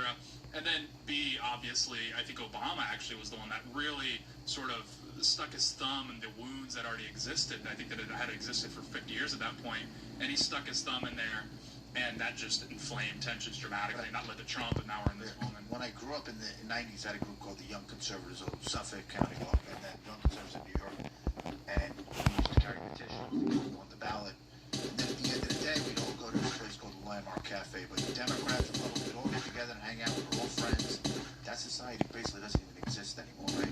And when I was really young, I was on a bus, and I remember, and Reagan was shot. And some reason I was like maybe in elementary school, and the bus driver said, Adam, come up here for some reason. I wasn't into politics. And for some reason, he called me to the front. I just want to tell you the president was shot. But the country would stop. Right? A Democrat, Republican, Independent would stop and heal for a night. The other night, when it was assassination, and we went back, Blair and I went to another party, she got tired, and I kept going to 2:30. And there was a Time magazine party at the Swiss Embassy. Everybody was partying. It was inside the Beltway people. It wasn't really a MAGA crowd, but it was all the elite journalists, young. They could care less. That's a society now that they keep. I think this is evidence more so than ever, like we're on the brink of breakdown. The system of governance is purely the confidence of the people that exists below it. A constitution is what constitutes a people and their moral worldview, and we do not have a constitution in this country. So right now I'd argue that we are closer than ever to collapse due to one fact, and that is the point you're making, that no one cares. I mean, like I was explaining, I saw people crowding around being like, wow, I can't believe it happened again. But I think for the most part, it's like, well, it's the third time. The first time it was like, oh my God. Now it's like, wow, the third time, huh? The issue is, this shows, with 3 instances, more and more people do not feel that they will be penalized by a government. They do not feel that there is a system in place for which they would be wrong to oppose, or that it could inflict something upon them. You have governments where if you speak out in the wrong way, you die, you go to the gulag, and people fear this, so they shut up. You have governments with just general strong law enforcement, and people say, well, if I were to go commit a heinous act, I will be killed. Or the moral structure of, if I were to do this, everyone would hate me. But you don't have any of those things right now. These people not only feel that either you will not be held to account, you'll be let out by some judge, or you'll go and sit in a cell and they'll write books about you and sing songs for you, celebrating you. They also just don't think there is a functional government they have to morally adhere to. I want to pull up this. We don't need to go anywhere. We can just go up to the lab because it's we got a mod. Breaking news out of Washington D.C. No one cares. That's the real story here. Literally, no one cares. Everyone thinks this is fake, because of course they do. See, the first thing I just got to point out is that guy's scripted and being fake. well, he's completely fake because if you pull up 15 comments and think that's reality, I got a bridge to sell you. We have long known about sock puppet opinion blasting on the internet. So for this guy to be like, it's fake, look, and then he just shows you a bunch of comments, I'm going to debunk this retard immediately by showing you Google Trends over the weekend with Cole Allen having like 5+ million searches on Google relative to the next highest at 200,000, which is Rotor Clipper. Yeah, I wonder, do people care? Well, what about a 1,000% increase in search volume on a guy's name? I'd go ahead and say, yeah, that likely indicates people care because they're actively seeking out information on it. Now, he makes the argument that many people think it's fake. No, that's just you retards. Most people don't think it's fake because they don't live in retard land. I know because I was out at a bar when this happened, and no one even thought to mention the possibility of a staging of an event. It wasn't until you go online and you find people like Kyle Kalinske, who, mind you, thought Trump would lose Iowa in 2024, and who doesn't know what a farm is. These are not exaggerations. He's saying it's fake. I want to stress this to you guys. Kyle Kalinske making the argument that this is staged and it's fake, or that nobody cares and everyone thinks it's staged. This guy took a picture from an airplane at farms and said, I wonder why it looks like that. And he's a great liberal. Yes. Did he say it is fake, or people think it's fake? Well, let me pull up his tweet so I can be fair to him. But I also want to point out, in 2024, he posted that Kamala was going to win Iowa. So stop listening to these psychopaths. Now, I will do this. I'll pull up his tweet in a second to make sure I get the context right. But Jimmy Dore, I'm not surprised Jimmy has gone off the deep end because he's been Kirk posting and Israel posting incessantly. He says nobody is buying the PSYOP designed to engineer support for the ballroom. Are you kidding me? Trump doesn't need support for this. This has been the most. He's got people throwing money at him, donors, $1 billion. Need any help? The fake shooting. Is the argument that Trump staged an assassination attempt to build a ballroom? Yes. That's a bit more. That's what they think. He's already built the ballroom. Well, it's a statement. They did the fake shooting. That's a claim, brother. You gotta back it up with something, JD. What? But that's the thing, is that conspiracy theories, we were just talking about how, like, I personally miss high IQ conspiracy theories. They're just getting so dumb now that it used to be like, I'm just asking questions, which is valid, but now there's no questions being asked. It's just like stating it's fake. So I'll give you a fair point. Kyle Kalinske said it's not just leftists or liberals either. Normies simply do not give an F. Everybody either thinks the entire thing was fake or are like whatever. Now, I'll give him a little bit that a lot of people are like, man, 3 times. But again, I will stress, when search volume is more than 20x the other search term, yeah, people are searching for what happened. I'll put it this way: viewership on YouTube and social media posts pertaining to this are through the roof. I've got several tweets with thousands of retweets and hundreds of thousands to millions of views related to this as we're tweeting about it. Literally, people care about it. It's a weird thing that these people try to do.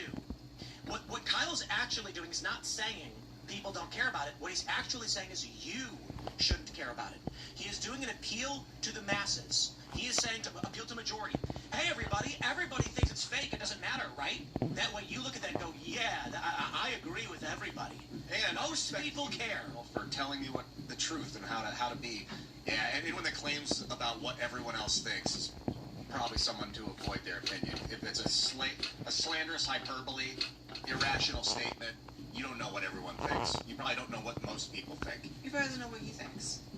Like, there's no thought process behind it even. It's not even a theory. He's just saying it's fake. So, what do you even think? It's just a reaction? I bet he thinks it's fake, or he's checked out.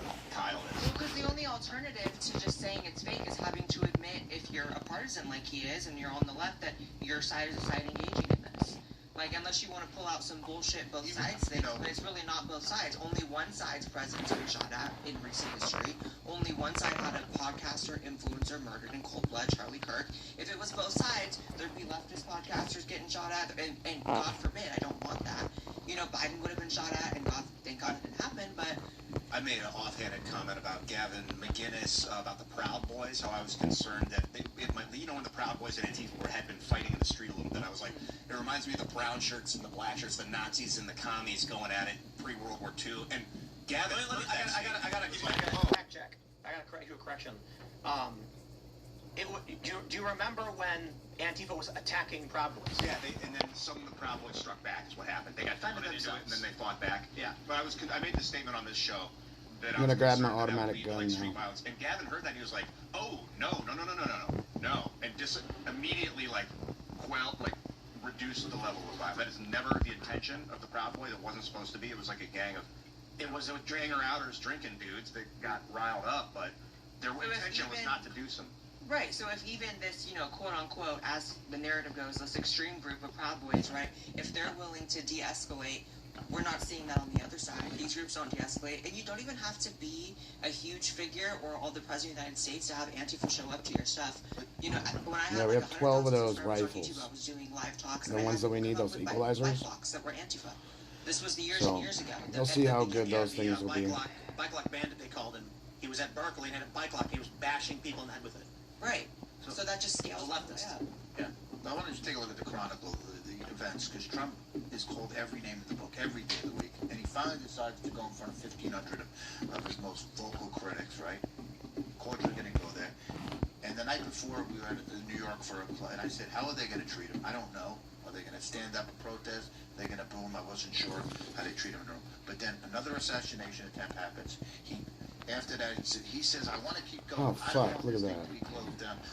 He really wanted to, he doesn't want to, these psychos to let him ruin the evening, right? So he goes back, and he's still really nice to the White House President, Xi Jinping, who's really conciliatory to her, really complimentary to her of the evening, when she is so nasty towards him every day. This one from CBS, he's one. But he still was kind and nice to her. So for all them to keep blasting Trump, and they're starting already, the news media, because Norah O'Donnell the next night in CBS had to read the manifesto right to his face, and I'm glad he gave it back to her. What happened? I didn't see. 60 Minutes, she read. The manifesto says you're a pedophile. Well, she didn't say you. It says, he talked about, what is the comment? A pedophile, rapist. Rapist, this, and this. And he says, you're disgusting for reading that. It's terrible. You read this site. And then she said, oh, you think it's about you? Like, just playing dumb. It was so gross. Right. I tell you, man, this conversation, this is a little bit of a tangent, but, pedophile, rapist, we were talking, age of consent in the United States is generally 16 in, 30 states. And pedophiles, prepubescent, rape, statutory rape is different than aggressive, violent rape. So, these words, man, if a guy hooked up with a 17-year-old girl in a place where it was legal when he was 40, that's not a pedophile and it's not a rape. I don't know what to tell you. But these words also... They've done this to go after Trump. They've done this to go after guys, and they've stretched the border when it's not pedophiles. Even what's his name, who was flying 17, 18-year-olds to the... That's not pedophile. The funny thing is, people in this country don't realize that in 30 states in D.C., the age of consent is 16. And by all means, that's disgusting. And if you want to change it, lobby your state to change it. It's not 18. 18 is only a handful of states. But even still, it's let's not even act like Trump has 15, 16-year-old, people claiming anything. So it's for her to read the manifesto like that was so, on air like that, as if there was some valid thing. I want to play this clip from Ashley St. Clair.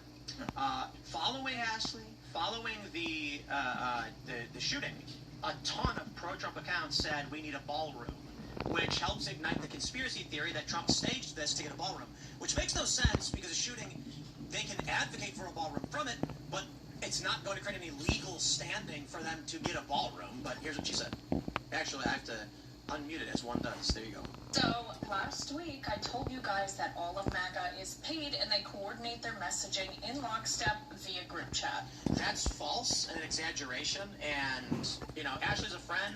I'm not in any of these group chats, but I would prefer it, I think it'd be nice if she explained that she's talking about a handful of people and some PR companies. That's fine to say, but to say everything is MAGA and fake and staged because of this handful of people. Is anyone at this table in a group chat where we get told what to say? I'm not. I never got easier. I got some coin, too. There you go. And what do you know? All of these people came to the conclusion that after they saw what happened at the White House Correspondents' Dinner, their first thought was all independently, Trump needs his ballroom.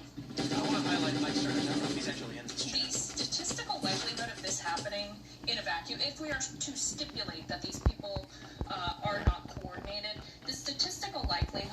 this happening that they all came to the same conclusion, not probable. I just want to stress that Meghan McCain is reviled by most of these people as well. They're not in group chats together. I would also stress that Ashley is correct. There are group chats. It's not that they're in... So there's a mixture. One, group chats have always existed for a variety of reasons. Some government officials will create group chats for the purpose of messaging. They do exist. I don't think they're that big. However, I had a group chat maybe like 8 years ago that was like 8 people, and it was like 6 people I did not know, and it was just about politics in DC, and everybody kind of argued with each other. It wasn't really anything coordinated. I was also in a group chat called a Journal List back in, I think it was like 2014 or 2013 on Facebook. These journal lists were controversial because it turns out prominent journalists in the corporate press were all in these same group chats, and it wasn't that they were giving instructions to the journalists on what to write about, it's that they were all talking about the exact same things. The conspiracy theory was that there is a secret cabal of journalists that mandate all of the companies run the same stories. But in reality, all of these people are just friends with each other, and they think the same things, they talk to each other. And also, people copy tweets that they see getting likes. Right. That's the thing you can tell happens all the time on Twitter. I'll sometimes think of original something, and if it does well, I'll suddenly see this one and that one, just kind of rewording it. So, like, this exists, but to pretend it's all of it. And also, if she was still with Elon Musk, or still getting money from him like she wanted, she wouldn't even be doing this, so it's disingenuous. So here, Okay. Let's more. I think it's also important to note that one of the main group chats in which they coordinate this messaging is literally called Fight, Fight, Fight after the attempt on Trump's life. So what? Okay, and this has the official Trump war room, members of the administration, including James Blair, and all your favorite influencers. They're all friends with each other. Some of them actually did work on the campaign, or now work in the administration, and many don't. In fact, there are many people who have appeared on this show who literally work at the Pentagon now. And I would log on and show you more of these messages, but I can't log on to Twitter because they're suing me for $75,000. Well, so I'll say this, like, that's why you're bad. Actually, I'll criticize you if I think you deserve criticism, as I would with anybody, be it Milo or anybody else.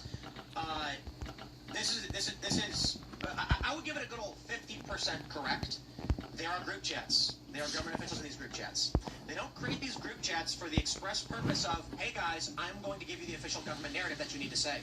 These are just birds of a feather flocking together, and it's more like, if you want to be insulting, say it's a bunch of lemmings walking off a cliff. That's one way you can describe them. They're not intentionally saying, tell us, master, what to do. They're all just saying the same thing, like, man, if we had a ballroom, this wouldn't have happened. And then someone tweets it, and then someone else retweets it, and then they're all talking about it. I'm so mad they're blocking the ballroom, and then you get a narrative. And is it necessarily wrong? Because if you want to believe that the UK and Russia and China don't all have ballrooms for their officials, clearly they do. Why America doesn't have one, I don't know. I'm not, like, passionate about it, but clearly a conclusion, if the president has to be at the Hilton and there's an assassination attempt, he probably shouldn't be, like, down the street at the Hilton. He should probably be at a more secure location, like the White House. Yeah, as if that's like a crazy concept of this incident. Like, yeah, we need a ball. It's like, if they came out and they all tweeted in unison, like, hey, this is why we need to pass the hot rotisserie chicken act, I'd be like, well, okay, maybe there's... Right, and there was a vote, but he doesn't have justification. It's funded already. I gotta give a shout out to this guy, Humboldt Voter, who says the hypocrisy, and then post an image of a ton of anti-Trump leftists, all posting the exact same thing about conservatives posting the exact same thing. I don't believe that Awaken with JP or Being Libertarian coordinated their messages. They're just all thinking similar things because that's what people do. It's almost like political sides become hive minds. Like, it's not that shocking. Full disclosure, Ashley gave me some. We were colleagues, good friends, 8 years. Ashley Sinclair, she gave me business for the old company, which we were promoting candidates, and we had group chats right away. We just had a group chat. What does it mean? Just friends and colleagues and. Let me just tell you guys. I had a group chat back in 2018, when I was talking about with DC journalists, where I was telling them a civil war was coming, and they told me I was crazy. Yeah. They said Tim's nuts. And also her initial batch of like accounts there, I would pay to see a group chat with Meghan McCain and Mike Cernovich in the same. I would be like, What are you really going to say? In a group chat, they're not going to really say business or exchange money in a group chat. It's just, let's talk. Of all of the people to accuse, too, Mike Cernovich, he rags on everybody. He is not in this, like, Trump Beltway MAGA space. He's a California guy. He supported Trump. He's criticized Trump. He's kind of his own thing. Lately, he even criticizes Trump more than supports him. And also, just another thing about Ashley St. Clair, she's been doing all these videos lately exposing things that aren't even shocking. She did one where she was talking about how it's always sexual degeneracy at, like, right-wing events and stuff. And it's kind of like, you only know that because you're partaking, clearly. Like, I've never been invited to an orgy at a CPAC. And if you're saying all that happens, because you experienced that. You did that. Yeah, but I'm sure it happens. No, I'm sure it happens. But also, if you know that, it's probably because you are the type of person to be invited to that. No one's ever... Well, I mean, to be fair, she is literally doing the, like, I am no longer MAGA or right. Here's what was going on behind the scenes. So that's kind of the shtick. Yeah, and that's fine. But it's also, it's revealing because it's like...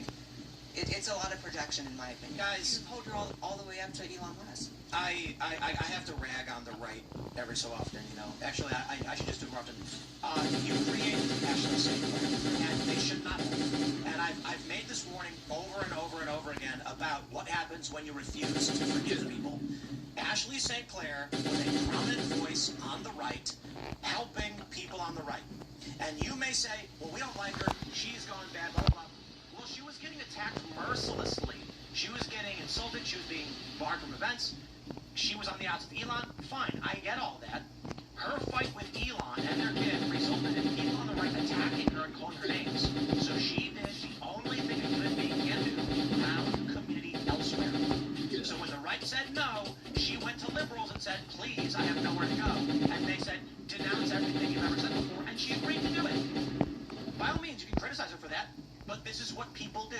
That's why I have long said, over a decade now, you must create a path toward forgiveness. Otherwise, people will choose just to go the other direction, and you create your own enemies. Don't do that. That's true. When she was in the midst of getting all the hate for the Elon stuff, there was a lot of things said and kind of done to her that was unfair, and a lot of the issues she was making were valid and could have been calmed down by Elon making different choices, too. She got a lot of things. So that's true. I feel real bad because I never dogged her. I didn't ever want to. I like Ashley. Me either. But like, and it seems so sad because I saw her. She was like, I want to have another baby when I was talking to her, and then she did with Elon, and it was like, Elon's a magnum. He's a stallion. You know, you can't corral the man. I feel for Ashley. I'd love to have Ashley. I mean, it's been like 3 years since she's done. Oh, she's welcome back anytime. What happened? I think it all was a very independent here. Tim, me, Blair. First Trump administration, he had too many turncoats. The other day, somebody was writing a book against him. This time around, it's like more sycophants, it seems like, in the MAGA space. Nobody wants to criticize and go against him. So when this happens, it's like, fucking dick. How dare you? How dare you criticize Trump? The Florida stuff is all fake. We think is we're allowed to criticize either side anytime. So I criticize Trump periodically over the years. I support him, I vote for him, but I think he deserves criticism sometimes. I've praised him. I think he's the best, the greatest president of our generation. Even with the Iran war that everyone's mad about, I did not vote for. I still look back at other presidents and I'm like, Trump's still a marginal victory. But when I criticized Trump 2 years ago, no one says anything. When DeSantis was running, we were in that weird space, and I was like, I'm for DeSantis. No one in the media was like, Tim Pool breaks from Trump. Today, all of a sudden the outlets are like, Tim Pool likes Trump, saying he's humiliated. I'm like, I never said any of these things. Like, it's really weird. They're trying to claim I'm now anti-Trump.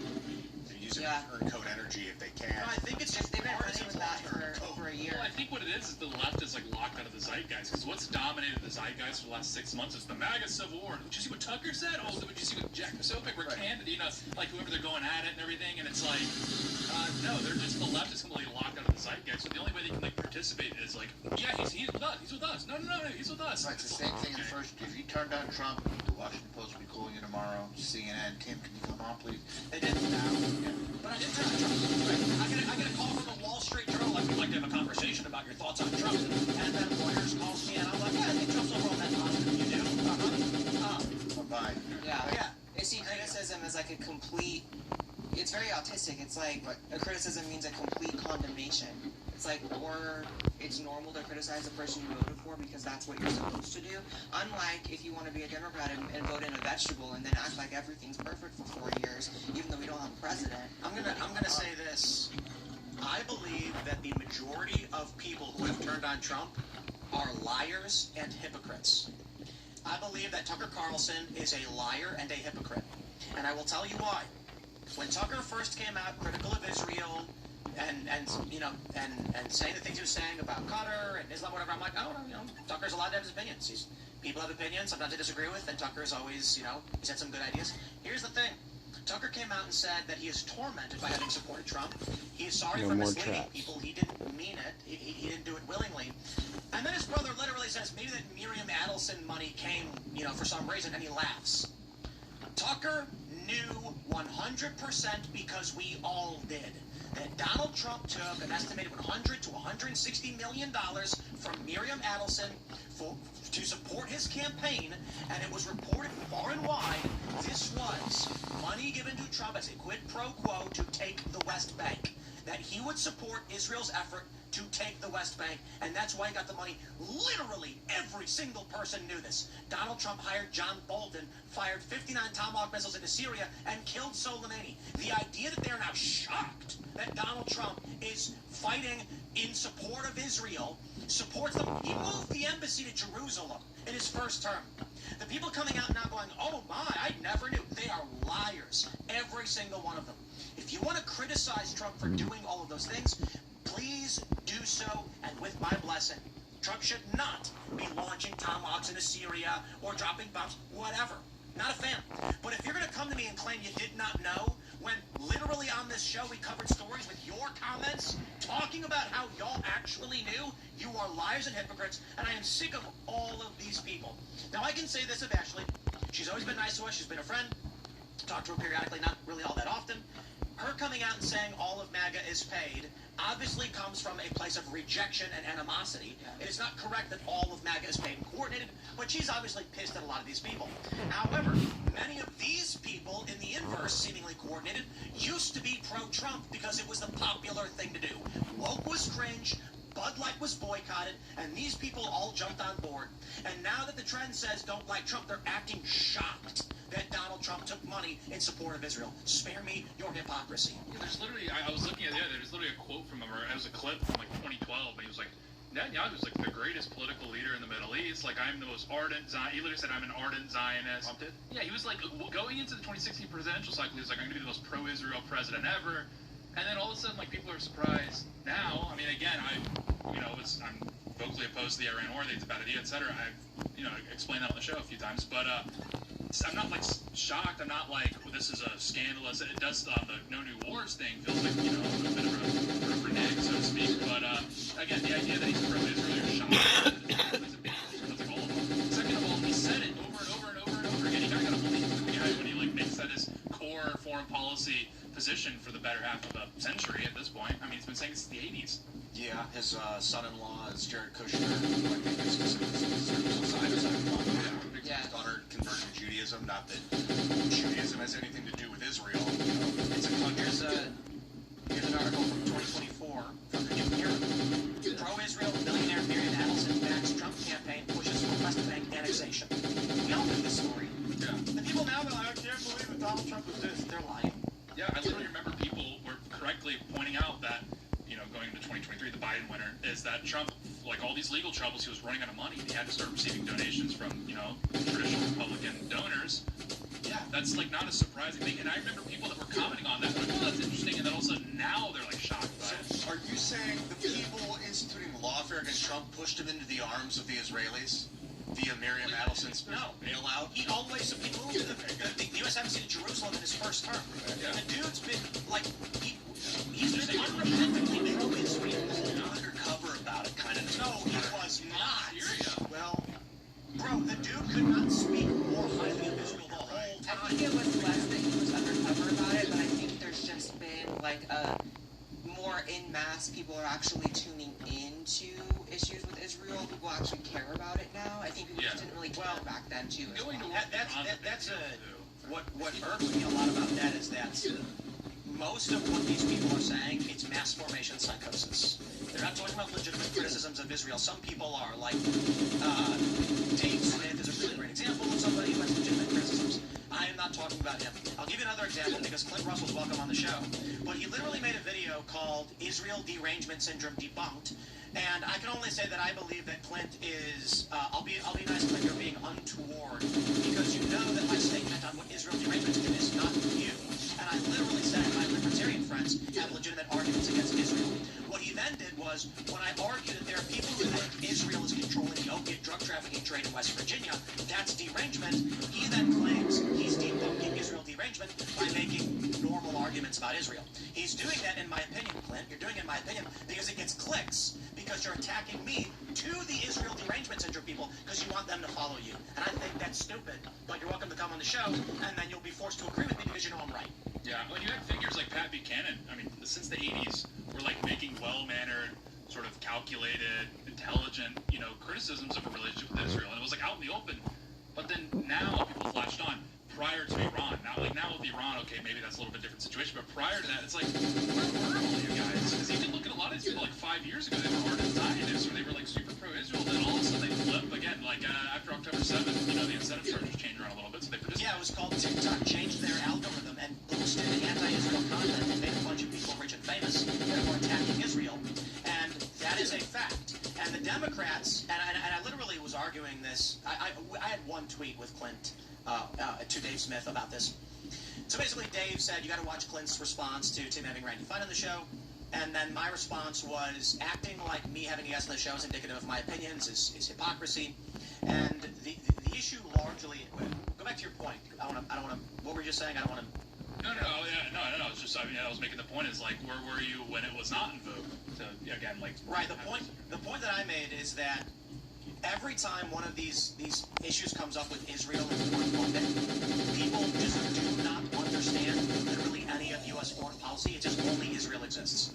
And so I'm like, yeah, I've long said we should fund Israel, and we should fund Ukraine, and we should stop spending money. But why all of a sudden now are the people who know my opinion is we shouldn't have foreign funding for Israel, Ukraine, or otherwise, are acting like I'm in favor of Israel for criticizing people who are retarded for blaming Israel for opiate trafficking in West Virginia? Literally, people like after the Charlie Kirk thing, and they're going over, I'm like, what is going on? Because I remember like 5 years ago, they would be like, having a Netanyahu-centric foreign policy like creates problems if we're trying to stitch together like an anti-China power bloc in the Middle East. Like this could be a problem. Maybe we should cut them loose. Now it's like, I think the Israelis killed Charlie Kirk. So I have a question about that. The conspiracy theorists argue that Charlie Kirk was murdered by Israel because he had turned on Israel, right? Yeah. He had this text message where he said that the donors are falling in every Jewish stereotype, giving me no choice but to leave the pro-Israel cause. For that reason, Israel killed him. I then asked this question of several people. How come Candace Owens is featured on YouTube, front page, promoted, despite breaking the rules? I have been told by all of these people, it's because Israel wants to be hated. They need the world to go to war with them to bring so that the Messianic era will occur. If that's true, then why did they kill Charlie Kirk? Both cannot be true. If Charlie was turning on Israel, isn't that what you just claimed they wanted? They wanted the world to turn on Israel, so that could foment a war, from the world to go to war against Israel? That would bring on the Messianic era? If that's the case, why would they not just have Charlie Kirk do this? And then if the argument is, okay, well, they don't want to be hated, then why would Candace Owens be propped and promoted by YouTube despite breaking the rules? Who's in control of these things? None of it makes sense. It's all mass formation psychosis, and the people who claim they're just now looking at Israel are lying for clicks because they're weak-willed retards. I was going to say something else, but I'll save it for the after show. I think that aside from legitimate criticisms of Israel and involvement with other countries, I think also some of it, like we were mentioning, it's a lot of cope when people talk about how violence is, or the shootings are all staged, or it's a both sides thing. It's kind of a cope to not admit how bad it is on the left. I think some of it is a cope to not admit or acknowledge how corrupt the institutions in this country are and how the CIA has done a lot of fucked up things like this. I would rather look at our own institutions if we're going to be looking at stuff first, but people just seem to skip past that. Like, it's not as if the CIA is above assassinations and stuff like that, you know? Yeah, if someone asked me, do you think there was a conspiracy to kill Charlie Kirk? The answer is, of course there was, because people knew on social media that Charlie was going to be killed, something was going to happen. They indicated foreknowledge. There were reports of multiple vehicles outside of the alleged assassin's home. There was a weirdly, seemingly scripted conversation. Certainly did not seem like this guy acted alone, at least based on the surface level evidence that we have. So then, if it was not just some wackaloon lefties who did it, but there was some capability behind it, who is the first group of people that it would make sense killed Charlie Kirk? Uniparty Democrats? Because Charlie Kirk is the one who got Donald Trump elected. Turning Point USA rallied all of these people into voting for Donald Trump. And if you want to stop Donald Trump, you need to stop Charlie Kirk. Then you need someone who's going to prop up and push you need to prop up somebody who's going to push all of the conservatives who are weak-willed away from Trump. Hey, wow, there's a handful of people that are doing that conveniently. Let's jump to this clip to carry on that story. We've got this video from the White House correspondents that are shooting. Erica Kirk seen crying after shots were fired. Here's the short clip.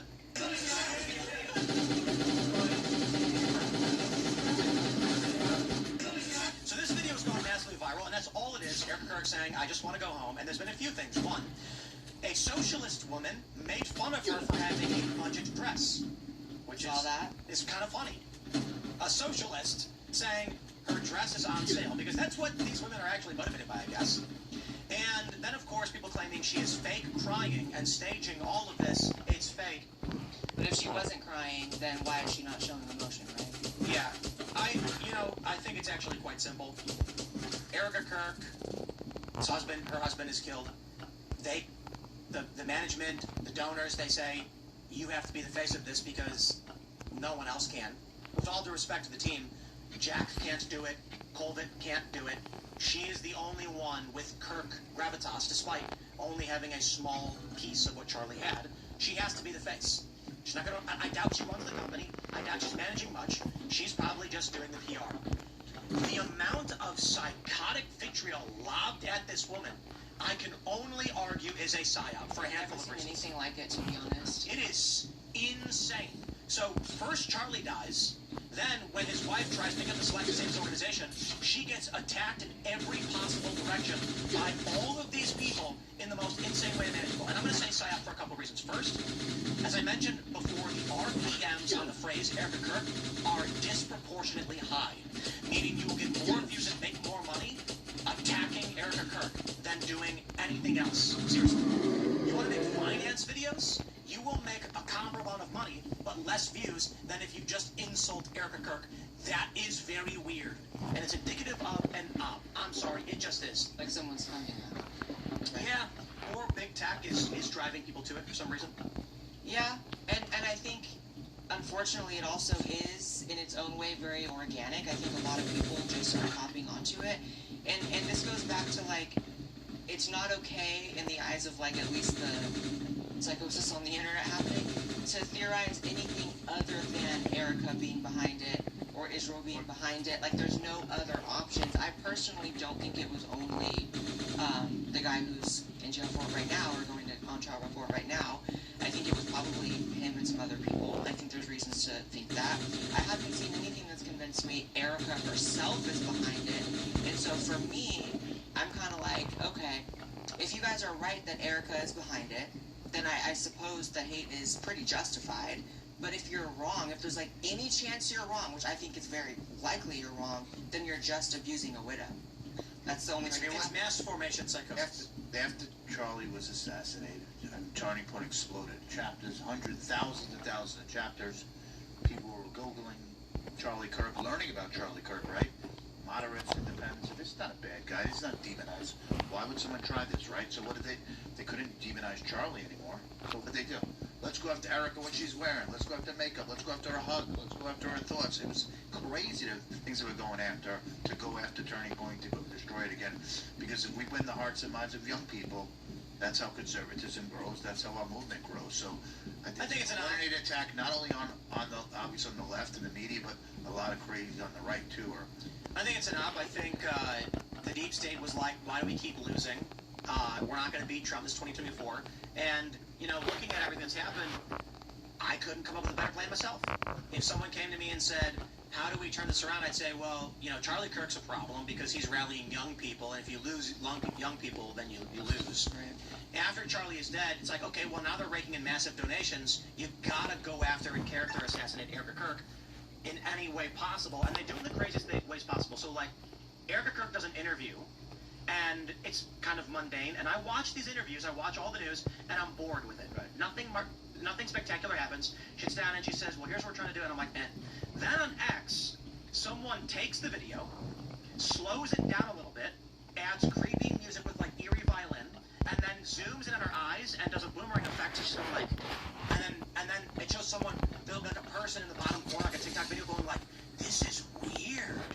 Why is she so weird? And that's all people ever see of her. And I will give you an example going back to yesteryear. I remember back, remember when Sarah Palin was running? It was 2008. And I was talking to someone in Chicago who said, well, I mean, the problem with McCain isn't just that he's like a fascist. You know, Sarah Palin thinks she can see Russia from her house. And I went, that's Tina Fey. It's like, well, no, Sarah Palin thinks she can see Russia from her house. And I said, no, Tina Fey on Saturday Night Live said, I can see Russia from my house, and it was a joke. But people heard that and thought Sarah Palin literally said it. What did Sarah Palin actually say?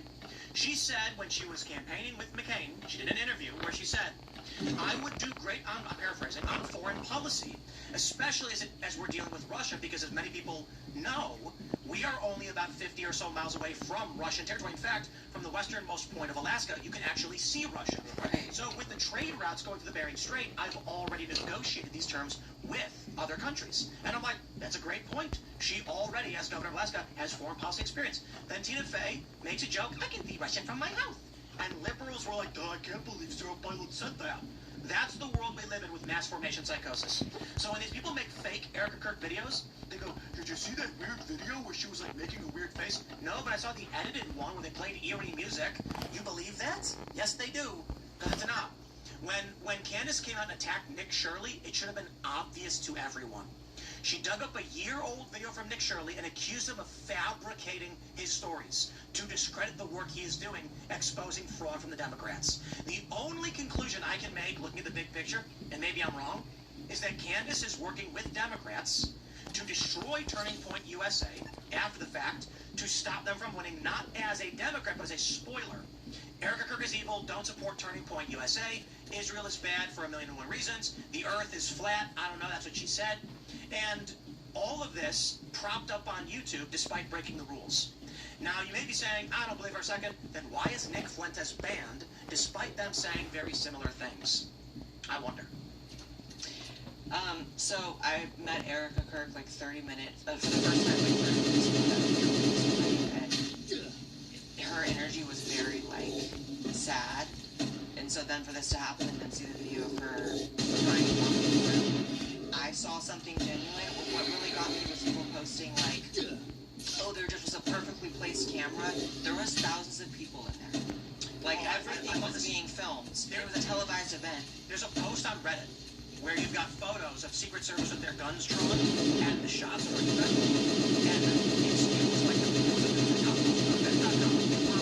and it was like the fifth post right there on the front page, and it was who got these photos, and all the comments were like, this is staged. How did they get these action shots? And I'm sitting here being like, the White House correspondence dinner. Literally every single person in there works for the press. So when shots were happening, there were literally tons of journalists standing in the hallways with cameras. There's 1,500 people in that. 1,500 in the dining, in the ballroom. All journalists. And there's another 1,000 that didn't go to the ballroom, that went to the parties. So you have thousands of journalists, the top journalists in the world, there for that one night. They call it the Nerd Prom. And finally the cool kid was about to come and speak, and that didn't last too long. Yep. Everyone in their sole job is to catch stories and photographs and video. It's like, oh my God. Erica's nervous system after, like, seeing her saying, I just want to go home. Like, that's not even to your house. That means, like, go to a place in my memory where I'm safe. She's probably holding it together, like, tenuously, and then she goes here, and another gunman, and it's like, is this just going to get worse forever? How is she not hurt? And she was very kind to us. She came into the Fox party and said, Eric, I remember Adam. Yeah, I remember we used to talk before she carried Charlie. She lived in New York. She was very kind to us. She was very sweet, but Very she had sweet. a very broken Can you family. imagine she hears gunshots and she's sitting in one of the front tables and everybody's going under a table? I don't know how she doesn't quit. She probably heard. Probably for Charlie's honor, which is amazing. You didn't know but- who was going to storm into the ballroom and start shooting people at that moment.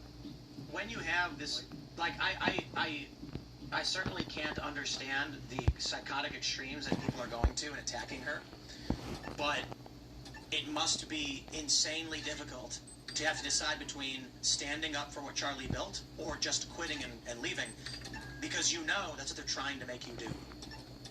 They are trying to get Erica to break, she quits. There was a viral tweet that said it was this disgusting person with pink hair, of course, saying it's so funny to give Erica Kirk PTSD. Have you just go on Threads and look up her name? I would never. It's crazy. It's like a random. I talked about this. So I go on Instagram, and I'm looking at, I don't know, skate videos and things like that, and snowboarding. But every so often, it'll give you a Threads recommendation because they want you to use Threads. And it was a woman saying something about Erica Kirk. So I clicked it, brings me to Threads, and it was a it was a guy posting some Erica Kirk conspiracy stuff. So then I look at the search term for Erica Kirk, and it was a bunch of middle-aged women with no followers just threatening to kill Erica Kirk. I'm sure. Oh, I'm sure. And I'm just like, these people are psychotic.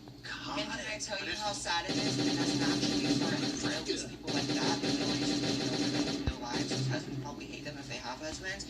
Unfortunately, it doesn't get more complicated than like she's a beautiful, young, blonde woman with beautiful children who had the perfect, seeming husband, perfect like nuclear family life, and a lot of bitches are jealous, and a lot of men are jealous. I want to jump to this viral tweet from the shooting at the White House Correspondents' Dinner from Olivia Reinhardt, where she is being mercilessly mocked because as this security incident was occurring, I'm making fun of Fox News, by the way, during the attempted assassination, she turns her camera on and films her own face the whole time.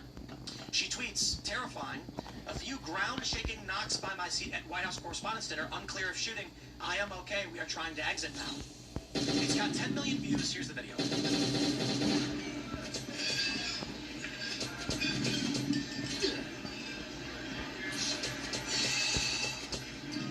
We're just seated over, I'm seated near one of the doors, and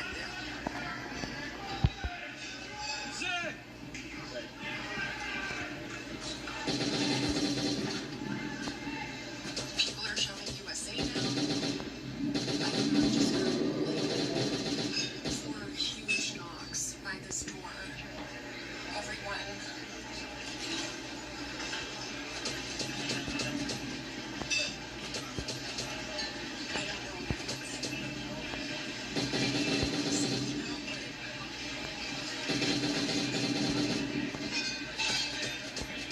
She should be fired on the spot. She works for the Free Press, and this is what everyone's posting. Photographing something you want to show everyone. Males, object. Females, her face in front of the object. I'm actually deeply offended by this video for one simple reason. I want to see what's going on. And I can hear, but I can't see. So when I see this video and I click it, I can hear shouting, and it's just her staring at the camera. Hold your phone up! Show us what's happening for the love of all that is holy. This one's really driving people insane. It's got nearly 10 million views because instead of doing journalism, she filmed herself like a deeply narcissistic psychopath, and this exemplifies the problem with this generation. The deep narcissism of, look at me, instead of, I'm going to show you what's going on right now. I don't think, it is not that it was her intentionally trying to obstruct. It was, her first thought is, I should film my own face. These are the people that are working in media. This is what we are dealing with. We don't have an actual journalistic apparatus trying to inform the public anymore. A small handful maybe, but this exemplifies so much of what I experienced 10 years ago, and we see endlessly today. People trying to maximize the views they get to make themselves famous. Dude, it's like this, it's sort of a sick fantasy of mine. Like, what if I was the one guy who chose to run out into traffic and save the baby, and some guy recorded me and then uploaded it, and I became a famous person for selfies and act of heroism. And then people like want to catch themselves in it and like doing the act of heroism completely refutes the vibe. Like, you're not a hero if you're making everyone see your. Why? Guys, I want you to pause for a minute and just imagine. Imagine you are kneeling on the ground, on all fours, ducking. You hear potentially shots. I want you to imagine you are holding your phone in your right hand, and it's on a front-facing camera filming your face, and you keep glancing at it. It's insane. That is the situational awareness as well. Like, if someone did come up behind her, she should be looking. She's like, the point is, we can see her face, but I want you to imagine what it's like to have been her, sitting there, taking your phone and selfieing while this is going on, and you're like looking at your face. That hundreds of other journalists left and said, "Thank God I'm okay," and they'll probably all in the group chats like earlier blaming the president, not blaming themselves. Well, I don't know about that. All about themselves. But what I can just say is, having done a lot of this work, been on the ground and filming things, the idea, your first instinct is to hold your phone in selfie mode and keep glancing at it. What are you filming? Honest question. In your mind, what do you think you are filming?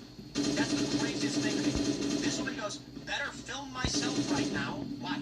Why would anyone want to see your face? Honest question. Maybe after have it, just in case someone barges in the room, you've got the footage, but like nothing happened. She could have put her normal phone on the normal back camera and held it up and filmed the room. Yeah, It is annoying. The only thing I can think to say in her defense is, I think it is easy to judge what you would or wouldn't do or should do in a situation like that. It's easy for me to judge that I did it for over 10 years. Well, and I was shot while I was doing it. You specifically, yes. That's But right. her, I don't know. That's why I'm pissed off.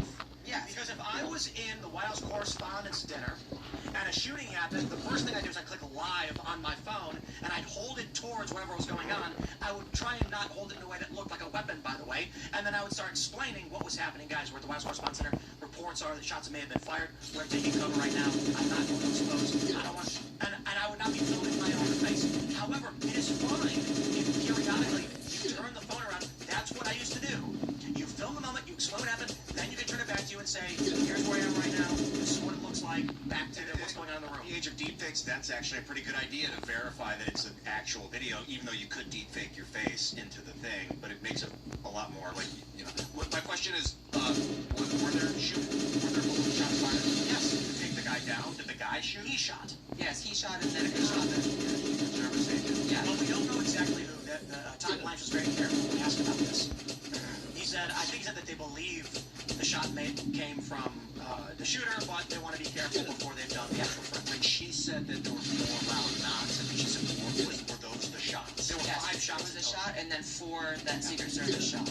And I think they're saying, I don't know how confirmed it is, like you just said, that there was one Secret Service person who was shot, and he got hit in the bulletproof vest. You make a really good point, Blair, that judging someone in a high-stress situation is kind of out of... For me, I think I went a little too far, because I don't know what I would do if it hit the fan hard. That's the only thing. It is annoying, and because she is part of the press, she should have been doing press. But also, I might have done something retarded. Well, this is not press. This is TikTok selfie. Look at my face. Is she? Well, what is her job though? Is she like? I think she's a writer at the Free Press. Oh. Well, she's a staff writer at the Free Press. Okay. She probably should. People even data might just to soak it in the moment. Like kind of thing on like a little sign. Awesome. It's sometimes I'll be driving out. It's like a flying object. My first thought is not to film my face looking at it, but to film the thing in the sky. I don't know if that's relevant or not, but yeah, that's true. But if she wanted to go viral and have her face go viral, she didn't. That's true. Yeah, I know. That's kind of the thing. Is like either she does one of like the 300 angles that we have already that has like 20 likes, or she blows up, gets 10 million. No. We don't have an angle from her position in the White House Correspondents' Dinner. That's what it is. This guy behind her with the photo. I mean, I'm not defending her. That's obviously narcissism, but you know, should have paid up for nice. You know, like inside what the panic was like in the room. Yep.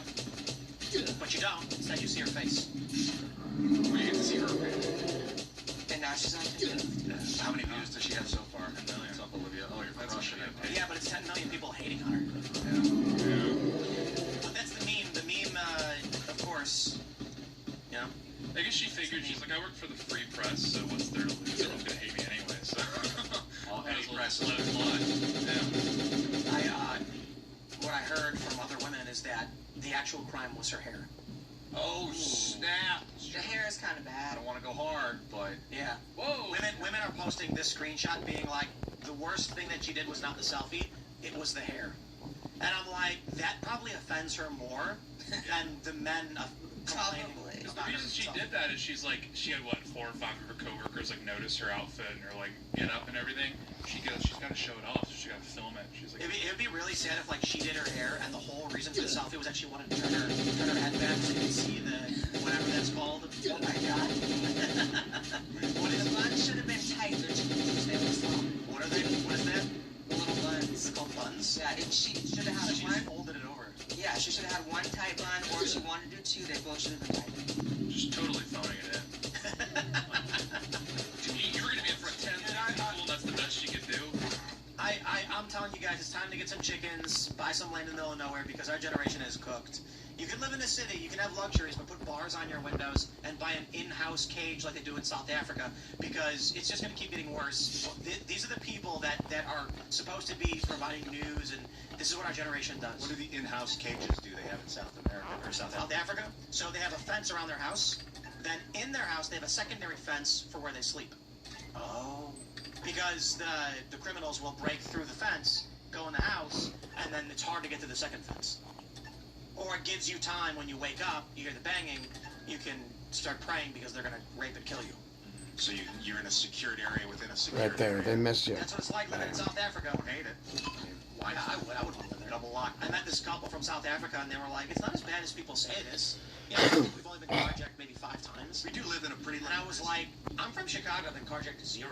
Our society, like I walk down the street sometimes and I look side to side at the houses and it's just glass windows. I'm like, Yeah. we live in like such a high trust society. Well, I remember when I was in Victoria and I was talking to some local guys, and I was like, you know, I don't remember how it came up, but I was basically explaining to them that in the United States you can just walk up and like knock on someone's door. You know, and oftentimes people will answer it. In some communities, they don't even lock their doors. And they were like, what are you talking about? Because they didn't even understand that, like, South Africa's a unique situation in which you have, like, basically a prison that you live in. They don't understand you can just, like, walk up and knock on someone's door. I'm like, yeah, I can. Bro, there are people in the UK walking into random houses. Remember that? Yeah, literally. What? Yeah. Some, like, young black dudes were doing a prank where they just walked into random houses. And, You do that out here in West Virginia, you die. And this family I stayed with in Johannesburg, they had 2 German Shepherds, and they were both puppies. And I was like, oh, did you get them recently? And they're like, yeah, they poisoned her last guard dogs. And I was like, they poisoned your last guard dogs? Like, it happens all the time. I was like, what? Yeah, they throw meat and poison in it, right? Yeah, they throw a little poison so when they break in, they don't have to worry about like an attack dog. So I was like, Jesus Louise. It's a lot of voodoo in South Africa too. I just watched a thing about that. What is voodoo? There's like more it's like witchcraft. There's like more witches and Well, you know crazy shit out there. You know what they do, right? Like, they have a lot of AIDS. So what they'll do is they'll take a needle, prick themselves, and then prick a random person in like a touristy area, because they believe that AIDS is a curse, and that if they transfer the curse to you, it'll cure them. They also have the highest incidence per capita of baby rape. I mean literal babies, because they also believe that you can transfer the disease, the curse, to like the pure baby. Yeah. We've seen the numbers. It's back to the drawing board, I think. It's, South Africa, man. strategy. Yeah, South Africa, and then like if you gotta ask people, it's like, okay, so you're telling me all these things have gotten worse. You know, this country is just in free fall. It's basically a collapse state at this point. Have the people got more right wing? No, they still have liberals in South Africa. So it's like this whole idea that like you can accelerationism is gonna create a more right wing environment in the United States is like, no, you just get crushed. Actually, that's And when that does happen, liberals keep pushing for it, and conservatives never do anything about it. yeah. And then you have Marxist elements are like, we must not be doing it right. Maybe we need to tweak it even more. Let's jump to this next story. Is President Trump a time traveler? Century-old sketches spark new conspiracy theories. Now, this is a story from about a month ago about these weird images that were drawn by some dude. Homer Trump. It says 45.99, and there's a bunch of them where it's like this weird drawing. There's a bunch of other ones. They only have the one feature here, where there's strange vehicles driven by a blonde guy, and it says Trump on it. That's weird. So here's the thing. Let's start here. MJ Truthology says, I can't unsee it now. I didn't want to believe it at first, but I do now. I believe time travel is real, and I believe President Trump is a time traveler, Uncle John Tesla. Image published on October 20th, 2021. Butler assassination attempt, July 13th, 2024. And so watch this real quick, and I'll explain in a second.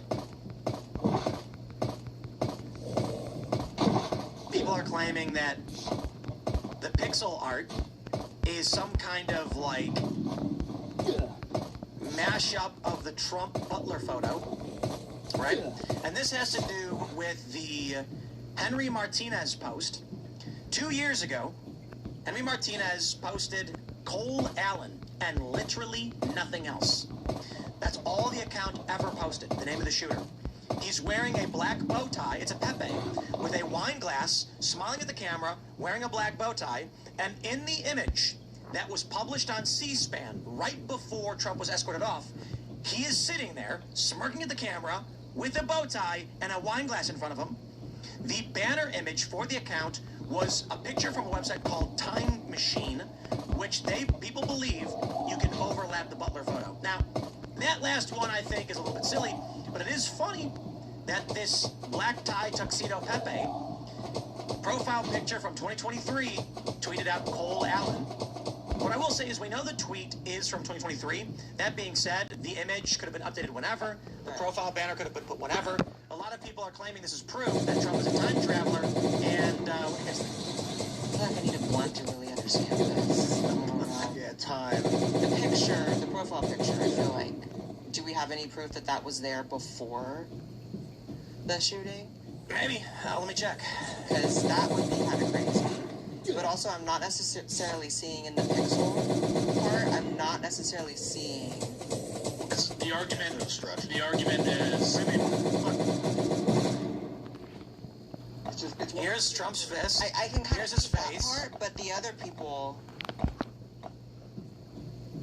I don't know. Nah, I'm not seeing the other people, the other parts of the photo. And to be fair, my argument is, if you look at the original image,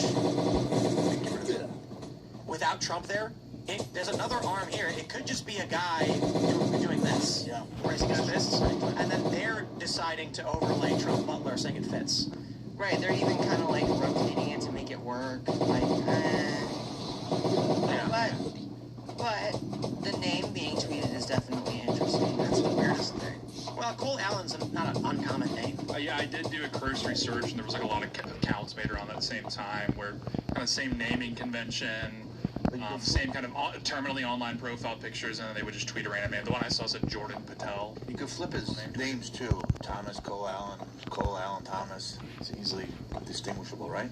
Yeah, I think it was just like, people just kind of, look, it's hard to index, like, all these dead accounts because they don't they don't come up in searches, but there's a lot of these that are going around, so obviously someone just searched Cole Allen, scrolled to the bottom, and... then found it. Yeah, like Trump's just sitting there so calm, so used to this, right? His demeanor. Yeah, metadata supports the tweet, the photo, and the header were all created in 2023. Yeah, because I think the argument is because you can't use Grok on his profile, that means he hasn't logged in a while. And then also, like, if you were mass deleting tweets. Oh, so the picture was there. Yeah. Oh, that's weird. Okay. Now the black tie Pepe is a known Pepe meme. It's just an interesting. It's just a combination of events. Which, of course, proves Trump is a time traveler and went back to the 1800s to tell a story of his son to Ingersoll Lockwood. And, the reason why those drawings of those weird machines, see this one right here?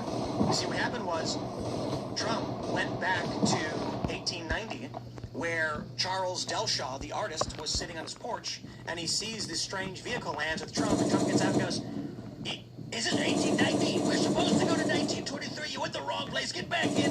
And they get back in and leave, and the guy's going, "Oh my God, I have to draw this." And it's funny because in the drawings, there's like a weird-looking bust that says Trump on it.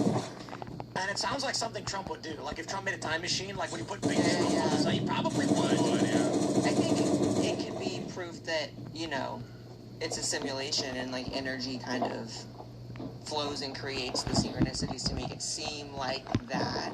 Trump himself is a very kind of Middle Ages kind of character. He's beefing with the Pope. These are all like very medieval. All his buildings are like old world style. Yeah, the way he conducts himself just kind of takes you back to it. Take a look at this. So people are like, it's a 100-year-old sketch of some strange vehicle with Trump written on the side. I'm sorry, that's like, and it would be gold. Oh my God. It would be. It looks like an old like Mar-a-Lago car or something. It does. It's like the tackiest thing. Yeah. That's what Trump would make his time machine look like? Yeah, imagine he gets out 1300s and he's like, what's the most pressing issue of the Pope? I mean, the Pope's clearly out of line, so I gotta get, you know, hasn't quite figured out, you know, the modern political landscape. So I think that makes a lot of sense, actually. But arrow up Trump. Can someone just make an AI movie of like Trump traveling back in time with a dog? The dog's got to be like white with glasses on. You know what I mean? What, are these confirmed? Yeah, it's a real 1800s. I think so, yeah. I said before. What if it's more so proof of like reincarnation? Like Trump's just been here before. It might be like he chose the name. I think it was Trump is his given name. His dad, I think, changed his it. grandparents. His grandparents changed it to Trump. I think that's more likely than time travel. Like a self-fulfilling prophecy. Because if he might have seen stuff like this as a kid, you know, and been like, wow. Yeah, this is kind Mr. Peabody and Sherman. That was the cartoon. Someone needs to make a Mr. Peabody and Trump. I like that cartoon. I used to watch. That was after Rocky and Yeah, Morty. they go back in time or whatever. They were awesome. It was like Rick and Morty, but way before. It's not. It was not like Rick and Morty. No, it wasn't. It was closest thing to Rick and Morty in the '80s, though. Yeah, there's kind of some other indications that Trump could be like a time traveler again from, you know, this previous era. Like the fact that he has such reverence for the King of England, but then like totally disregards the Prime Minister. Maybe he just assumes like, who's this joker? Anyway, I want to speak to the King. Where's the King? I need to talk to the King. What a Kier, get out of here, dude. I think that could be what's going on here. He talks a lot about like the Golden Age, which is like an old like term like used in like the or Victorian term. What if like the Mandela effect is just Trump screwing up accidentally the timeline? Like they go back in time to like the late 70s, 80s, and there's like a manuscript for the Berenstain Bears, and he spills a coffee on it, and it like smudges the E, and he's like, "Oh crap, we gotta get out of here." I found my Adidas. I needed my Nikes for this run. I feel like he would change it less about it too. I feel like he would kind of mess up timelines and not really. They do a time heist to save Nelson Mandela from dying in prison. Dude, the real thing is time is. It's not an illusion. It's a measurement of motion, and I mean there are theories we talked a little bit. I don't really know the scientific. Time flows in two directions at once. It's not really like I think you said our perception of motion is thus that we've written time, and that we log with the things that have changed before, whatever that means.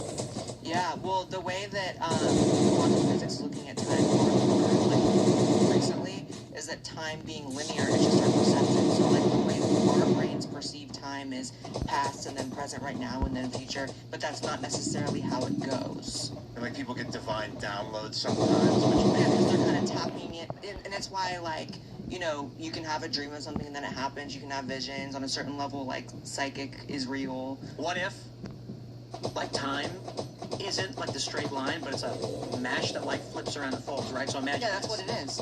Imagine in the 1700s, it's like imagine a fabric of time and it's waving and flipping around, right? Yeah. And then you have the 1700s over here and 2020 over here, and then they brush against each other and then go back. And what happens is in the 1700s, some guy builds a house, and it's like, you know, near a church or a cemetery or whatever. And he goes inside, and he's sitting upstairs, and he's like, I built a brand new house. And all of a sudden, he sees a translucent man in strange clothes look at him and go, ah! And then he goes, oh, it's cursed. And then he writes down how the house is cursed.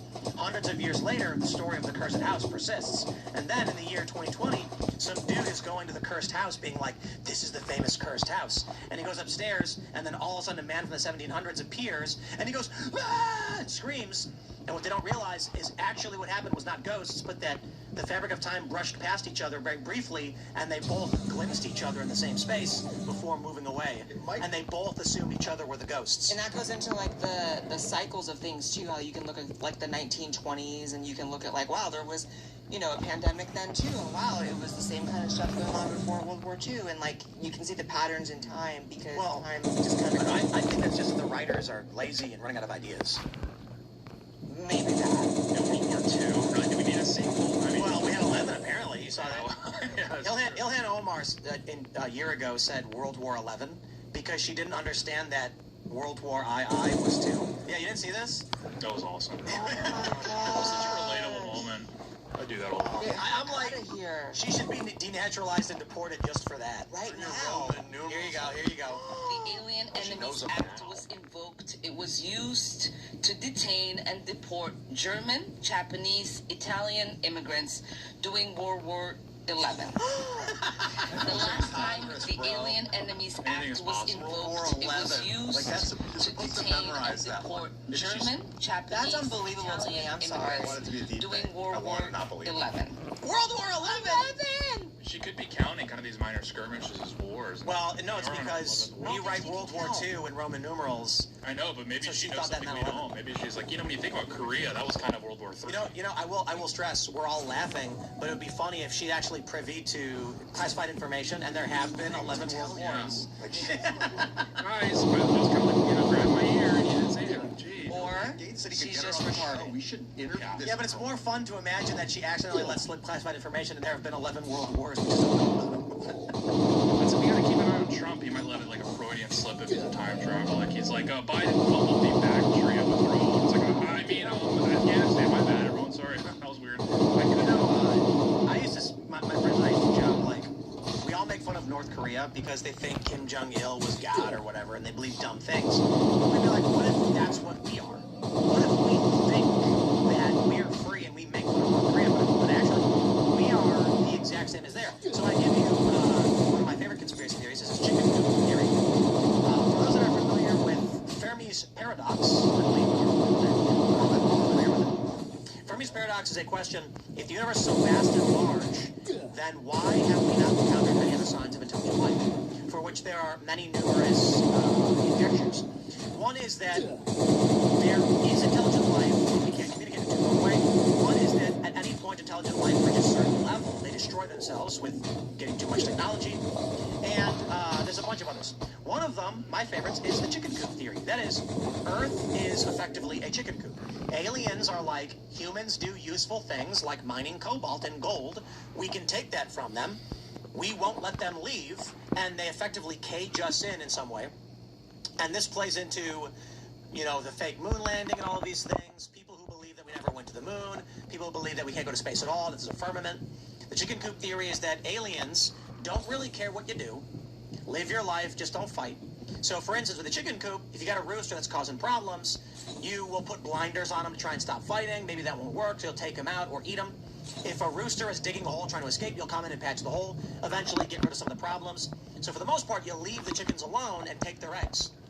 Chicken coop Earth theory is that aliens or future people or interdimensional beings have us encaged here, and we are blissfully ignorant of everything else in the universe. We'll never know, and we just live our happy little chicken lives while we look at the chickens and laugh, but we're no different.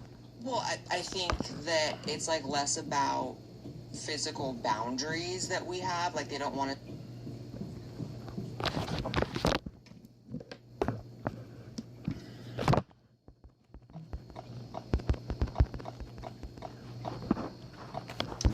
So.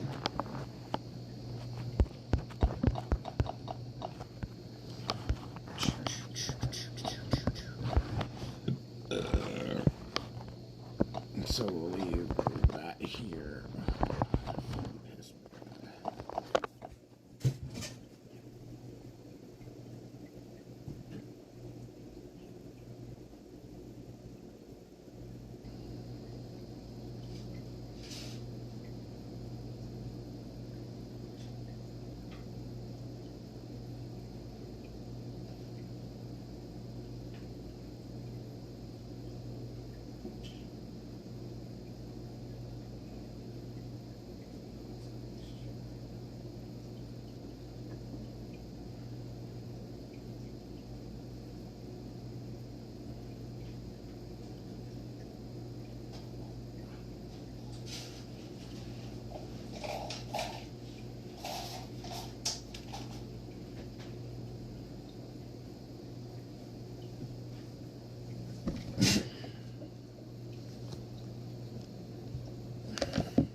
The double drum foresight, sight for your 4 times, your triple muzzle brake, and your handle.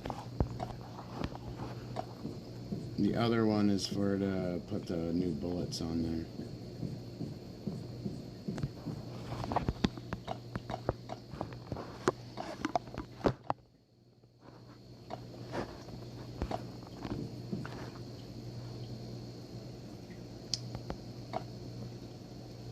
It's all good. It's good to get a couple on, you know, on your thing done.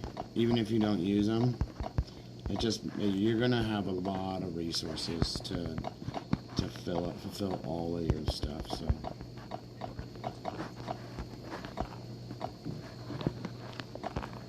Don't worry too much about that.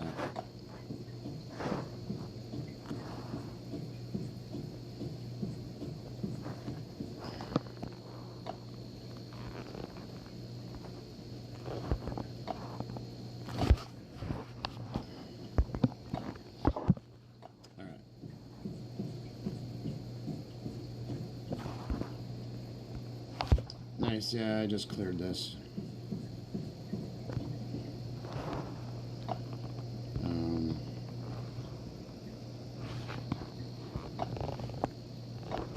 We gotta go grab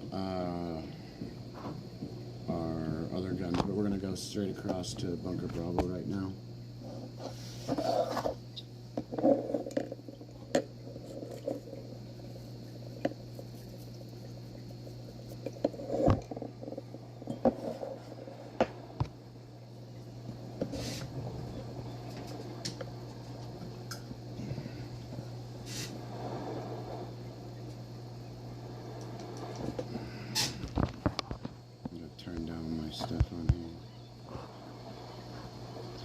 I didn't even need to use those guys. We'll take that with us. And bring some more food.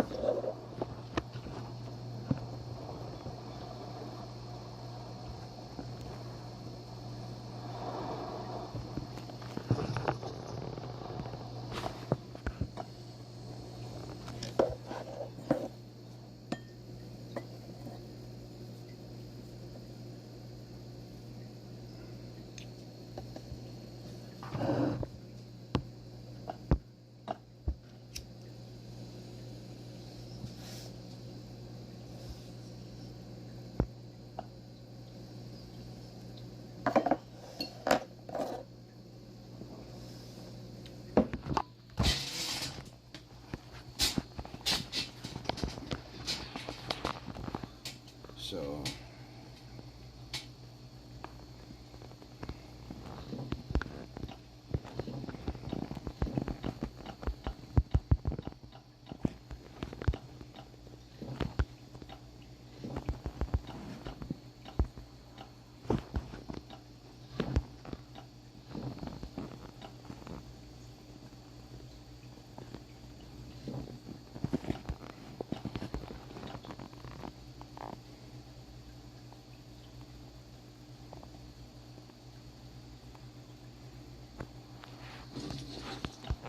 you don't really need that much armor up here, but I'm just gonna put some stashes up here.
We gotta go grab the nice.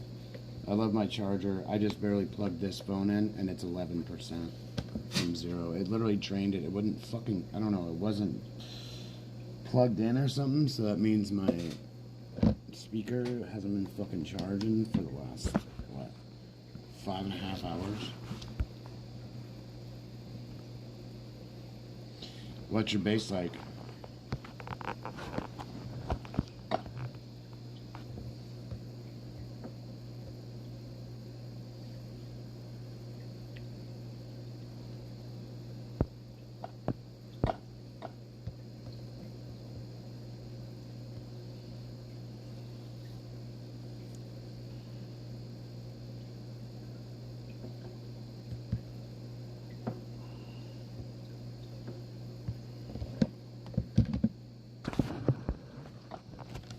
About physical boundaries that Firmament. The chicken coop theory is that aliens don't really care what you do. Live your life, just don't fight. So, for instance, with a chicken coop, if you got a rooster that's causing problems, you will put blinders on him to try and stop fighting. Maybe that won't work, so you'll take him out or eat him. If a rooster is digging a hole trying to escape, you'll come in and patch the hole, eventually get rid of some of the problems. So for the most part, you'll leave the chickens alone and take their eggs. Chicken coop Earth theory is that aliens or future people or interdimensional beings have us encaged here, and we are blissfully ignorant of everything else in the universe. We'll never know, and we just live our happy little chicken lives while we look at the chickens and laugh, but we're no different. Well, I think that it's like less about physical boundaries that we have, like they don't want us to go certain physical places, and more so like we clearly have met intelligent life, even if you just think it's angels and demons. That's like higher entities than humans. If you want to think it's aliens, a lot of people in the government are saying, but we have. So I think it's more like they create boundaries on our mind and our spirit of like where we can go spiritually and mentally and intellectually. Like it's more of like a inner prison. Yeah, I felt ridiculed saying half the stuff I say out loud. But a lot of it turns out to be real. Like some of it's like, oh, there might be a spirit realm. Spirits actually could be real, but it sounded like there clearly is. I think that that's just like a fact of life. I don't even think that's up for debate. I wouldn't even care to debate it. It's like there's clearly a spiritual reality to everything around us. So you think the aliens or the spirits or whatever create mind prisons for the humans so that they don't get near their power? That would be like demons controlling your thoughts and keeping you in a lower, state of being. So that's what the Bible says happens. Somebody asks, to what end? That's a stupid idea. That's right. Keep on clucking there, brother. Do you think the chickens understand you're taking their eggs from them? Sometimes, with their broody. But for the most part, you've got chicken coops where, like our first design for our old chicken coop, if they laid an egg, we could walk up behind the coop and open a hatch, and the egg falls down and rolls. They have no idea where it went. They just lack the comprehension. So humans have, like, now I don't say have, but a bunch of them think the Earth is flat. So when you're like, to what end? We mine gold, cobalt, other resources. I'm not saying chicken coop theory Earth is true. I'm just saying aliens could be like, Jeffrey Epstein, we want your children, their food. You know what I mean? Like, and then he'd be like, uh-oh, and most people are unaware. Do you think the chickens are aware of what I do? Like when I walk into the coop, they're probably just like, I don't know. No idea what he's doing. And he brings food sometimes. And I don't think it's even like physical resources. I think it's like energy harvesting. It could be, but it could anger, but that brings it to a level it doesn't need to go. I mean, maybe it's as simple as gold. Aliens are like, humans will mine gold, and we want to use the gold for technology, so go get it for us. I think that's more complicated, though. The idea that there's like aliens that came from a different, Zeta Reticuli or whatever, and it's like about physical resources and physical. It could be interdimensional. Right. I just like I think about it in terms of my chickens. Like I don't care about their emotional state. I'm not draining their energy. I guess technically with Chicken City cameras making money off of their presence, we're kind of draining their energy, or at least monetizing their. Yeah, they're going to unionize one of these days. I think it would be like I would eat them. Your firstborn. Well, because West Virginia. No, what I will Let's knock this shit out. I will take that chicken. I will fry it up. take its eggs and fry it and make a pad Dog thai. is happy again. Chicken and its never born offspring. That's what I love about pad thai in America, because like they don't make that in Thailand, but like chicken pad thai in America is the egg and the chicken together. So I wonder if like the aliens or the spirit is trying to get humans to synchronize so that we can evolve our galaxy from a spiral into a spheroid. We've already collided with something. We have this plane. It's in the Milky Way. This flat plane that goes through the middle of our galaxy, indicating that we're about to become a spheroid galaxy, like either due to a past galactic collision, but something has set us up, chained us up to go to the next phase of galaxy. I don't know if it's a purely energetic harvest, or if they really want us to get gold because it's a superconductor to enhance the energetic conductance. Metallic, like. I bet there's a synergy between the physical realm and the what lies beyond. I believe 4. Yeah, I think the physical realm, or, you know, spirit affects matter, and matter, you know, plays off of spirit. I think it like spirit is just like a layer of what all of this is. Like the table's spiritual, I'm spiritual, you're spiritual. Like the fact that we're on a podcast communicating with people all across the world is spiritual. So it's kind of like all of it is. Right. It is also physical. Like the spirits are physical. It's just a higher frequency of physics. Right. Like it's kind of like how technology is like indiscernible from magic, and it's like that's spiritual. So I think everything is spiritual. Yeah, I think they're moving so fast that they seem invisible. So what makes the demons bad? Well, I think based on what they do to people, or what they influence people to do, or what they feed off of. So, like, if there's a demon influencing people to harm a child, then it would be, you know, for the sake of harming a child, that's like negative energy it'd be feeding. What about a demon that's like, I can make you very, very rich? Well, that's never just going to be a gift, right? Like, if it was just a gift, that'd probably be like an angel or from God or something. If there's a trade-off that requires you to do something negative, then then clearly what the demon would want is the negative thing. And why? What if a demon is like, I'm going to give you $1 million, but you got to advocate for abortions? Well, then that's child sacrifice, which there's a lot of demons that demand that throughout history. In the pagan realms, back in like the Celts, the Celtics, they had a lot of demons, like house demons. But demon wasn't evil; it just meant look at all these feisty little creatures. And if you knew the difference between the demons when they came to you, you knew how to. This demon requires a bit of, you know, Brussels sprout. If you feed this demon Brussels sprout, it will bless your family with a bountiful harvest. But if you feed it anything other than Brussels sprout, it will poison your family. And so it's not like it's more of like a trick. They're I don't know. Tricksters. It was less about good and evil and more about knowing what each demon is so that you can interact with it properly. Yeah, like systematized, like they had the pantheons of like, this is what this one wants and does, and this is the function of this one and that one, yeah. Is this in the Farmer's Almanac? I don't know if Franklin went into it. Oh, wait, is that Ben Franklin? No, he was the other guy. Well, he comes out every year. The updates like, you know, Demon. There's a Demon Tony was really big on broccoli. I don't know if you guys ever read the. Demon Tony was really big on broccoli. Some ancient demon. Oh yeah, I know what you're talking. What is that? You know what I'm talking about? The Necronomicon? No. There's a lot of demon books. A book about demons. You know what I'm talking about? I just want to give a shout out. I don't know if you guys noticed the caption. Tweet. You want to read that, Ian? Oh, yeah, sure. What did I write? Caption on the tweet. It'll be, I can't read it. Ian has secret to. What does that mean? Anybody know? What? Oh, let's see that. Does anybody know what that means? Is it coded? What does it mean? Yeah, do you know what that means? No. Nobody won't.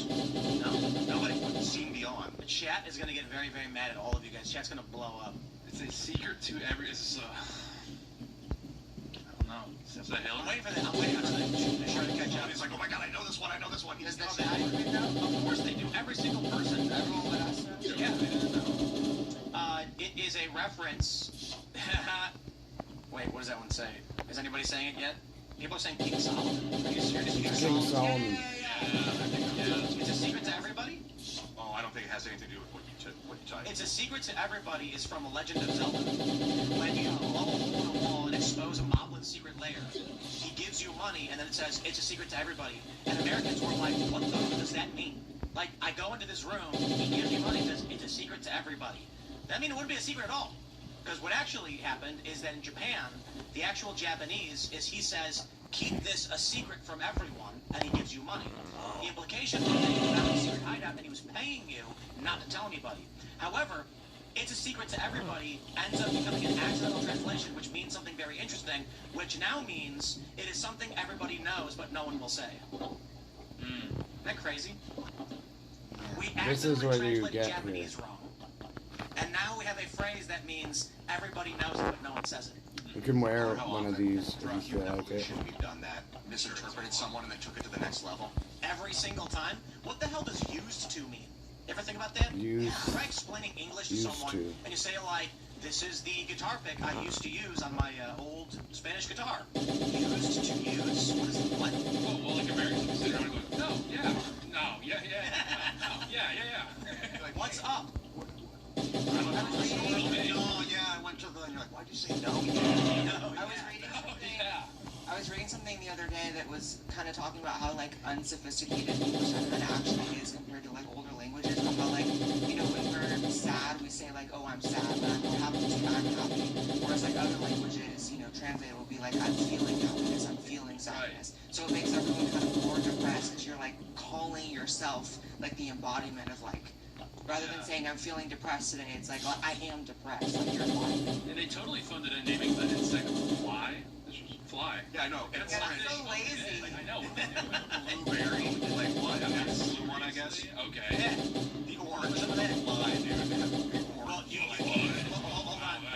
You know the color orange word comes from the fruit. I don't know what came first, but it's like, no, I'm telling you right now that we're still that orange fly was the name of the fruit, and the English thought when someone said a orange, they were saying an orange, and so the color orange comes from the fruit. They didn't. The fruit has an orange fruit. Let's call it an orange. Right. No, it's the other way around. They actually didn't have that color, and they were like, "Oh, it's the color like orange." To describe that food that is Red so and yellow intrinsic in what we are that we gave it a color. That we named it the color it is. And well, actually, it's really funny because naranj or naranja in Spanish means orange, and when the guy was saying in English, you'd say a naranj. So to an English speaker, it sounds like an orange. So they'd say orange. Another good meme magic word is building. Like, what are you building? A building. Like, you like that? Yeah. You call it meme magic? I guess so. Like, what? It's a verb that became a noun. No, it's just all the way. That's what it is. I agree. That is a little. Let's get a new name. What should we call them? Structure. There's so many ways. Look at that one, dude. What are you building? A building? I just don't get it. Yeah, but also like cow and bull. Those are just references to the gender of the animal, of cattle. We just call them cows. I know it's kind of like that PC to talk about on TV. So I remember that. Well, great. We're going to go to your Rumble rants and super chats, my friends. So smash the like button, share the show, and all that good stuff. Before we do, we got a great sponsor, my friends. It is Qualia Life Creatine. Guys, creatine's awesome. I take creatine. Shout out to Qualia Life for sponsoring the show. When we're young, our bodies naturally produce and regenerate high levels of creatine, but as we move into our 40s and beyond, the production steadily declines. The result? Less readily available energy for our muscles and our brains. Here's the thing. You can't just toss creatine back and call it a day. It needs to actually get into your cells, be activated to do its job. That's why taking it with electrolytes helps with absorption, and magnesium supports activation. It's simple, and it's the reason Qualia Creatine Plus was built to work with your body, not against it. Qualia Creatine Plus combines two clinically studied forms of creatine with electrolytes, all chosen to support uptake and activation. Easy to mix creatine powder that dissolves smoothly in water, and it's the most trusted kind of creatine. Second form of creatine, it helps your body turn into the form that gives your cells energy. Precise amount of sea salt to help absorption, so creatine can reach the muscles and brain cells that need it most. It's not just creatine, it's the delivery system your body needs. And it's critical for energy, metabolism, cognition, healthy aging, not just lifting like a bodybuilder. So go to qualialife.com/Timcast. Get 50% off. There's a bonus. Use code TIMCAST for an additional 15% off your order. That's QUALIA life.com/Timcast. Use code TIMCAST. Thanks to Qualia for sponsoring this show. Let's grab your rants and super chats right here. John Rambo says, New Game Plus, perhaps weaponizing the mentally ill until you give back control, give up your rights, and agree to censorship. It was only a matter of time before the war on terror came home. Pims the Great says he didn't want to hurt Cash because he's brown and the guy's liberal. That very well may be. Gage Ram said the same thing. It's because Cash is the only one that's not white. Better theory than I have. Yeah.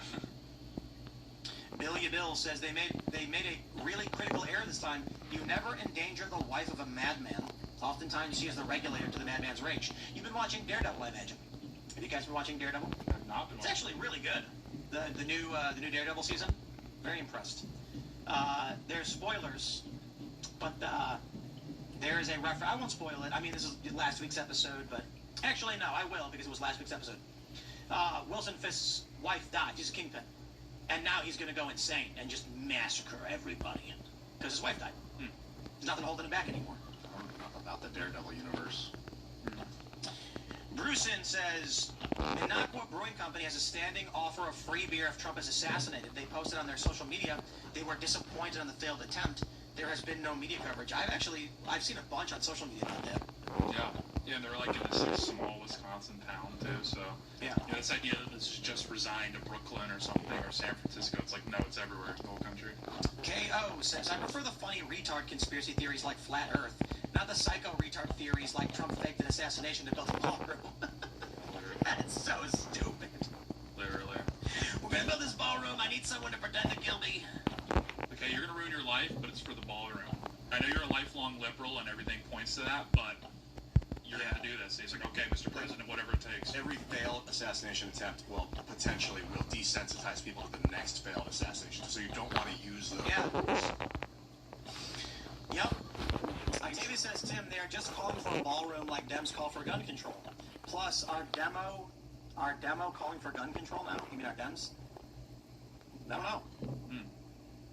El Jefe Lopez says, but it's not fake when a conservative goes after a liberal, even though it's usually fake and gay. What is that a reference to? I don't know. And then for US says, could the high volume of searches for Cole Allen imply that people are trying to see what he looks like?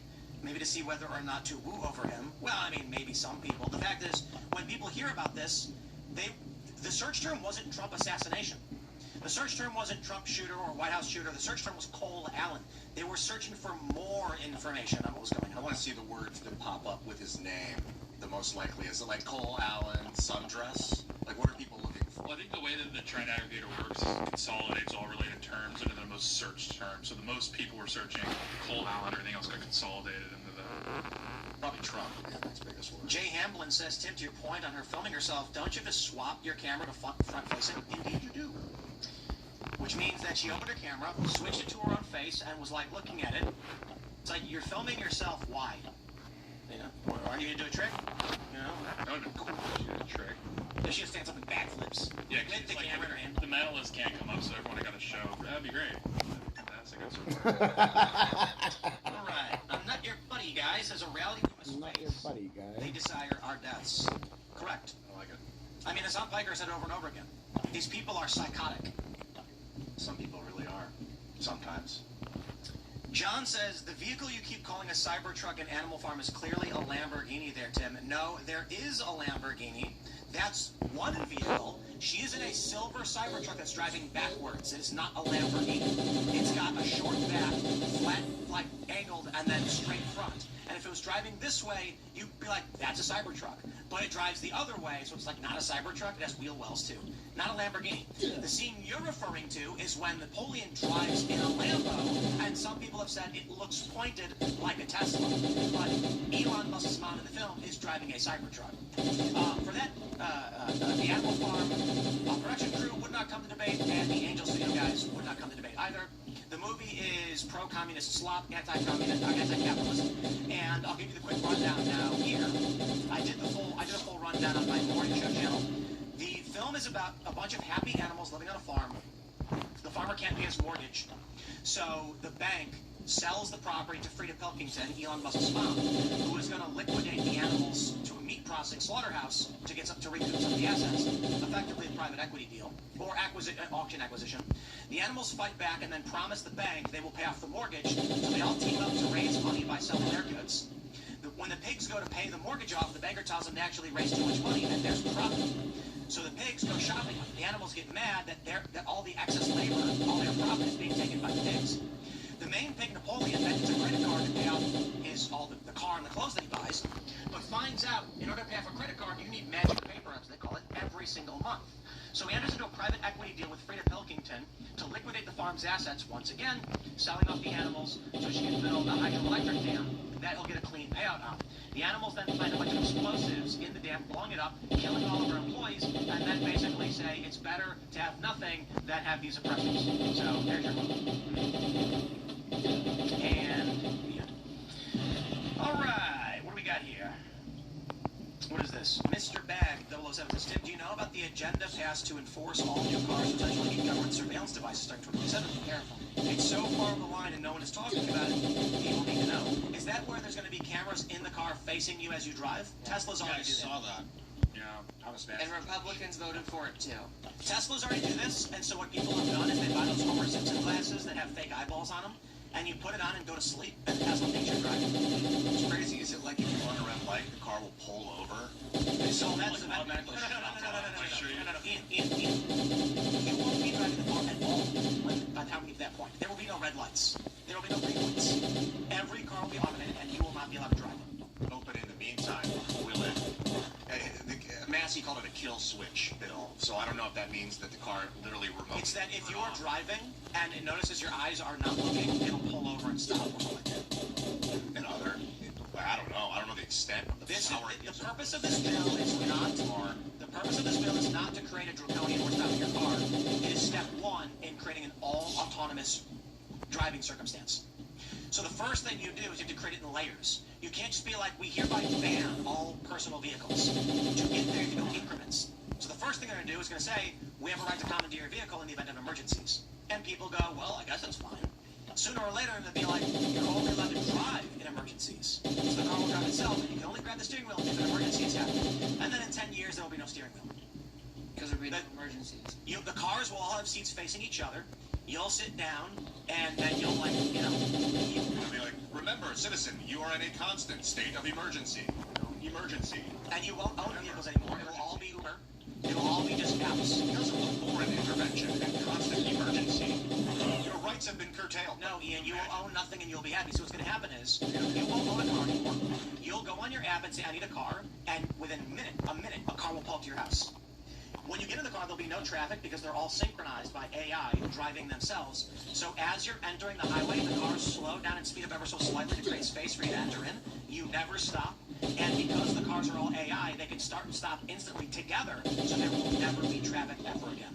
That's what they're trying to do. Never be an accident either, right? Well, there will be accidents just due to weather. So there could be an ice patch that an automatic car can't do anything about. But when a car recognizes traction problems, all the cars can instantly swarm out of the way. So it spins, and all the cars just whoosh.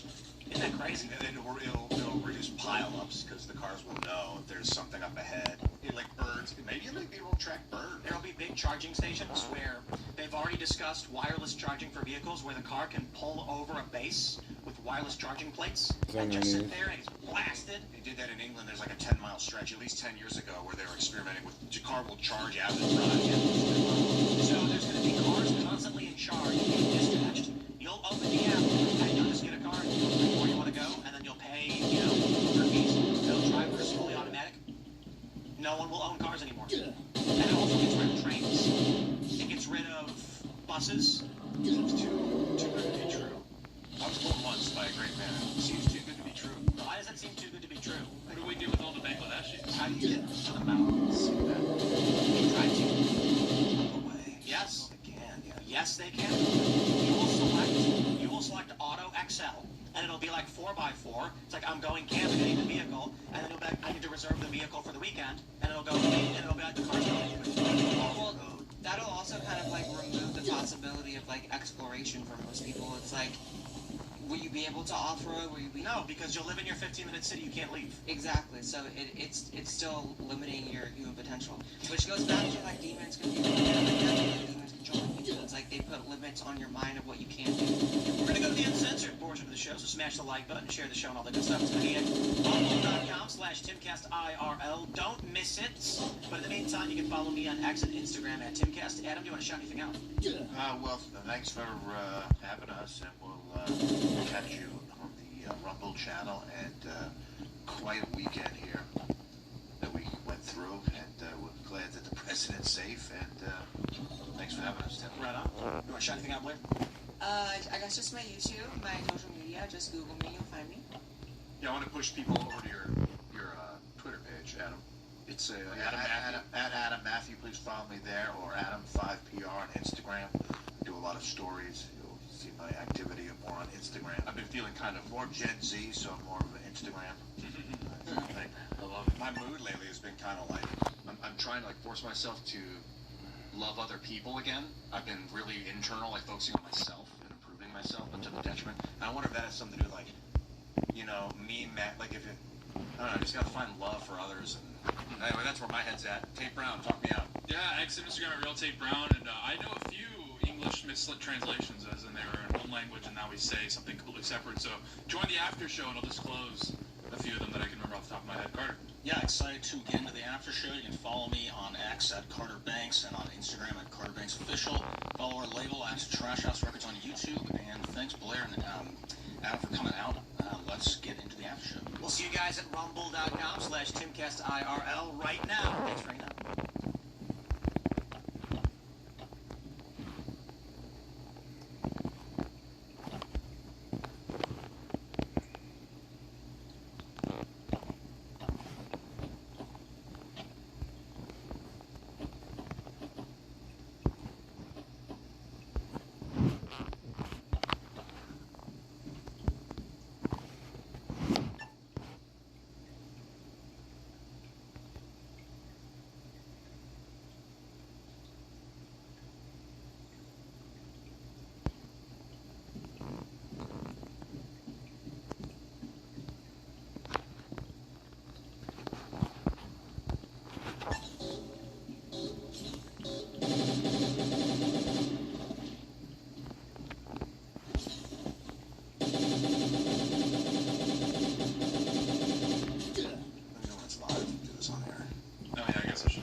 Explaining how we think stupid things because we can't speak proper languages. What was that first word? Yeah, the first one is Cinderella, the glass slipper, and the original French was the squirrel fur slipper, and then the word for fur and glass are very similar.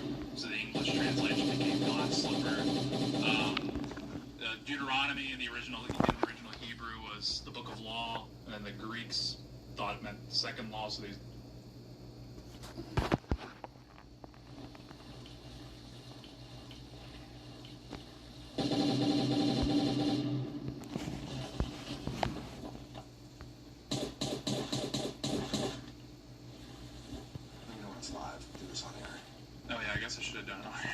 just explaining how we think stupid things because we can't speak proper languages. What was that first word? Yeah, the first one is Cinderella, the glass slipper, and the original French was the squirrel fur slipper, and then the word for fur and glass are very similar. So the English translation became glass slipper. Deuteronomy in the original Hebrew was the book of law, and the Greeks thought that second law, so they were second law, which is Deuteronomy. White rhino, they're gray. Black people are black. Black people are black, so the white rhino is actually gray because the Afrikaans word is white.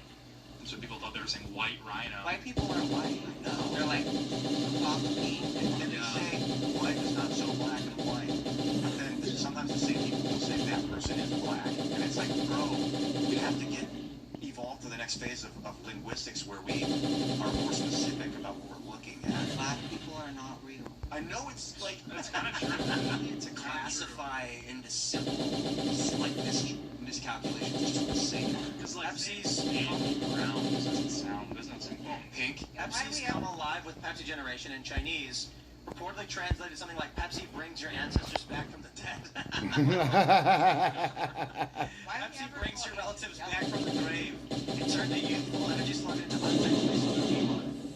KFC's finger licking good in China was eat your fingers off. That must be really good then. Yeah. Parker pens, it won't leak in your pocket and embarrass you, but in Spanish it became it won't leak in your pocket and impregnate you. Oh. Because embarrass was confused with embarazar, meaning to make pregnant. Coca-Cola in China, phonetic attempts at the name, was rendered as Wipe the Wax Tadpole. Okay. The word pinto in Brazil, pinto is Portuguese for small penis. Hilarious and off-putting. Got milk in Mexico became, are you lactating? Volkswagen. Do you have milk? Turn it loose in Spanish was, you will suffer from diarrhea. What was that? Turn it loose was Core's motto, but in Spanish it means slang for you will suffer from diarrhea. Shit. Fanny pack means pussy pack in British. And pussy fanny means pussy pack. Or vagina. But in England it means vagina. Right, yeah. That's let them eat cake was actually let them eat brioche. Everyone knows that. Like fags. Spirit is willing, but the flesh is weak. In Russian, is the vodka is good, but the meat is rotten. Oh, that's awesome. British people find it funny that we name our children Randy or short for Randall because that just means you're horny. Well, my name's Randy. Oh my God. Hey, my name's horny. It'd be awesome, actually. I knew a guy. Oh, here's one. Pandora's box was actually a jar. It was mistranslated, and everyone says box, and all the movies it's a box you open, when in fact it was just a jar. Pandora, she was like the daughter of... But one of the most famous ones, of course, is All Your Base Are Belong to Us. Remember that one? Yeah, that's from a video game. All Your Base Are Belong to Us. Hilarious intro for a video game. If you just watch it. I don't really waste. The famous one was the canals in Mars. What about it? Where, like, I think it was, like, Spanish or Italian, probably Italian, the astronomer, and he said, oh, there's natural channels up there, but then the... Oh, yeah, the Martian canals. Yeah. That's like the famous... Observed lines on Mars and called it canali. Yeah. The translators thought it was canals and lines, waterways built by intelligent beings. Yeah. Parking debates. Oh. Yeah, there's a lot of good ones like that, but those are the ones that, like, entered the English lexicon. Those are the most fascinating ones.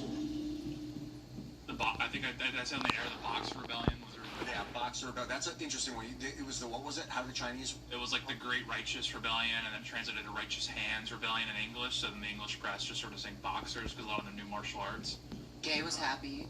Gay was happy. Yeah, that was a big change. Faggot meant bundle of sticks. Which... And a cigarette. Yeah, if you're saying like, and, smoke a fag, you're like, gee. Fascist and faggot are the same root Where's words. this Pulse nightclub? Yeah. Oh. Now someone's calling the cops. Yeah. Smoke a fag. That means two very different things. You want to go outside and smoke a fag? You're like, gee, I didn't know you roll like that. You do. The Boxer Rebellion. It was a group called the Yehiquan. Literal meaning the righteous and harmonious fists, or society militia united in righteousness. And Westerners, British journalists, rendered it as something like I He Chua An, emphasizing the fists, so they were nicknamed the Boxers. That's wild. That's like demeaning. They probably want the martial arts too, I think. Something like that. Chinese, they know Kung Fu. They're all the same. Man, the British had a hard time with that one. That was the one the British lost to the Chinese. Wasn't there one where it was like JFK was in Germany, he was in Berlin, and he said I'm a Berliner, but the way he said it means jelly donut. It means jelly donut. Ich bin ein Berliner. Yeah, and then like let them eat cake, she was just talking about like a nice bread. Right. Yeah, it was not like you get these peasants some jelly donut thing is a myth. Elegant food. Oh, it's not true? Yeah.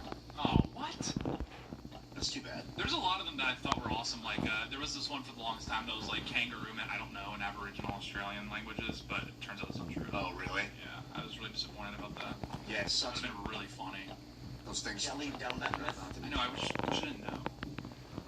A Berliner is a jelly donut in some parts of Germany.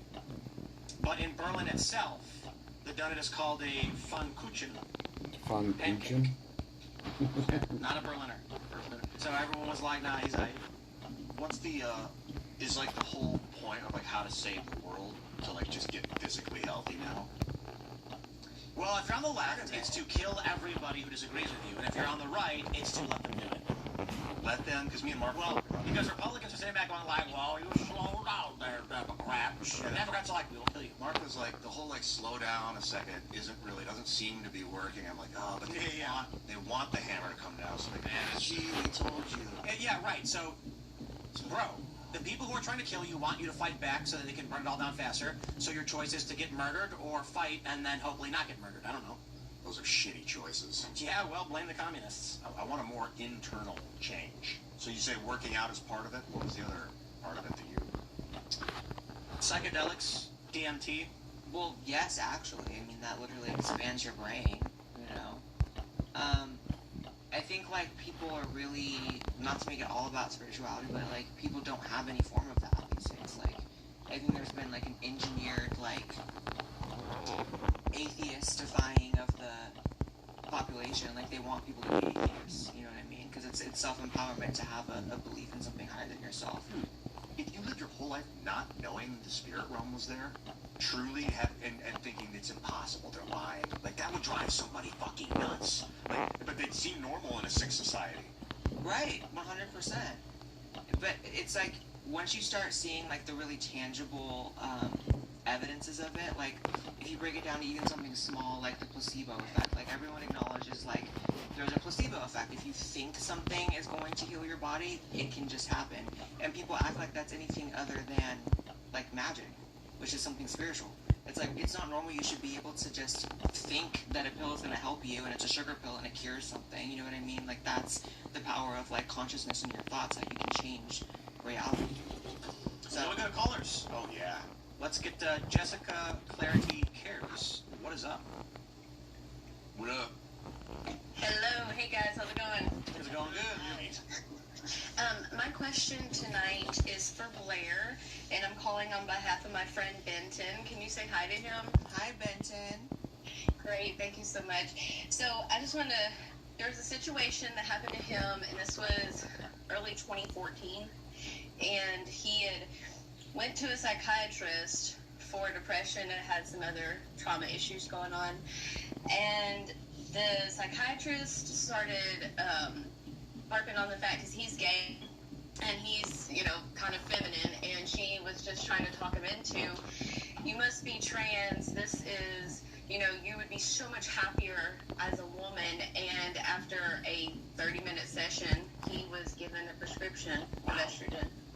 Yeah, just the first meeting, everything. And my question, and you know, I just want to know, what do you think some of these doctors who were acting so irresponsibly with this, I don't know if there's ever going to be any repercussions from it, or how we should treat that situation, because yeah, these doctors, some of them are still practicing, and yeah, that's insane. And clearly they're ideologically driven, and that's like a really sick thing. And you know, there used to be a lot of safeguards in regard to that. Like you couldn't just transition without going to therapy and getting pushed back and jumping through hoops, and now it is pushed on people, which is really, really sad. I feel like, especially because even with all the stuff the Trump admin has done to push back on it, like states like California are still quote unquote sanctuary states for trans kids, where like one parent cannot want it to happen to their kid and the other one can, and it still happens. So people have to start suing, basically. Yes.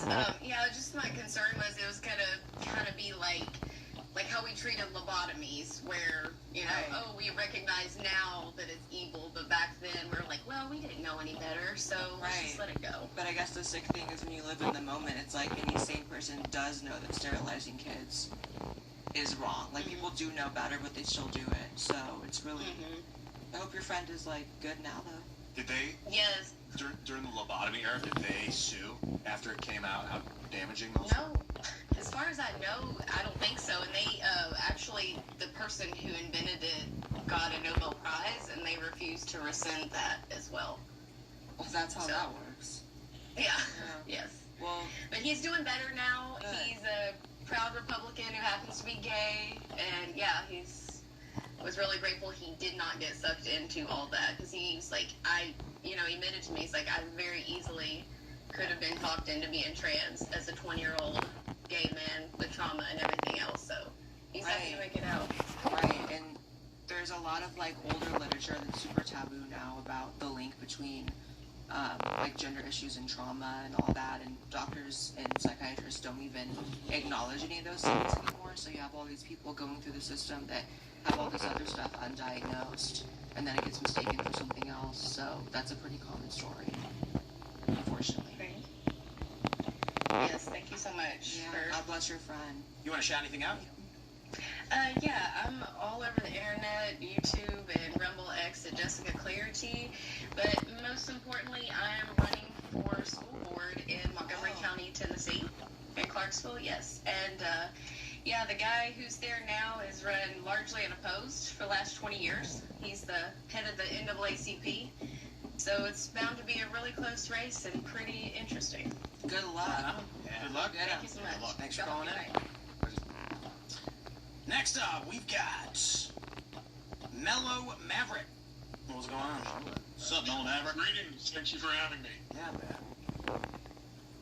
My question was with the indictment of the SPLC, SLPC, will we be having the same coming down the line for the ACLU and the ADL?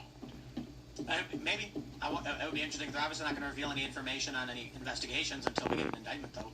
I wouldn't be surprised. Those were like the like organizations that I thought of when I heard this SPLC thing. I think that is the hope. Yeah, I just would be more into seeing the evidence. But I'm shocked if there wasn't something. Don't know. That was crazy, the SPLC thing. It was not surprising, but it was crazy. Yep. Oh, yeah. It makes the NGO argument. I mean, you're explaining to your liberal friends about, like, bro, there are extra governmental foreign ops, foreign companies that are funding, like, we live in a movie. And, like, they really want to topple the U.S. to make their banking empire. And it's scary how invested, like, the powers that be are in, like, pitting people against each other. It's like, oh, there's not enough hateful white people. We need to manufacture that to turn the races against white people and have white people turn. It's just so ugly, and we're just living in, like, a movie, you know? Yep. Interactable movie. Yeah. It's so interactable. We still have a part to play, but we have to make the right choices. Yeah, say the right words. That's the spells. Maybe it's the right thoughts. I don't know. It's like a Christ thing where he's like, don't even think about having sex with a woman that's not your wife. I'm really curious. I feel like that's the first thing that really the FBI has done, Justice Department, doing an indictment like that, right? Because they've caused so much damage for a decade, accusing everybody, banning people, social media effect, accusing good citizens, and finally they did something. Yeah, something that I think they would. If I had a betting man, I wouldn't have thought they did it, but thankfully they finally did something like that. I'm curious what's going to happen with the midterms. Yeah, the USAID was like kind of a similar to this. It was sort of like it was the crux. It was where the money came from. Yeah. Then the dominoes. This is the next. I don't know if this is the next domino in that cycle or what. But it's incredible because I was at the brunch on Sunday and it was about a $50 million only owner. And I'm like, why did they need a subscription? What did they even need this subscription? Political. When they're bankrolled by this guy's a billionaire basically. And they were still getting subscriptions for no. They were forced to get subscriptions political. The government was paying it, the NGOs, to get subscriptions to political to bankroll them. No wonder they're always the take of the left, right? Government contracts, the easiest thing in the world. Free money. They just give it to you. And you don't have to do anything. Are there strings attached to that shit? Technically, it's supposed to be, but usually there's not. Because I worked at this company. Everyone knows what it's called. It's called Fusion. I worked with the guy. We worked on a 1-month contract. We did one project. At the end of the year, they said like the pay department was just like, so I contracted one guy in like February. In December, there was another guy that had contracted in like November who was trying to get paid. So I went to them and I was like, I just want to make sure that the pay went through for this guy so and so. And they're like, yep, we got everything up to date. We got so and so, so and so, and so and so. And I was like, what? They're like, yeah, person A, B, and C have all been paid. And I said, there's only one invoice. And they were like, no, we get an invoice every month from these other guys. So that's the way it works. A freelancer was sending a monthly invoice claiming he was working with me when he was not. And they were rubber stamping it under my budget. And I had no idea. It's crazy. Yep. And that's extremely common at these big companies. Oh, I bet. Like, anybody right now could send an invoice to ABC probably for like $1,337, and you can put like, production work, Central Park, ABC News. They'll pay. They won't even ask questions. Because it'll be some lower level person in charge of doing the payments, and they don't want to get in trouble for not paying somebody, so they just do it. They're not going to even ask questions about it. They're going to be like, we got an invoice. And they're like, what was that for? And it's like, it'll be dated 3 months ago, and they'll be like, I don't know. Literally nobody will know. Yeah, some of at least Elon, when he was uncovering a lot of those government countries, they didn't even say what they were for. Some of them didn't even have a reason. They'd just be a bill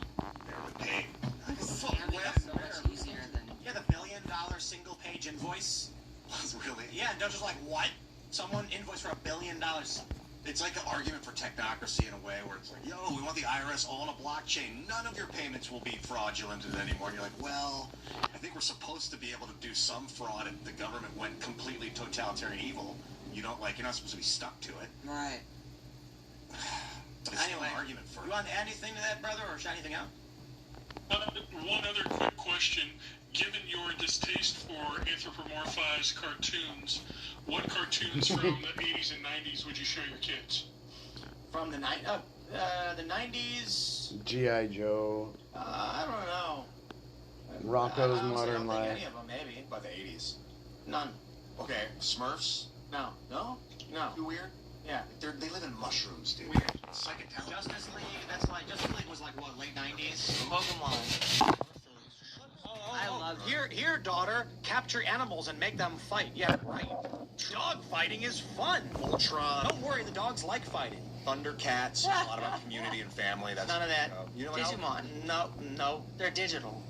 Yeah, but Digimon made no sense. That's the problem. It was just nonsense. But they were pixels, so they didn't. Like every Digimon's name ended with Mon. Like we get it. They're monsters. Yeah. Jamaican. You're a monster. What about Teenage Mutant Ninja Turtles? No. Too violent? Lame. Yeah, no, it's just all weird anthropomorphic garbage. Oh. You know, watch documentaries where Einstein's like, and then you carry the street. Oh, yeah. The old Looney Tunes are pretty good from the 50s. No, they're those not. the educational ones they would Terrible. like How to Golf. It'd be like Goofy, and he'd be the narrator. Why? They were just highly entertaining, but we would see them at school, so anything was better than school. She's gonna think the year is 1873 and she's gonna be farming. And then one day she's gonna be like, what is this strange device, father? And I'd be like, oh, we must have traveled to the future. Well, no gummy bears? You didn't like that shit? No, what? Gummy bears. Oh. Gummy bears? That was a show. Look what it did to you. Yeah. I'm a musician.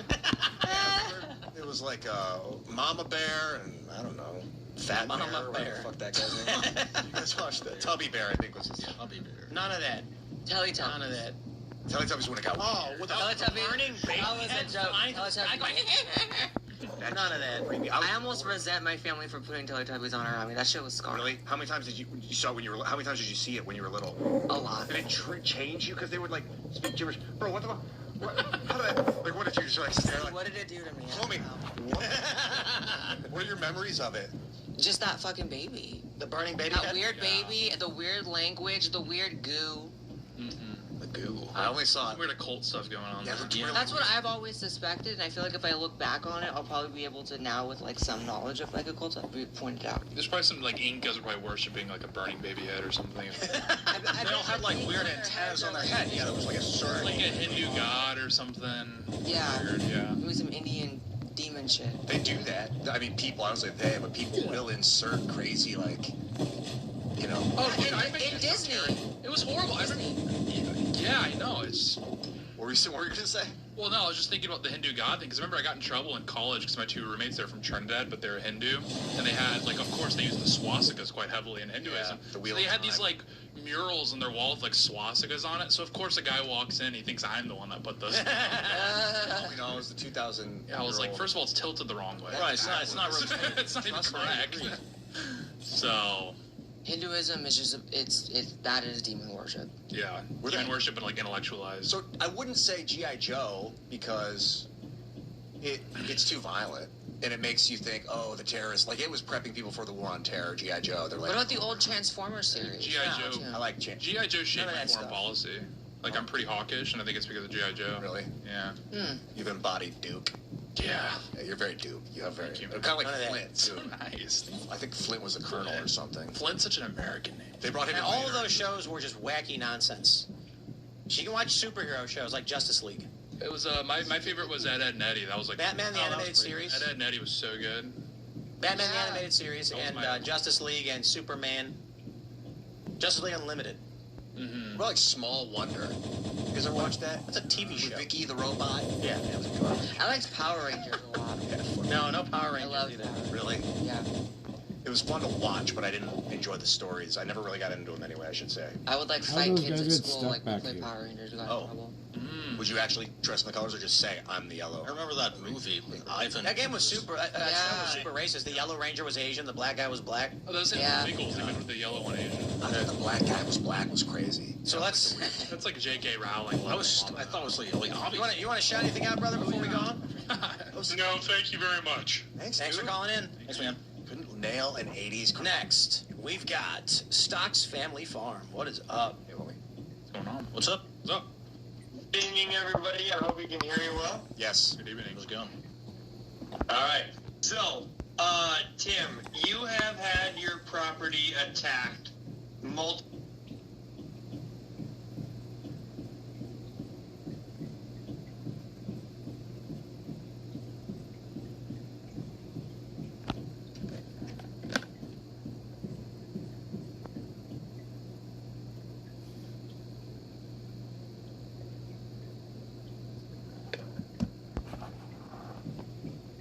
If you have more than $250,000 in a bank or retirement account, federal law does not protect what...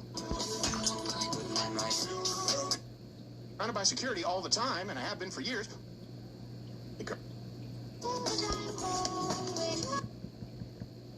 This is one of those... All right, guys. Let's see, I preempted. I did the SIP tour. Welcome to the Lineup Live here on Rumble. Today we're going to be talking about the obvious. This is one of those days where I'll be honest with you. We always try to be honest with you, but I'm nervous as to how to communicate this because I'm pretty pissed. And you remember when Charlie Kirk, the assassination happened, obviously we kind of let her rip. And I remember back then saying, you know, the problem is not just this, but as we continued down that path and all the conspiracy theories came out and the bad actors, what's going to happen the next time? Well, thank God, no one who was targeted was killed, but we're at the next time. We're at the next time, and it's bad. And I'm going to talk about Mehdi Hassan. I'm going to go through everything that we know today with all the references as far as the shooter, the motivation, who was involved, what we know, what we don't know. And we don't know everything, but holy, dear God, the misinformation out there right now. And I can't tell you the difference between the Marxist right and those on the left. There's no horseshoe. They're the same people. And I can already hear people going, well, what are you going to do, carry the water for the government? Hey, let me just walk you through this here a little bit as far as if you want to continue watching or not. Been here for a long time. I was the guy who at the beginning of COVID said, no, I don't trust this. We were banned for it. Same thing with the election, going out to addresses that didn't exist. I don't believe the government narrative all the time.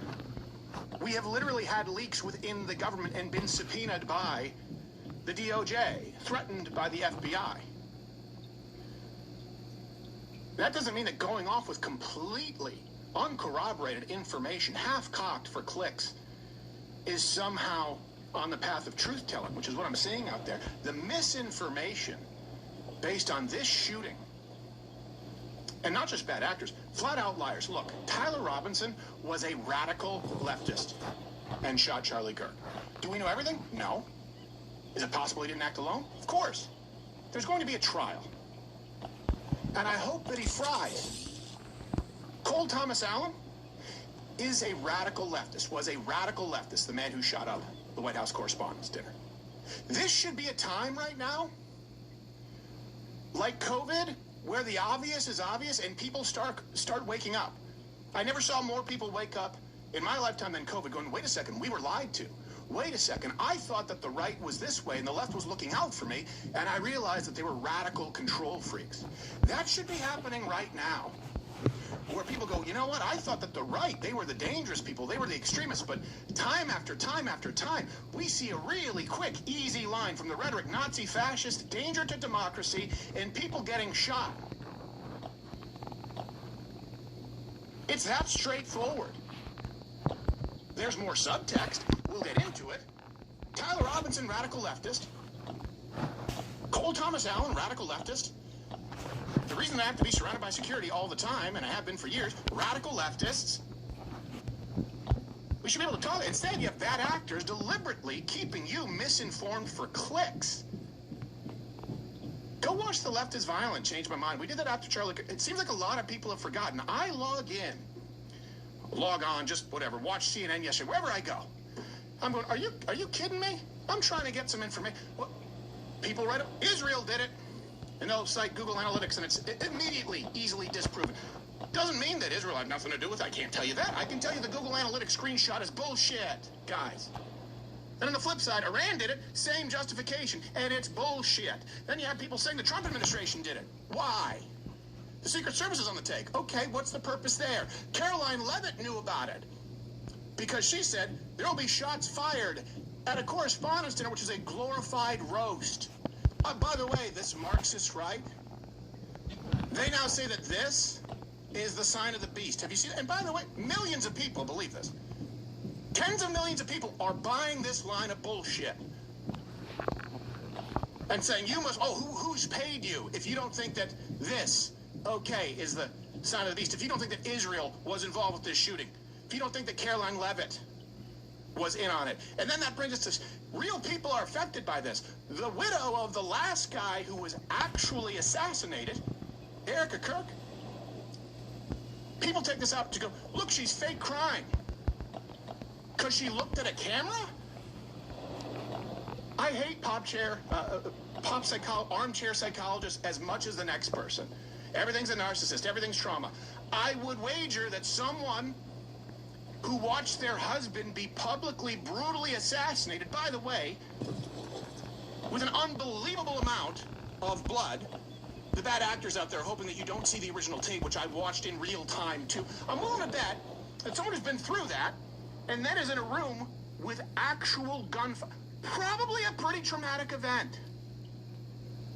And if I was walking through a hallway trying to get away from what could be an active shooter, and someone had a camera in my face, I might glance at it too. Does that mean that Israel did it? Or I'm in cahoots with them? We need to go down and do that. Also, learn your fucking time zones, people, Google Analytics experts. Didn't we learn from Candace Owens and the Egyptian plane thing? What's the other one? This is all staged to get a new ballroom? What? It's the first thing I thought when this happened. It's the logical conclusion. That's why they wanted to build a new ballroom. Stephen Miller, Stephen Miller used his wife as a human shield? This is what people are talking about. This is what people out there, and some people, millions of people, believe that Mossad is building something under the proposed ballroom. When we live in an actual era where there is a direct line from the left's rhetoric, their calls to action, their worldview, and these attacks. Charlie Kirk, Donald Trump 1, 2, anyone in this space who lives it, myself included, that should be the primary conversation while we collect facts. And these Marxist right-wingers telling you to stay home, telling you there's no difference between the left or the right, they just keep screwing it up. And they're fostering and hoping that there is a low IQ base. That doesn't mean the American people at large. That means the people who, without any information, gobble up the idea that Israel, Iran, Caroline Leavitt, or Erica Kirk had something to do with this because they saw a meme that can be fact-checked in 2 seconds. You can say whatever you want. That's the great era of social media, I guess. That's one of the pluses. Thank God for X. Thank God for Rumble. So don't misconstrue what I'm about to say as meaning you don't have the right to speak because people did that online too. What I am telling you is that you need to be responsible when real people are involved. Maybe just consider, this is advice, shutting the fuck up, waiting 2 seconds. Not saying always, you can't talk, but you shut up and wait 2 seconds before you declaratively yell to the world a conclusion that not only cannot be substantiated, but can be immediately refuted. Because you know what the problem is? Millions of people go on believing that. They go on believing that. You still live in a world today from the last time that people peddled the bullcrap who believe that a 30-06 in no world can be used and not leave an exit wound. Tell that to MLK Jr. We covered it when it happened. Tell that to the ballistics. Does it mean that it's the most common? No. But the idea that everyone is a ballistics expert, the idea that everyone is an expert in body language and sign language and this used to mean, okay, the left used to say this was a white supremacy symbol. Now the Marxist right saying it's the sign of the beast. You want to know what the left needs to do to win? Nothing. Nothing if you keep this up. Nothing at all. Sit back and go, you know, we used to have to trot out. Remember that guy who got fired? I believe it was from, or was reprimanded from the Navy or Marines for doing this, playing that game. Remember we used to say it was a white supremacist symbol? They pushed. Well, guess what? The Marxist right is saying it's the sign of the beast. They're going to destroy each other. Remember how we used to plant some misinformation? Russia, Russia, Russia. Israel this, Israel that. Abraham hit me with a wiffle ball bat. Well, now they're doing it. They're saying Israel's going to build something under the ballroom, and that's what this is all about. It's a false flag. Just let them do what they do, and they're going to lose. And the country will be handed right back to us. How do I know? Because I talk with them. I'm in their circles. There isn't a leftist group out there where we don't have our fingers in that pot, monitoring the temperatures. The right movement right now is rightfully a laughingstock because of a few bad actors. You guys got to push back against them. Erica Kirk crying is a conspiracy? Are you shitting me? And I noticed that the people who push these, they sidestep the information. Oh, wait, was this person a known leftist? Yeah. For over a decade. They attend No Kings? Yeah. They have a manifesto? Yeah. Were they a teacher? Yeah. Were they mentally unstable? Yeah. Sidestep that because they can misread a Google Analytics trend and feed that to you. But it's a lot more valuable because it's exclusive. So they get your clicks. We got to do a whole lot better, and this needs to be shut down. Or I tell you what, you're not going to have a country to fight for, and more people are going to be dropping dead. Okay? Jeez, holy shit. All right, we'll talk about that more in all of the references. Everything we know, claim truth, references available for you. There's a lot of information that is ironclad, that is concrete, and then some maybe-sos. We'll differentiate for you. You know, hey, it's a comedy show, it's an entertainment show, but you know, journalism. Shit, just go. We'll calm down and go.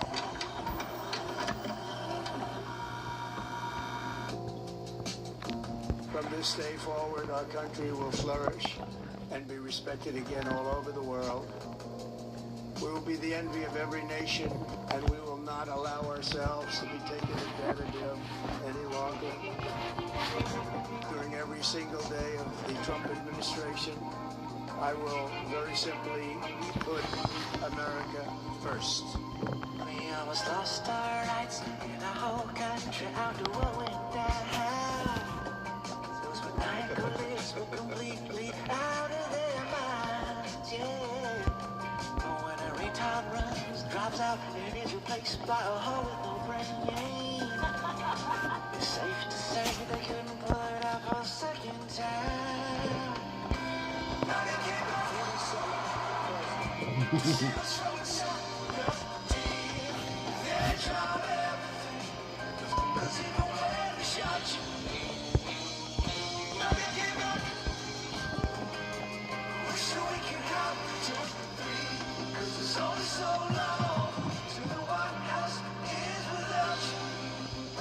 We will restore America's promise, and we will rebuild the nation that we love, and we love it so much. For 4 years long, our president's brain was an old avocado.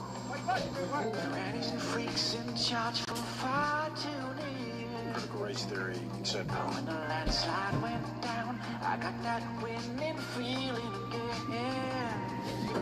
And then I heard those liberals squeal, yeah. Now you came back to set us from the guess what? Their job everything. Cause they don't wear the shot you. Baby, I'm back. Yeah. Bet you wish that you could have 2, 3. Cause it's only so long till the White House is without me.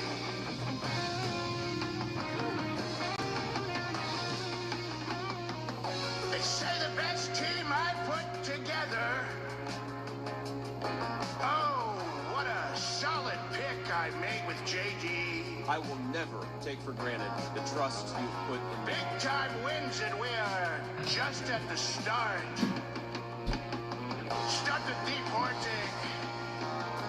Stopping World War III. Now you came back. Oh, baby, I'm back to save us from insanity. They tried everything.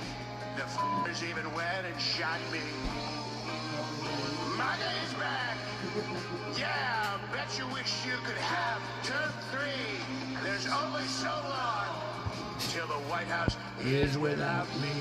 You know it's down. We own the land. Now came back. To save us from itself. They tried it. The f***ers even went and shot you. Now you came back.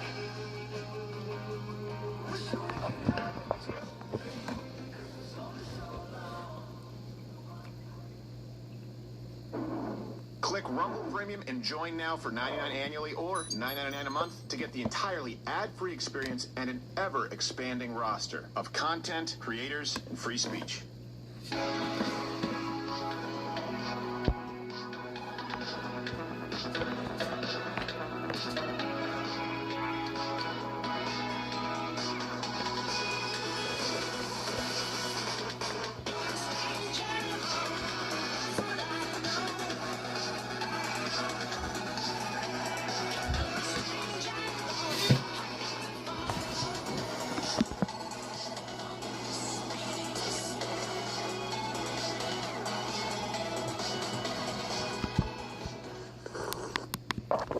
There you go. There's this. How you doing, Captain Morgan, CEO? Fantastic. Nice job. How are you?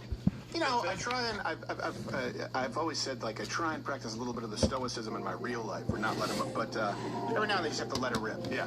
I was gonna say something to like piss you off before the show. Nah, I've already got plenty. No, I didn't need to. It was good. This hate is burning up inside of me. It really is. But it keeps me warm. You channeled it. Name that movie line. I told my missus yesterday when I was watching the CNN. I said, I'm gonna be a little grumpy today. Yeah. I said, so, and I was a little snappy, so, my lady, I apologize. I was like, I gotta watch this. These people are saying this horse shit. Sitting there in your underwear watching CNN. I just can't. We just watched that Hogan documentary, and I can't. Every time I see some conspiracy theory, I hear Jesse Ventura's voice, and it's like it's coming. Like, yeah, why don't you ask why don't they have they want the ballroom? Is that so the Jews can build their underground tunnels, buddy? What? Sure. All right. And Friday, May 1st, Bricktown Comedy Club, Oklahoma City. Mr. Josh Firestein, how are you, sir? Good. This Friday, back in Oklahoma. It's this Friday? Yeah. I keep forgetting the dates. It happened so quickly. It does. Plus, time flies when you're filled with rain. Doesn't it? Yeah, usually. Thank God no one was killed. happen. But I don't... Hey, you guys let me... I think that when someone gets killed, again, we're going to be right here. Until this gets correct, we're going to be right here. Where the idea, not just the idea of empathy, because empathy is not the virtue to trump all virtues, but seeking truth, I don't know that there are enough people out there who are interested in that at this point. Certainly doesn't make sense as a business model. So, Exhibit A in the rhetoric from the left, calling you all fascists and Nazis, and of course that leads to violent actions, like I see with this Cole, like we saw with Tyler Robinson. But in this case, it's funny because it sucks really badly. Here's Bette Midler with a very cringy song that, it's an ensemble, and that never works for celebrities. Hey there, all you fascists, let me put you straight. When you come for the rest of us, we'll fight you at the gate, and you will lose. You fascists bound to lose. We'll battle. Checking our notes. Teeth are the same color as the background. Just like in Minneapolis, and when the big Turks come, you're bound to lose. You fascists bound to lose. The hell with all the cowards who hide behind their masks. We're gonna. Oh, masks are bad now. I got it. He knows it too. That bastard's bound to lose. Is country their demographic? No. Well, not theirs. Yes, sir. Oh, you fascists bound to lose. So diverse. You fascists bound to lose. Fascists don't lose, though. It actually isn't that diverse. It really isn't that diverse. There's one thing in common. They all look like they're from this dysgenic primordial soup of inbreeding. And I mean that. Eyes are too far apart. Faces are too small for the heads. Everyone looks like they're from the shallow end of the gene pool. Also, makes me want to be an actual fascist. They're At least then I could shut them down if I could Mussolini their ass, to use their term. they're also all alone. Yes. In their rooms or their living room or something, making a little bit. How cringy is that? How embarrassing can that? I'm embarrassed for them. Yeah, it's cringy, it's embarrassing, but then you add it up. Oh, fascist, fascist, fascist, fascist, and they're all alone. Guess what? That's how you get radical shooters. Luckily, one person on her team let her in on what everyone else was thinking. Your looks are shot. I mean, there ain't bags under your eyes, Val. You got enough luggage in there to go to Europe. Now, I don't know what you've been doing to get by, okay? Maybe you still think you can dazzle them with your talent. I'm here to tell you, you're through. You ain't got it anymore. You want that guy on your team, not any more yes men. Because with yes men... That was 60 years ago. Yeah. with yes men, well, with yes men, you end up with that video that we just saw. And I don't know if you know this, it's the whole celebrity ensemble music thing. It's never worked out for any celebrity in the past.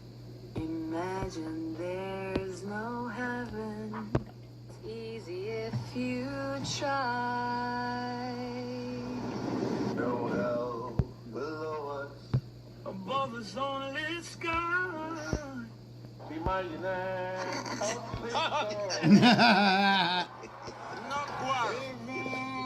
for today. Yeah, they had him put it on a Dropbox. Before you fact check us, yes, in fact, we did add Maduro. Because it's gold.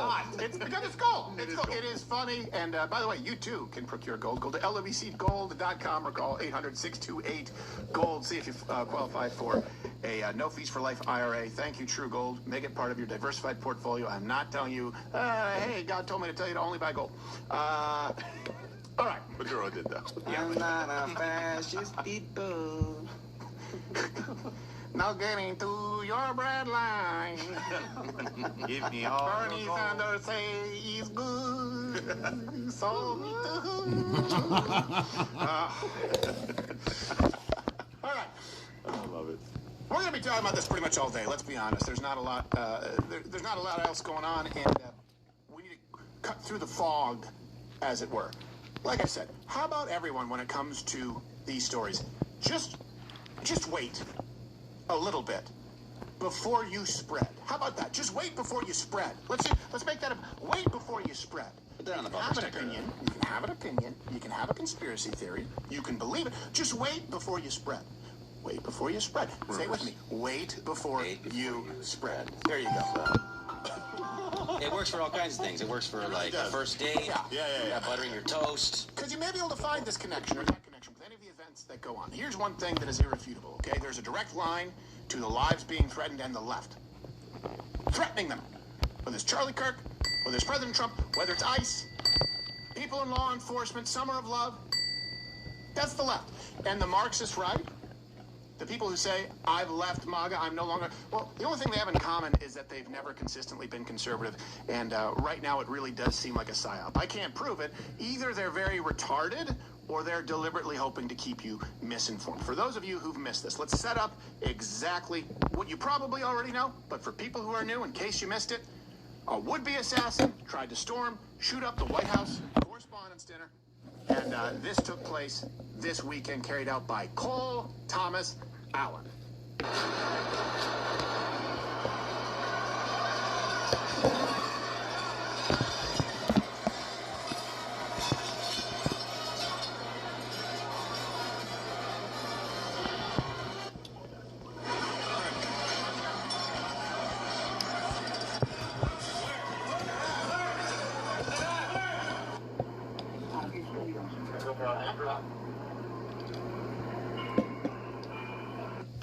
Now, you can criticize people for not doing their job super effectively, for maybe missing some security measures to be taken. Got it. Understood. But that shouldn't take us away from the primary component here, that this was carried out by, here's what we know, Cole Thomas Allen, California leftist, 31 years old, he was a tutor, amateur publisher, video game developer. He had attended No Kings. That's on the record. He donated to Kamala. He was a radical leftist. He wrote a manifesto. This is a pretty common thread that we see with a lot of these people. And if you cannot see that the problem here with this violence, this rash of violence, political violence in this country, is almost entirely a leftist problem, that the problem is progressives, then I don't know what to tell you. You've already made up your mind. It was a light-skinned brother, teacher leftist, came from California. If you can't see that the problem is progressive, then I don't really know what to say.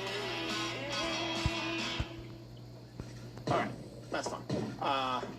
There's, clear ballot. Do you have the claim truth stinger? Because I think we should hit that. Yes. Okay, because that's what we know. We'll get through some other things that we know, but I really want to get through some of the claims that are being made out there. You guys have seen these? Yep. Which one would you say before we get is the most aggravating? The Jews under the ballroom. Jews under the ballroom? Yeah. Caroline Levitt is in on it is probably the most ridiculous to me because at least the ballroom one is people trying to be funny. I don't think it is. Oh no, it's not people trying to be funny. I think it's no, there are people who actually believe it. No. There are people who because see, you're reasonable, so you think it's kind of funny.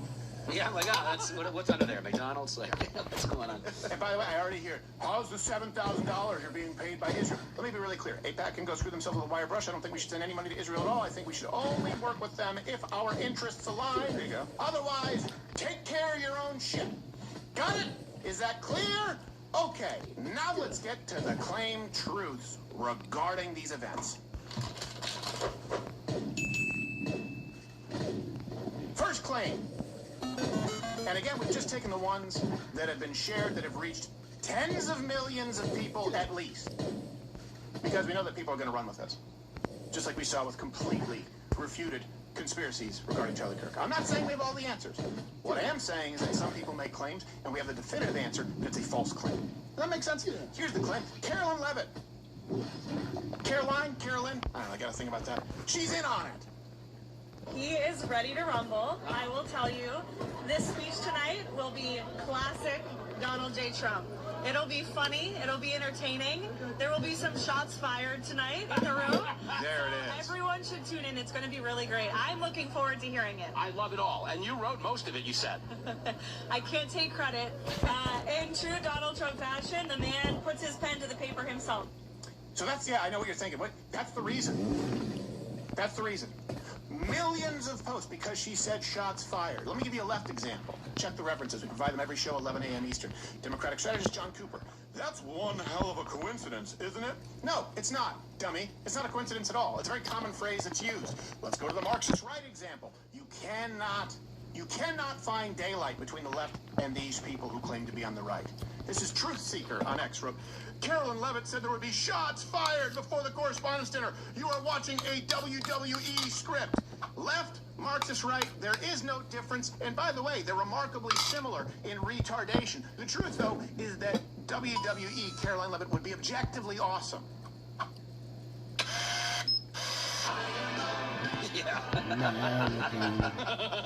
Hey, that's 2-on-1, buddy. That's not fair. Come on, that's not a tag team fight. Come on. Here is the truth. Okay? Hello. Shots fired is an extremely common phrase. It's used all the time. This is stupid and nobody should believe it, but people believe it because, I don't know, your guess is as good as mine. Let me give you some examples. This collage includes, I believe, 8. Here's an article.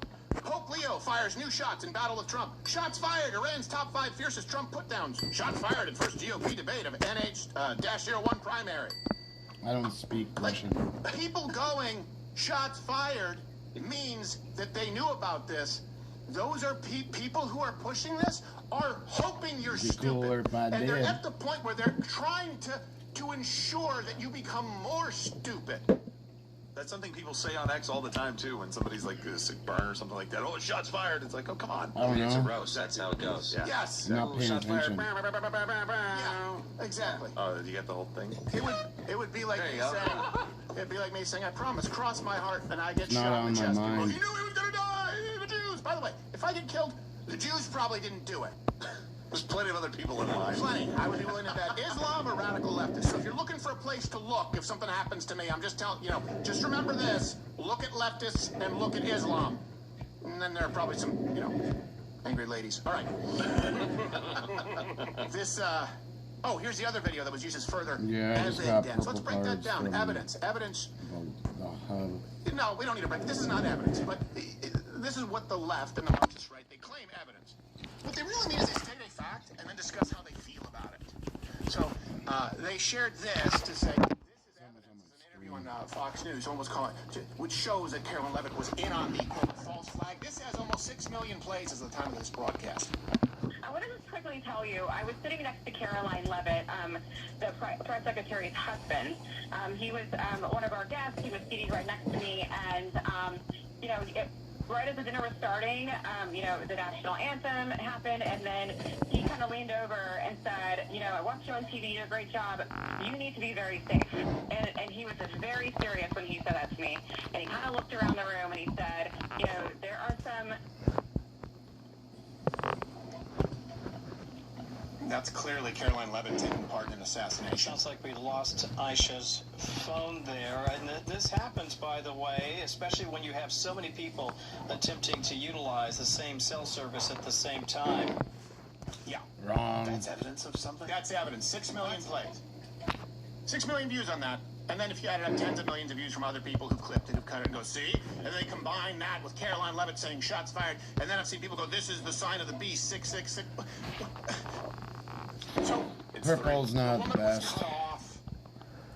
And blues are like the best ones. And she wrote on X, she's a reporter, she said, our calls were dropping because there's barely any service in that ballroom. To finish the story, he was telling me to be careful with my own safety because the world is crazy. There you go.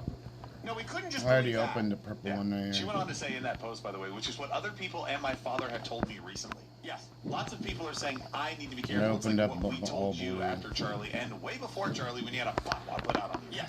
Yeah. I mean that I was a part of the fatwa, though it might be. I don't know. I think it's more believable that Caroline Levitt's old husband just gave away some secret information to a stranger. Yeah. For no reason. That's what I think. Yes. Yeah, that's a good point. A lot of people out there believe that. You guys let me know. You guys let me know which one you think is the most absurd out there. By the way, thank you for the raid, Dan. Appreciate it. Welcome. Next claim. And I don't have a dog in this fight. I've never once appeared at a TP USA event. Yeah. I have never received $1 from non-profit organizations like them. That's by design. We want to be completely independent. I will tell you my personal opinion. I don't believe that Erica Kirk had anything to do with killing her husband. That's my opinion. Okay? Good news is we're going to have a trial. But now you have idiots on the left and the Marxist right. By the way, I know I kind of repeat myself, but it's to make a point today. Saying that this proves Erica was faking her reaction. She was fake crying because she glances at the camera. I just want to go cry.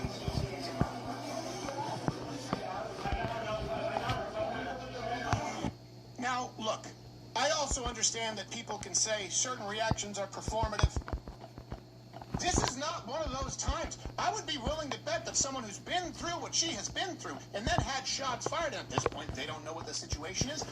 I can't imagine a woman who wouldn't be crying, and I can't imagine a woman who would not glance at a camera that's being held up in her face while she's walking there. She didn't stop and pose for the camera. This wasn't set up. They clearly caught her amidst a reaction that was already taking place when no cameras were present. Also, how does that prove that she was involved at all? Like, even if she was that vain, wanted the attention, they could be two separate things. Yeah. It doesn't mean anything. Well, we'll get to that component of it, but it's paper thin. But some people will believe it. Some people believe it. Here's an example from the left, saying it's very clear that she's fake crying because these people are demons, and you should be better than this.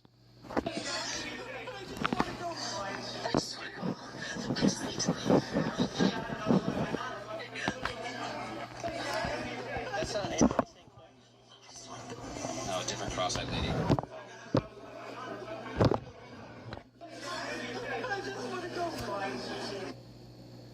Now, here's a Marxist right example. Tell me the difference. Liger, who, by the way, is part of the American Communist Party, but they claim to be anti-woke, so you can say they're MAGA. He wrote, very weird that another assignation attempt occurs at a time when, I think it's assassination, when Trump's popularity is at an all-time low. Then the paid influencers come out in droves asking people to pray for him and put aside their differences to support him. Then Erica Kirk starts crying again. It's all very weird. Hey, hold on a second. Maybe the most logical conclusion to draw is like after Butler and after Charlie Kirk, people go, hey, there are folks out there who want to kill you. You used to think it was political disagreements. The left now wants you dead. They tell everybody that you're a fascist, that you're a Nazi, that you're kidnapping children, right, and you're supporting ICE. I already and some get radicals like actually go out and 200 of these act on that. So guys, cards. maybe we should put aside some of these minor policy differences and understand the enemy that we're facing. Maybe that's a more reasonable conclusion. No, it all must be some kind of collusion. That everyone is paid to notice an assassination attempt. That everyone is paid to say there's a greater threat than, for example, your stance right now on the timeline of Iran. Or two things can be true. You can have an opinion on that and understand that domestically in this country, there is an active violent threat known as the American political left. Erica crying somehow has to... It's all very weird. Well, what does that mean? Again, it's just Jesse Ventura. I'm just asking questions. Yeah. Does jet fuel melt steel beams, huh? Huh, tough guy? Do you have an answer? I'm just asking questions. Must be nice to never have to provide an answer. Here's what I think. She's a widow. For a very long time, but hey, and yeah, I think she should probably leave the public eye. I don't think she should be in front of the cameras. I don't think she should be there. I think she's probably processing a lot. I hope that I am never on camera for days on end if I lose a loved one. I'd probably be incredibly unstable and all over the map. My emotions would be all over the place. I think, how about everyone just lay off a little bit? Or at least lay off unless you have irrefutable facts that show she's done something really evil. Yeah. Otherwise, you're being really evil. Does that make sense? Because here's the truth. The woman is 7 months removed from having her husband murdered on camera. And imagine if you are Erica Kirk and you saw the video. Everyone here see the video? You see the video of the blood hemorrhaging out of Charlie Kirk? Yes. Yeah, we saw it. There are a bunch of people out there saying, why was there no blood? Why? Because bad actors online know that you can't watch the tape in most places on the internet. Now you have to go to the dark web. It was rightfully scrubbed. So they tell you there was no blood. This woman saw it. This woman had to go see the body. This woman has to be surrounded by security because there is still an active threat, not just from the left anymore, but from the Marxists on the right, who think that she's a murderer. Here are some other videos that you'll see on X, spreading around to, by the way, millions and millions and millions of plays, 15 million at the time of this broadcast, insinuating, because... Just asking questions there, buddy. Insinuating that Erica must have been in on it.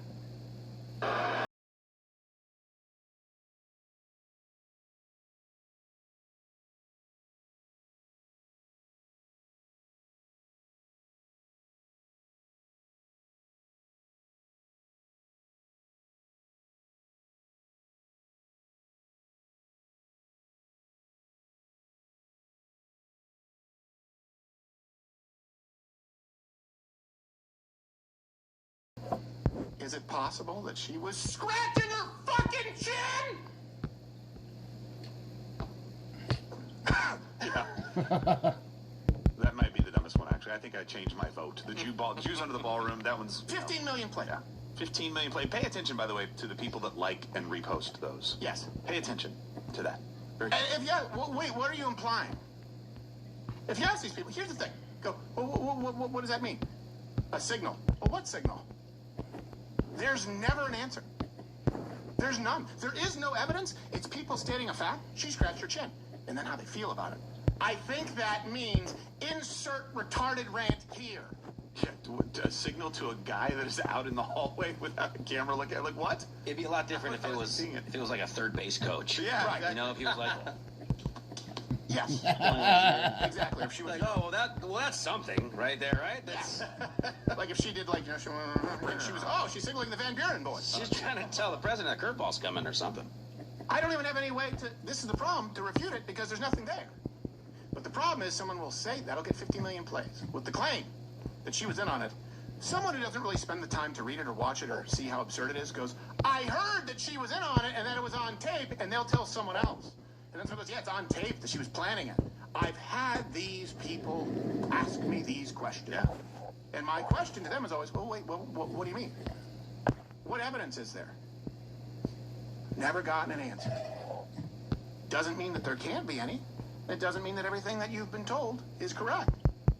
All I'm telling you is that there are a lot of folks out there telling you things that are factually incorrect, and you can verify it. Check out the references.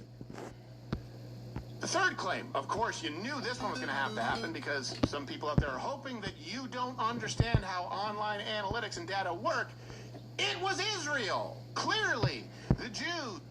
Oh, hey, Tim, I can't hear him anymore. I think we lost his mic.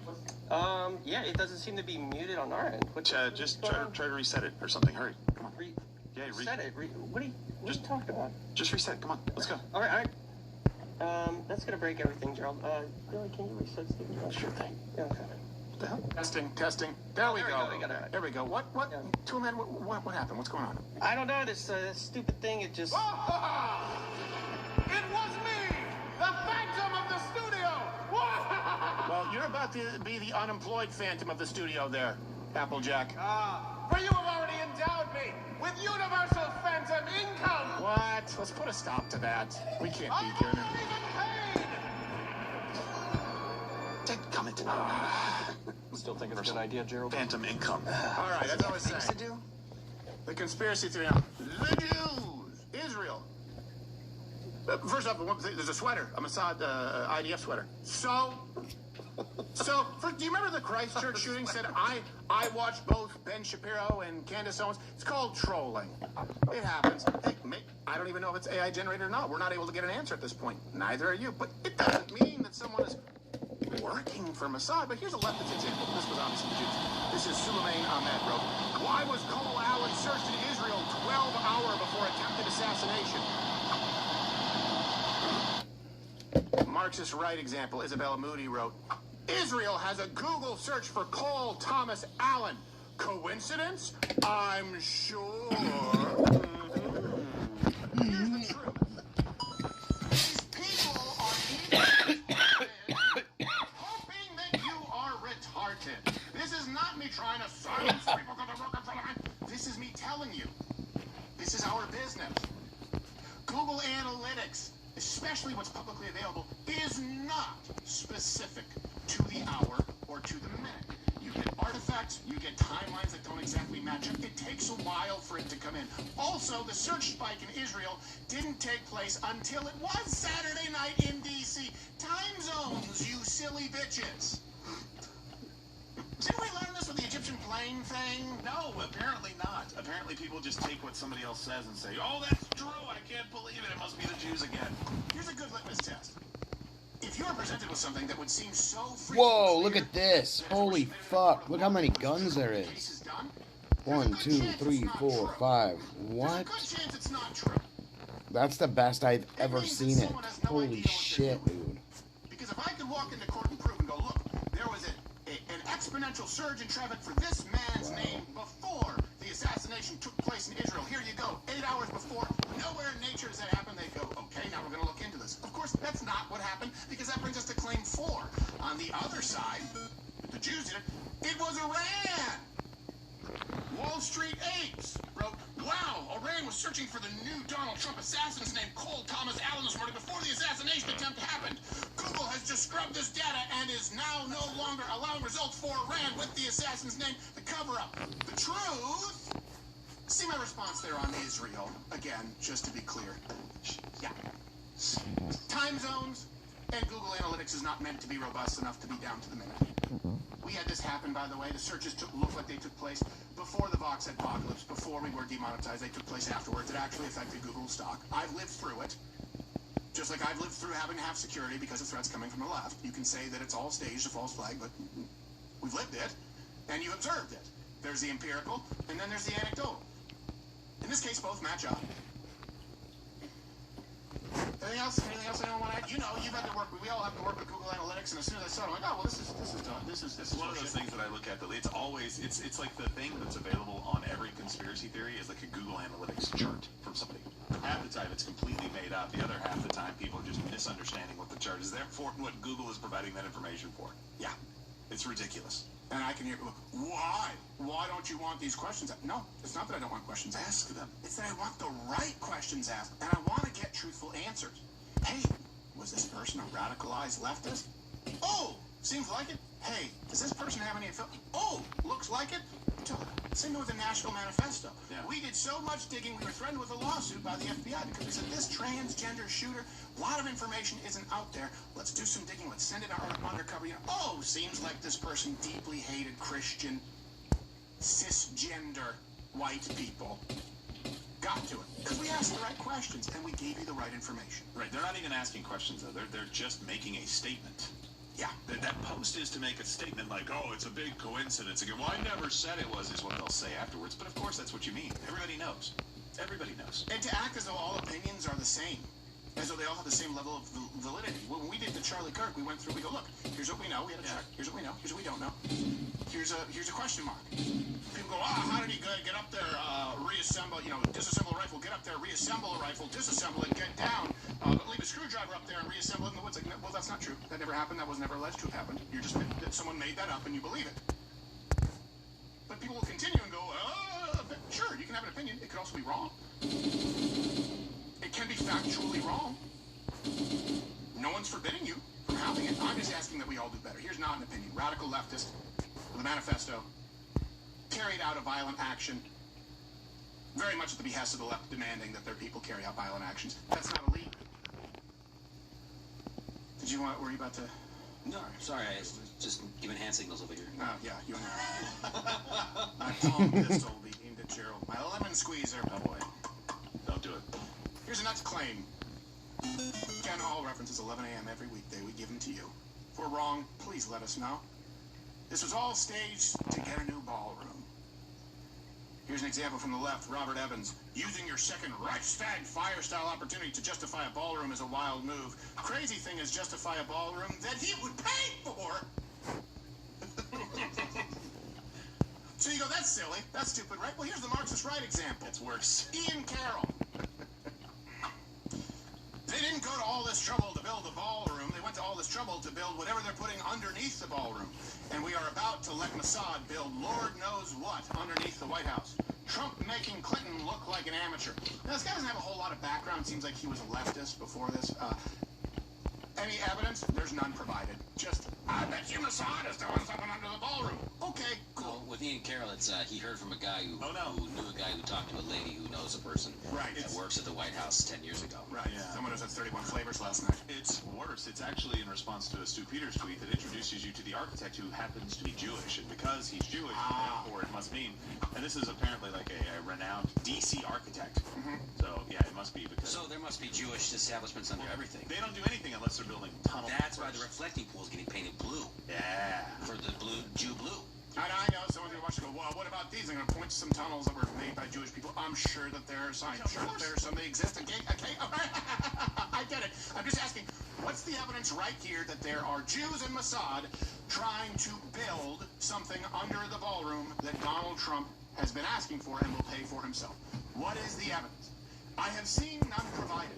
There's plenty of evidence that this person is a long-standing radical leftist who is carrying out an agenda. And I have plenty of evidence that that is directly in line with the rhetoric we see from the left. I'm just asking for any evidence. Well, if you tune into a show tonight, you might get almost some evidence. Oh, okay, good to know, good to know, good to know. Well, here's the truth. The ballroom subject was, by the way, it was at the tip of everyone's tongue before, during the event, and after, because this is the reason, one of many, that President Trump and this administration have been talking about and requesting the right to build and pay for a new ballroom themselves. Basically, he's saying I need congressional approval. And he's so wrong. We are allowed to continue building as necessary to, let's see, what is that? To cover the safety and security of the White House It's handwritten. and its grounds. So it says here very carefully with the safety and security have to be protected in the White House grounds. Well, that's what we're doing because everything's bulletproof glass, etc., etc. I didn't want to say this, but this is why we have to have all of the attributes of what we're planning at the White House. It's actually a larger room and it's much more secure. It's drone-proof, it's bulletproof glass. We need the ballroom. That's why Secret Service, that's why the military are demanding it. Yeah. You know where else we've taken these kinds of precautions? When we go anywhere on campus. So that's a part of why UPenn didn't happen. Not only were we not allowed to live stream, our security wasn't allowed to do what security does. So we've had to make changes.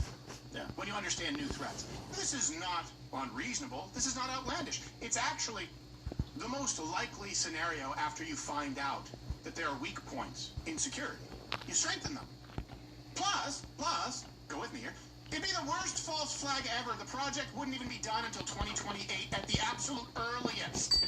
It's so important to them. So important. But here's what the people out there who, by the way, you have no idea where their funding comes from. Isn't it always weird where people can pop out of nowhere and all of a sudden have a following peddling nothing but completely baseless conspiracies telling you that you should abandon the conservative movement? Isn't it always weird that those people whom you'd be suspicious are the ones saying that anyone who suggests a new ballroom might be a good idea? Well, anyone else, they're not the reasonable ones. They're the paid shills. Here you go. So, last week I told you guys that all of MAGA is paid. Your new nose ain't that much better than your old nose. Except via group chats. And what do you know? All of these people came to the conclusion that after they saw what happened at the White House Correspondents' Dinner, their first thought was all independently Trump needs his ballroom.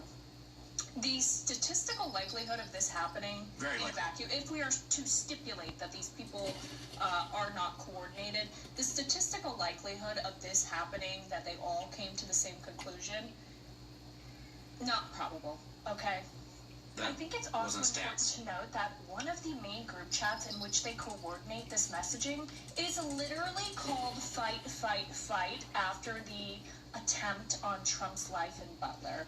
Okay, and this has the official Trump war room, members of the administration, including James Blair, and all your favorite MAGA influencers. And I would log on and show you more of these messages, but I can't log on to Twitter because they're suing me for $75,000. Oh my gosh, you're such a victim. And MAGA influencers, which, by the way, I understand that's why we weren't there for the Epstein Bindergate thing. We're not influencers. We've been here for a long time, long before you fucked Elon Musk, which is your only claim to fame, and long after you get fucked by Elon Musk in court, will still be around. You were a MAGA influencer who just overplayed your fuck. By the way, the kid screaming in the background or crying in the background, that is your priority. Not making a video that very few people will watch. Well, you mean your meal ticket? That's right. Next claim. Can I say bitch? Can I say gold digging bitch? Hey, that baby is paying for those lip fillers. Come on, chill out. Yeah, it's the likelihood. Do you mean that was the first thing I thought of when I guarantee this is why they wanted the ballroom. It's like saying after the likelihood that everyone after Charlie Kirk being assassinated saying, wow, we have a problem with violent rhetoric on the left is very unlikely. You know, it's the most likely. It is the most likely. It's the most obvious. And by the way, these people all follow each other. So if you want to say they're unoriginal, that's fine. Sure. Because sometimes you log on, you see something, you're like, that's right, I'm going to add something to it. I agree. I've been thinking that exact same thing. Yeah, it happens. Yep. She goes, oh, the statistics show the statistics. You gave no statistics. You said not probable, which is not a statistic. No, it's not. That's like an answer on an alcoholic survey. I'm surprised you didn't cite Google Analytics. Here's the thing. Is you go like the likelihood. Okay, the likelihood that a bunch of people share an opinion or a reaction that would seem to be the most reasonable reaction, right? Because that would be a reaction to an action. The action, oh my gosh, someone got the ballroom is not secured. Oh, it seems like they should have a more secured ballroom. That's right, Donald Trump wanted to pay for one. That's well within the bounds of reason. Now, I got an appointment in the morning to go to, so we're going to leave this be. They all come to the same conclusion with zero evidence, because that's a new theory out of thin air, and there's nothing to substantiate it. This is about applying it one way, like the left does. That brings us to the next claim. I guess number 6, 7, who's counting. And this just shows how crappy these people are, that Stephen Miller used his wife as a human shield. And you see these X accounts posting this photo. By the way, I'll show you the video. I will say I respect that he's copping a field, so that's cool. Yeah, when you're panicked, you gotta make sure the goods are still there. You gotta make sure it's soothing. It's like direction. Yeah, that's gonna feed his baby. It's a stress ball for you, and it gives the oxytocin dopamine hit to her. She understands it. She thinks when she feels, she's like, maybe things will be okay. It's like the rains, you know. Squeeze it to the right. Just thanks, Steven. So, here's a left example. Hoodlum wrote, our brave Stephen Miller is using his pregnant wife as a human shield. Here's a Marxist right example, some guy named Adam saying, Stephen Miller's first priority was to cower behind a Secret Service agent despite having a pregnant wife. Okay, total shill.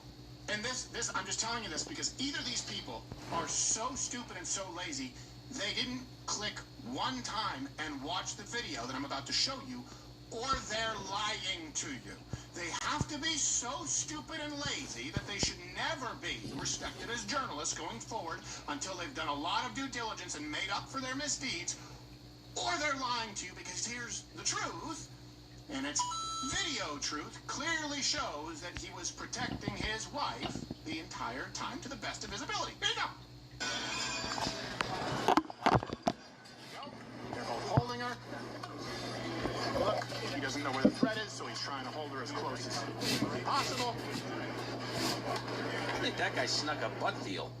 Mel? I think that old guy just snuck a little tap there. He was like, I just felt like I was in the moment. What an asshole. The reason, that guy deserves credit. I don't even know Stephen Miller. I don't even know that I would like him if I knew him. The guy deserves credit for doing the right thing. Look, you can do it with anything. Let's say that I'm with my child and I hear gunshots, right? And I hear gunshots over here. And I grab him this way because I think that's where the gunshots are coming from. And there's a camera over here. You could easily go, look, he's hiding behind his son. I'm hiding my son from the direction of the gunfire. You can't surround someone 360 degrees unless you're, whatever, that Mad Max influencer, what was her name? The lady? Unless you're Doge Walker. But, you know, the point is they're genetic outliers. Oh, my gosh. You can only shield one side of their body, and you see him trying to do the best that he possibly can. For people to go, why would someone on the right, not someone who has a disagreement with Donald Trump's Iran policy, this shows they're not acting in good faith.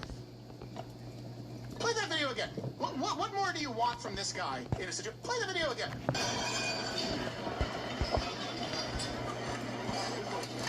He's shielding the side where Secret Service isn't.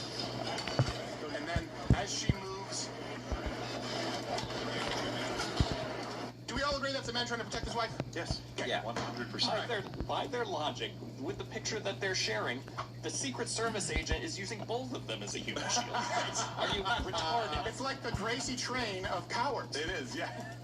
I'm glad we exposed Adam. And they're also running towards the gunfire. Yeah. Right. Be weird. That's odd. Anything else, guys, that I'm missing? Because I'm not going to get to Mehdi Hassan. All right. No, but before that, here's a bonus.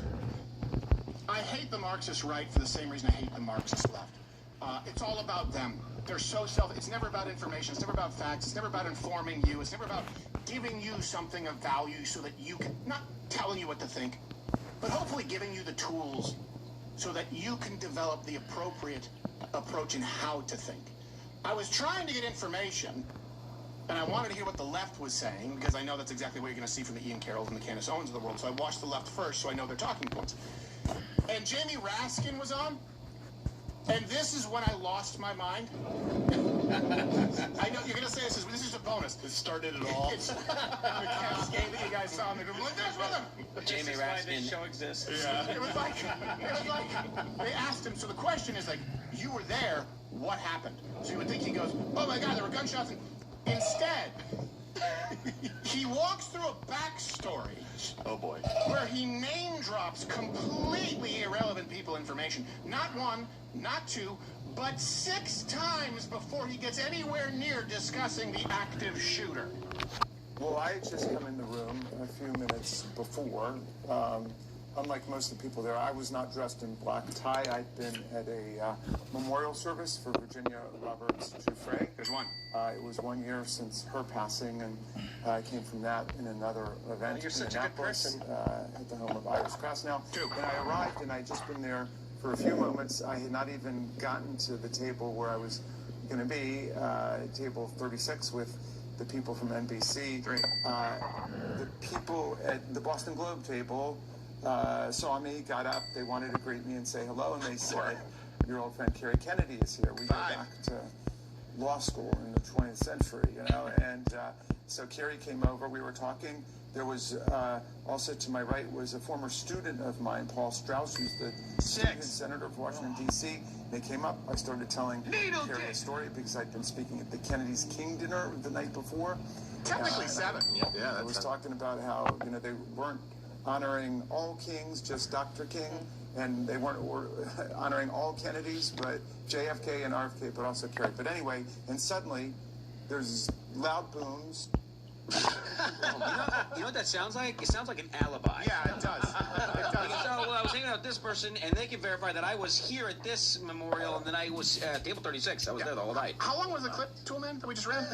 A minute 15. Yeah, the question was, what happened?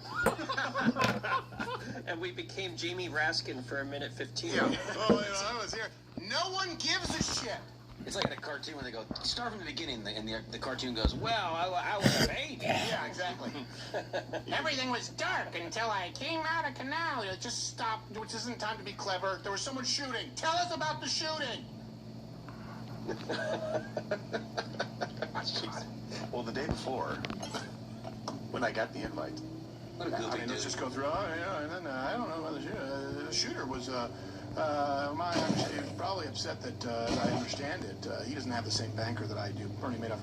And he was upset that he got a bad rate on his mortgage. Wow.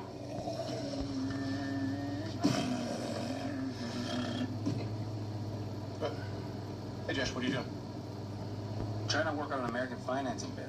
I haven't had any luck finding anything. We got to do 2 a week. And why are you making a sound? It's a Cybertruck. It's electric. That's your point. That's a good point. 2 a week? That's insane. Yeah, you got any ideas? I'm full of ideas. Like a tuxedo. You're wearing a tuxedo and you sing a song. Did it? That's right, we did do that. How about, okay, a bad loan shark who's giving out bad loans. Did that. Okay. What if there's like a ghost of bad loans past, kind of like a Dickens sort Yeah, of... we did that. No shit, we did that? Yeah, you loved it. I remember. I definitely didn't love it if we did. Yeah, no, you said I was Dickens with your guardian. No, most of us have been forgettable. American financing. Okay, what do they do? They save customers an average of $800 a month. That's good. What else? No upfront costs, no big fees. That's good. Okay, what else? What do we got? They'll even let borrowers delay up to 2 mortgage payments. 2 mortgage payments? That's actually pretty incredible. But what's funny about it? Nothing. It's just good business. NMLS 182334. Call the pros at American Financing today at 1-800-974-6500 or visit www.americanfinancing.net/Crowder. NMLS 182334. If you start today, you may even delay up to 2 mortgage payments. Sure, a lot of people save money with that, and I know people go, this is just another point for big American financing. Okay, fine. Jeez. We're actually going to stay wide for a little bit longer because I think today is important enough. And the next piece of crap deserves a little shine. And I can't tell you the difference between the next piece of crap and those on the Marxist right. I know. Mehdi Hassan. So there is a case we made that the leftist media, the leftist, I've always said the media entertainment, big tech industrial complex, they're engaging in something that's been referred to as stochastic terrorism. Let me read you the definition of this. The idea that influential individuals may demonize target groups or individuals, inspiring unknown actors to take up terroristic violence. Now, I know you have to be careful because the left will try and accuse the right of doing this if we say, for example, that the left wants mass voter fraud, or at least they don't want to stop it. They will say that that's dangerous rhetoric. So let me counter. I believe more dangerous rhetoric is where you directly compare us to, infer that we are, or flat out state that people who believe in faith, family, freedom, America first, were Nazis, fascists, murderers, and it's Handmaid's Tale. I think that would be an example of stochastic terrorism. Here, you see what I mean. Do you think Donald Trump is a fascist? Yes, I do. Yes, I do. MAGA forces are determined to take this country backward. They promote authoritarian leaders and they fan the flames of political violence. He's a punk. He's a dog. He's a pig. He's a con, a bullshit artist. I'd like to punch him in the face. But Trump is much more dangerous. Do you think so? A racist, abusive coward who could permanently damage the fabric of our society.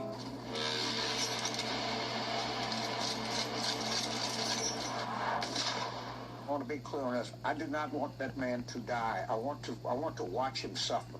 And I can't watch a dead person suffer. Because Donald Trump is such an authoritarian, and he must be stopped. He cannot be president. And you actually wrote about this, and it was a great video where you talked about, maternity pants. Someone has to do it.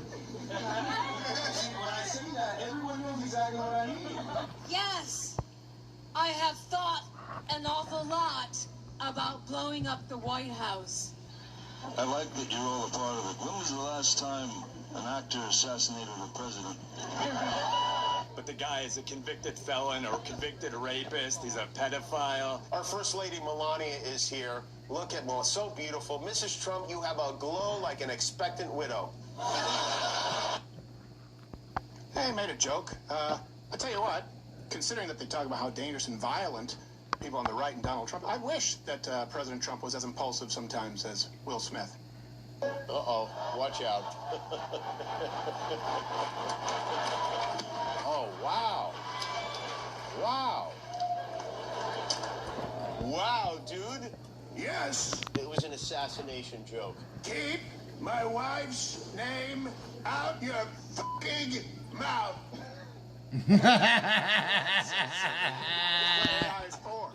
That's what AI is for.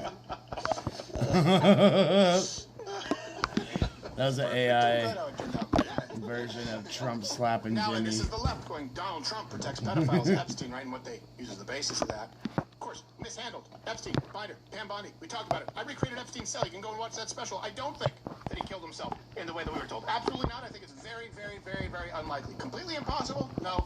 Highly implausible. Right. And I would like to see more unredacted files. The ones that people were promised. I'd like to see that out there. I've seen no evidence whatsoever that President Trump is covering for or was involved in any type of rape. What time is it? We got 7.5 hours in. So I think we're done. I'll be on tomorrow. I gotta wake up. I gotta be up at 8, and then I got a fucking meeting at like 9. So, and then another one at 11, and then something at 1. So, I'll see you guys tomorrow. Have fun. Peace out. Game on.